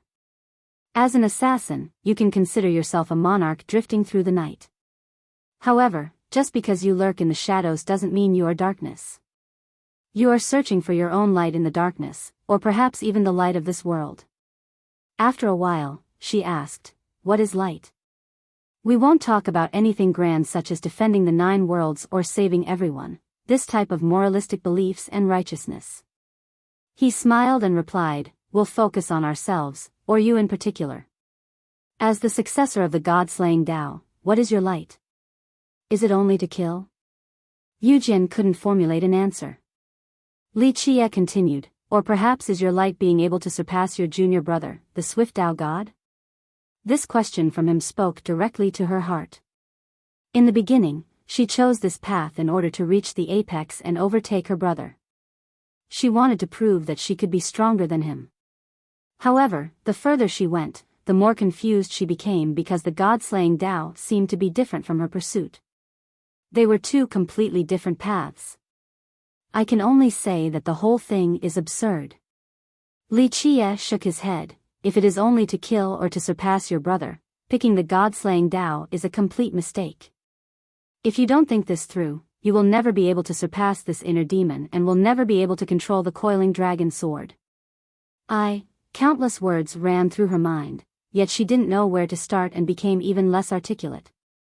It looks like your master has tried his best in teaching you cultivation but failed to enlighten your perspective in life. He shook his head once more. He only taught you merit laws and techniques but didn't help you comprehend the Tao. I can only say that he is a responsible master, not a good one. Yu Jin immediately retorted with a cold tone, I won't let you say so. She had the utmost respect for her master because when her life hit rock bottom, he was the one who pulled her back up. I am simply telling you the truth. Li Qiye flatly said, the god-slaying Tao is not a merit law or an assassination art. It is a grand Tao at heart, and a supreme one at that. Otherwise, why would Tao be part of its name? Might as well name it 3,860 killing techniques then. This was something he rarely did, carefully imparting his knowledge to her. Li Qiye explained, the most important thing to start the path towards a grand Tao is to have a Tao heart, and an inquisitive one at that. A Tao heart is essential before obtaining a grand Tao. If you consider yourself a weapon of murder, an emotionless sword, then you won't even have a heart, let alone being able to seek the Tao. When people say that the grand Tao is heartless, it doesn't mean that the seekers should be heartless as well, that's just the nature of the grand Tao itself. On the god-slaying path, both murdering people and hunting beasts, traps and skills, all of this for the god-slaying Tao is only a means towards sharpening oneself so that the user can go further and further before reaching the apex. In fact, becoming an assassin is no different from cultivation. As you grow stronger, you can kill those even stronger than you, or you can use your assassination arts to achieve your objectives. This is simply a process for you to become a supreme expert and not something as superficial as a weapon. It's like practicing an ice technique. Once successful, you can freeze the 8 directions and imprison myriad realms. Then does that mean the goal of this particular path is to become an ice woman? No, that's not the case. It is so that the user can become an immortal emperor or another expert standing at the pinnacle. This is a true grand Tao.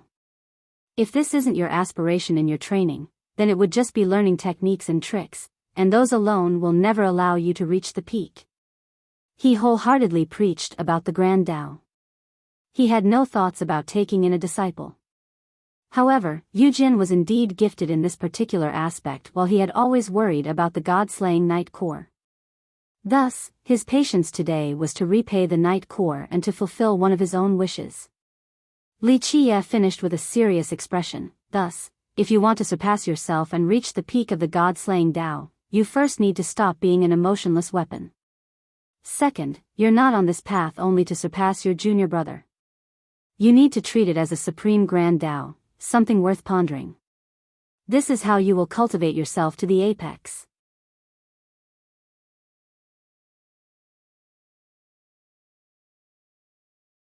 Chapter 1427. After such a long session, Yujin was dazed and couldn't regain her wits for a long time. Before she knew it, Li Qie had opened a new door for her, an unprecedented one that would reach all the way to the Grand Tao. In fact, Xiao Xiao enjoyed this preaching as well. She stood there with one hand on her chin, completely immersed and fascinated by his words. She calmed down at the same time as Yujin and ran over to tap on Li Qie's shoulder. Ego King, were you an assassin in the past? Li Qie laughed at this inquiry. Who says I'm an assassin? Are you saying that one can't understand something without experiencing it firsthand? Please, I don't believe your nonsense at all. She glared at him. It looks like you are lying. Humph, you must have been a big assassin before, maybe even a perverted one. She laughed after making this claim. It was not unreasonable for her to think this way. Even Yujin was suspecting that Li Qie might be from the Night Corps or a supreme assassin that they secretly groomed. Your imagination is too rich. Li Qie saw her expression and understood what she was thinking, then shook his head. I am not an assassin secretly groomed by the god-slaying Night Corps, and definitely not an assassin. I am me, Li Qie, that's all. Her face turned slightly red after being read by him, but she assumed her stoic manner again right after. After being an assassin for so long, she had a hard time adapting to these feminine expressions. He stood up and told Yi Xiao Xiao, all right, we'll go to the Undying Gate. Let's go. Xiao Xiao was ecstatic. She had been wanting to enter the Divine Tree Ridge's inner world. Sima Yujin, on the other hand, was hesitant. For her, there was no need to follow Li Qie. Not to mention that he used to be her target. More importantly, the two of them didn't know each other and he wasn't part of the Night Corps. Following him would mean exposing everything about her. After noticing the girl's hesitation, Li Qie turned around and flatly asked, what now, you still think that I'm plotting against you? She couldn't answer right away. Keep up. Li Qie didn't waste time and lowered his tone. With his serious demeanor, she felt a jolt and couldn't help but follow him as if starstruck. Her legs wouldn't listen to her any longer due to Li Qie's infinite charisma. She could only follow him. The three ran to the Undying Gate. However, it looked like only Li Qie and Xiao Xiao were present. In fact, Yujin was right behind them with her amazing stealth techniques from being the successor of the Night Corps. The weaker people simply couldn't detect her. They arrived at the gate very quickly. The moment it came in sight, Xiao Xiao excitedly said, we're here. Li Qie only smiled after seeing it. The Undying Gate was created by immortal Emperor Wuxia, once famous and deterring for a generation, especially during his era. Despite its vast size, there were only two lineages at God Halt, the Spirit Abyss and the Undying Gate. Today, the gate had fallen and was inferior to the Abyss. However, during the Emperor's era, the gate was very prestigious while the Abyss was the underdog. It was a time when experts coming to God Halt would also visit the Undying Gate to show their respect instead of just the Abyss. Alas, this was no longer the case. Anyone would be suppressed at God Halt. This in addition to old rumors about a slow cultivation speed, no one wanted to stay at this vast continent outside of the Undying Gate and the Spirit Abyss. Strangely enough, both of their disciples weren't affected by God Halt, and their cultivation speed remained the same without slowing down because of the land. There were certain credible sources for why the Abyss was unaffected. Some Supremes believed that the Abyss had some incredible treasures on top of their bloodline. Because they claimed to have the oldest bloodline of the charming spirits, they were unhindered by God Halt. However, it was a different story for the Undying Gate.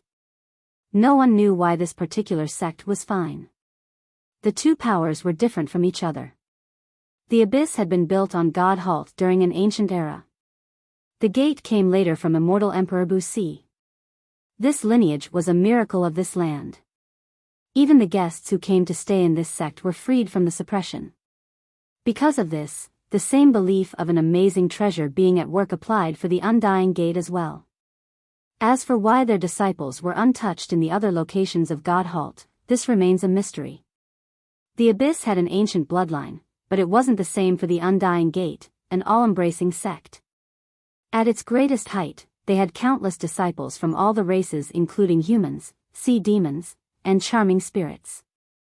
Thus, the answer didn't lie in their bloodlines. Eventually, there was an even bolder hypothesis. It stated that the reason for their freedom was because of the merit law created by immortal Emperor Wuxia, the secret for his immortality. There had been many legends about this particular secret, and the miracle of the Undying Gate only fueled its validity. Because of this, countless experts and great characters came to the sect in search of this art of immortality after its decline. This resulted in a catastrophe for the Undying Gate, a disaster that nearly drove it to the point of destruction. However, it managed to weather the storm. Nevertheless, it failed later on and became an insignificant sect with few disciples. While standing at the entrance to look at the entire sect, both Xiao Xiao and Yujian marveled at its spectacular appearance. Its location was extremely dangerous and shrouded in fog and clouds, so it looked quite surreal. Its mountain ranges were fairly magical as well. Each of the ranges produced unbelievably steep cliffs as if they were hanging in the air. Some were intertwined in a very intricate and complex manner. Many would be in awe of this magnificent geography. There were rivers and waterfalls 3,000 feet in the air pouring down among the aerial mountain ranges.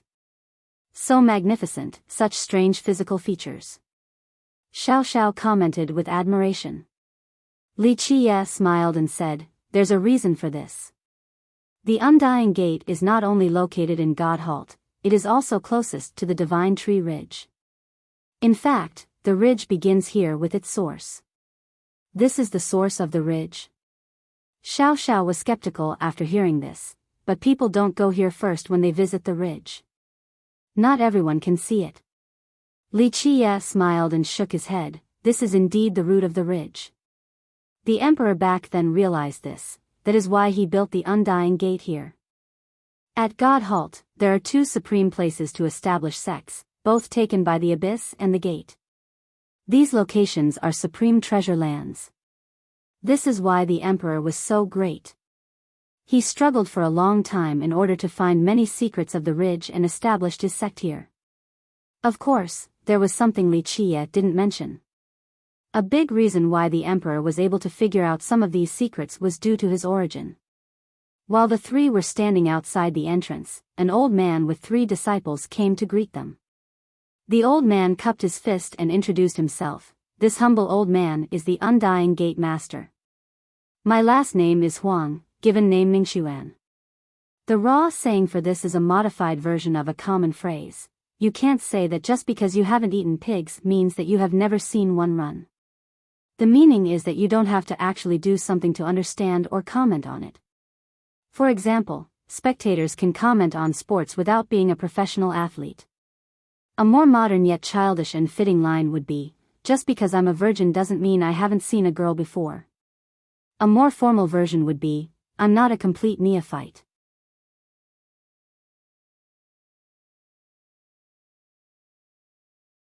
Chapter 1428. Li Qie chuckled at the old man's introduction and replied, "I am Li Qie, an idler." After hearing the name Li Qie, Huang Ningxuan's expression changed. He subconsciously took one step back as if he had just stepped on a snake. "It looks like my reputation isn't very good." Li Qie noticed all the changes to the gate master's demeanor and smiled. The gate master immediately smiled back, "No, no, of course not. Young noble Li, it is just a misunderstanding. Your reputation precedes you and I am lost in admiration. I can't believe you are actually gracing us with your presence today. What an honor for our sect and this lowly one." Despite his smile, he was lamenting inside.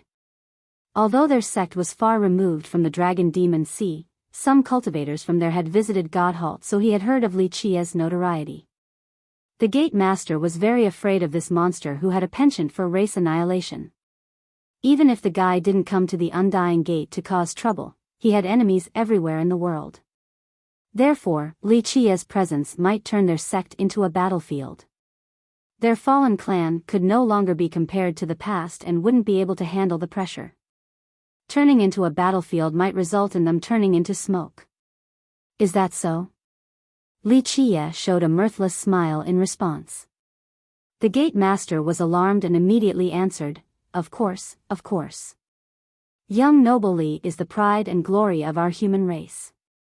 All humans in heaven's spirit are proud of you, who is vying for the imperial throne and prestige. All humans will celebrate when that day comes." Even though his flattery slightly betrayed his true thoughts, the last sentence came from his heart. The Gate Master was afraid of being implicated by Li Qia's presence, but he was still a member of the human race and desired for Li Qia to be the next emperor. If the humans could have won this generation, its people could finally walk with their heads held high and no longer have to rely on others like they are now. Li Qia laughed after hearing this and asked, "If that's the case, are you not going to invite me in?" The Gate Master calmed down and coughed, "Young noble Li and young miss, please come in." He bowed and welcomed them in. In fact, Yujin was also next to Li Qia, but since she was in stealth, the Gate Master couldn't see her. They found the entire Undying Gate to be quite vast with magnificent mountains and rivers, a showing of the uncanny workmanship of its creators. Countless mountain ranges ran above the steep cliffs in the sky. This magical scene was enveloped in mist and fog just like a realm of immortals.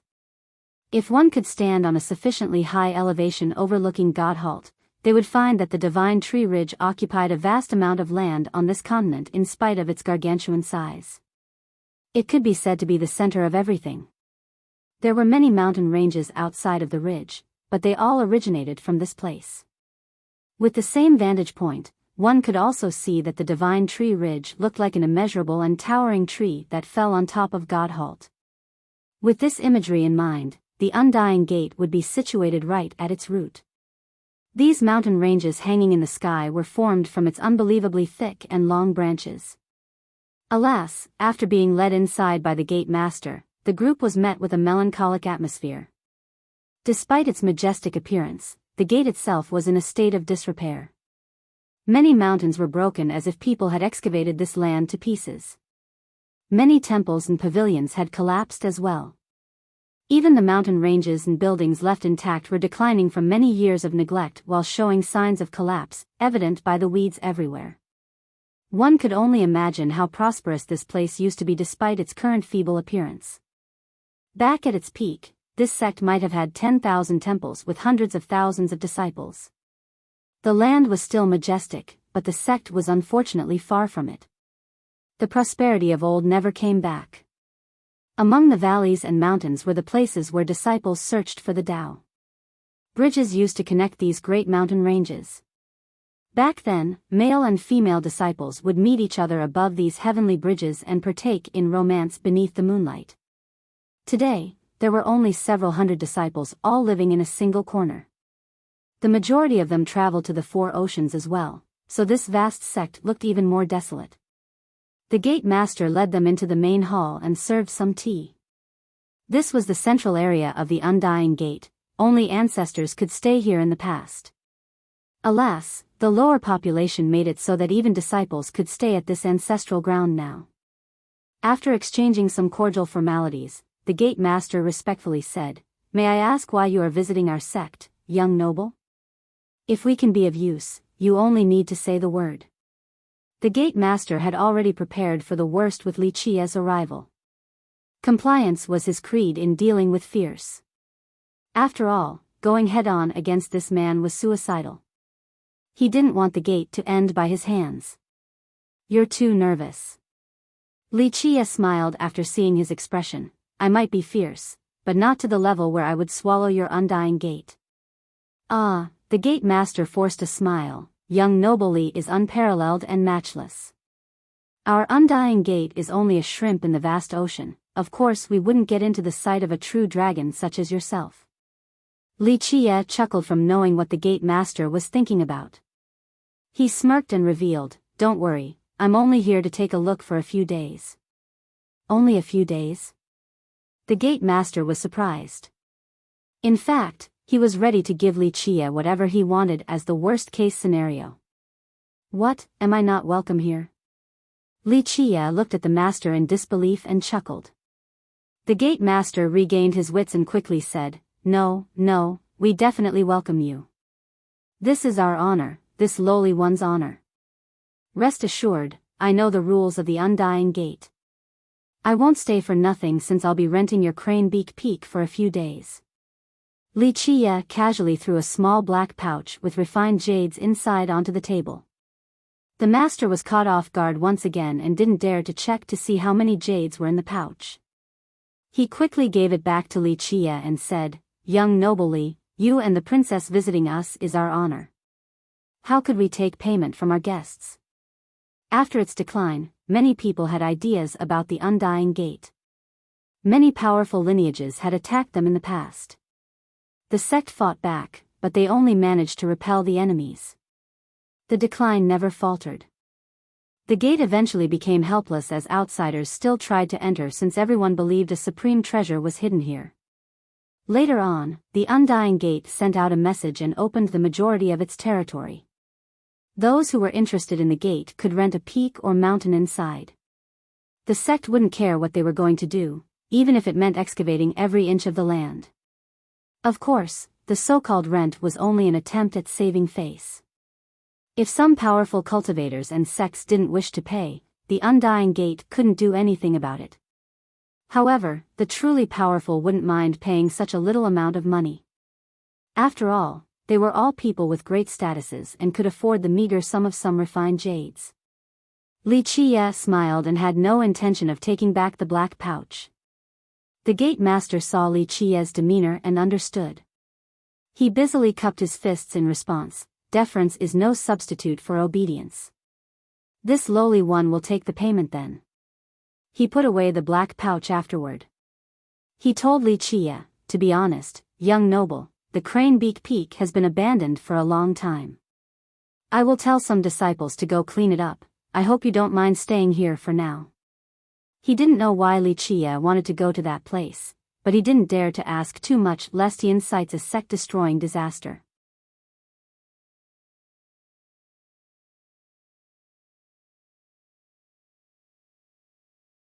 Chapter 1429, Li Qie smiled and suggested, "Then let's take a walk to enjoy the views of the Undying Gate." The gate master didn't dare to show any slight and quickly volunteered as the guide. In fact, this was not Li Qie's first time here. He was familiar with every mountain and river of this sect, so he didn't need a tour guide. It was a casual stroll for him. On the contrary, Xiao was curious about everything, especially the mountain ranges hanging in the sky with bridges connecting them. Many of these peaks towered to the clouds as well as very deep valleys and ravines. Both of these places had many buildings and temples. Despite being deserted at the moment, one could still see just how grand they used to be. "It looks like your sect has many heavenly grottos." Xiao spoke during her sightseeing escapade. The master replied, "According to our records, we had over 1 million disciples at our peak. They traveled around the 9 worlds to see all the races. As for the sect itself, we had 80,000 temples and more than 100,000 disciples present at that time." He became a bit excited after recalling the past glory of the Undying Gate. After all, they were once extremely prestigious in heaven's spirit. This was especially true during immortal Emperor Bu Si's era. The 9 worlds and the other races all paid their tributes. Just how prosperous and glorious was this? Unfortunately, the past was gone and everything has turned into smoke. He eventually sighed at the current state of the sect. The group saw many broken mountains and buildings. It must have been done by others who came in the past to search for the legendary treasures. Rumor has it that your sect was completely excavated back then. It is really a miracle for it to survive until now. Xiao was a talkative girl with no qualms about her words. It is thanks to the ancestors' protection. The gate master coughed awkwardly in response. Li Qie smiled and added, "That's an imperial lineage for you. If the Undying Gate doesn't provoke a truly powerful enemy, it won't be that easy for it to be destroyed completely. After all, it still has some secret powers left, so experts will find it difficult to obliterate it in full. Even a monstrous god king wouldn't be so idle as to do something like destroying the Undying Gate." Xiao Xiao found some truth in this response. After all, this place was still protected and once blessed by an immortal emperor. Ordinary experts wouldn't be able to flatten it completely. As for the god kings who had the abilities to do so, they wouldn't destroy an imperial lineage unless there was an unforgivable feud. Ultimately, they could destroy an imperial lineage right now, but if there was a single cinder that could reignite, the revitalized sect could destroy them in retaliation. Thus, without a substantial vengeance, no one would try to destroy the fallen Undying Gate. Plus, it was located in the distant God-Halt continent. The only thing valuable here was the art of immortality. That's true, an ordinary god king wouldn't be able to shake an immortal emperor's foundation. Xiao Xiao nodded. She curiously stared at the gate master and cutely smiled. "Everyone comes here to search for the artifact of immortality or the technique for eternal life. Is this true?" "Of course not, there is absolutely no such thing." The gate master's expression greatly shifted as he hurriedly replied, "These are only baseless assertions. How could we have an artifact or technique like that?" These words scared him quite a bit.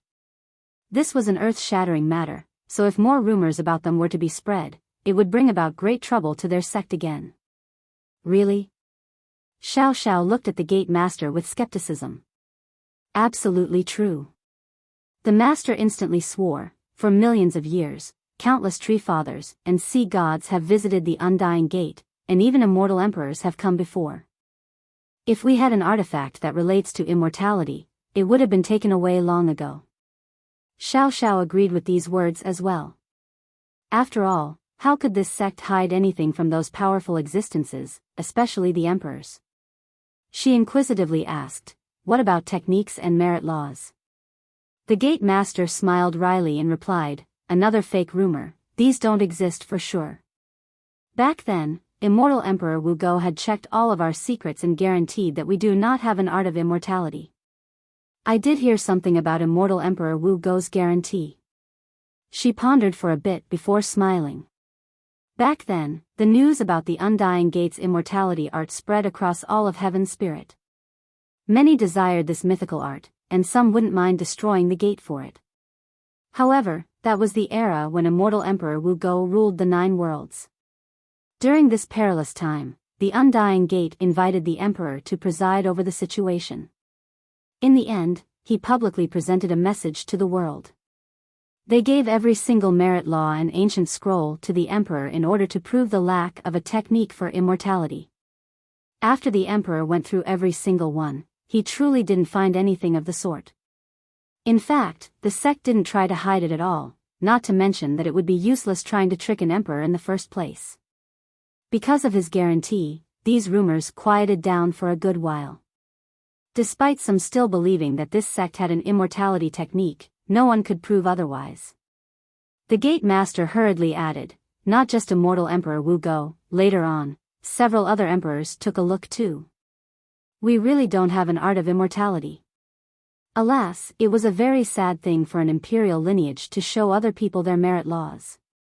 Fortunately, invincible existences like emperors wouldn't steal their techniques, for they would look down on such despicable actions. Xiao Xiao spoke with a smile, "That's not necessarily true. People keep saying that your sect does have such an art, so either Immortal Emperor Bu Si didn't pass it down or you have lost the inheritance." No one would doubt Immortal Emperor Wu Go's words. Even though some secretly believed that the sect had such a method or was once in possession of it, one thing was certain at the very least: the world indeed had a supreme technique for immortality. It was not unreasonable to maintain this train of thought. Immortal Emperor Bu Si had died time and time again, but he was still able to revive. This was the best evidence. However, after the emperor, no one else from the Undying Gate had been able to replicate this deed. Because of this, some people speculated that the emperor never passed down this art or the gate might have lost it. From then on, this technique was no more. Well, I don't know about that. The gate master cheerfully laughed. Descendants like us have no way of knowing whether our ancestors had this art of immortality or not. The truth was that he didn't want his sect to have anything to do with this art at all. Such a thing was tempting, but it could bring about a total catastrophe. Regardless of the gate master's responses, Xiao Xiao was still full of interest about the undying gate. She looked at the mountain ranges crossing the sky and said, even if your sect doesn't have this art, it isn't being suppressed by God Halt. This was the second thing from the gate that was so desirable by others. Only the abyss and the gate were spared from this fate. The abyss case was a bit more clear-cut while the gate's reason remained a secret. A few believed that it was due to their art of immortality, but the most common speculation was that they had a treasure just like the abyss.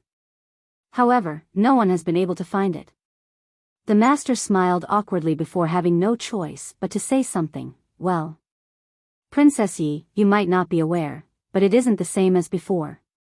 In the distant past, we were indeed freed from the suppression, but there are limitations now. Inside the undying gate, we are completely fine, but our disciples will be suppressed in the other parts of God Halt. Really? She was skeptical. The gate master sincerely answered, it's completely true. A lot of people have tested this and we don't need to lie about it.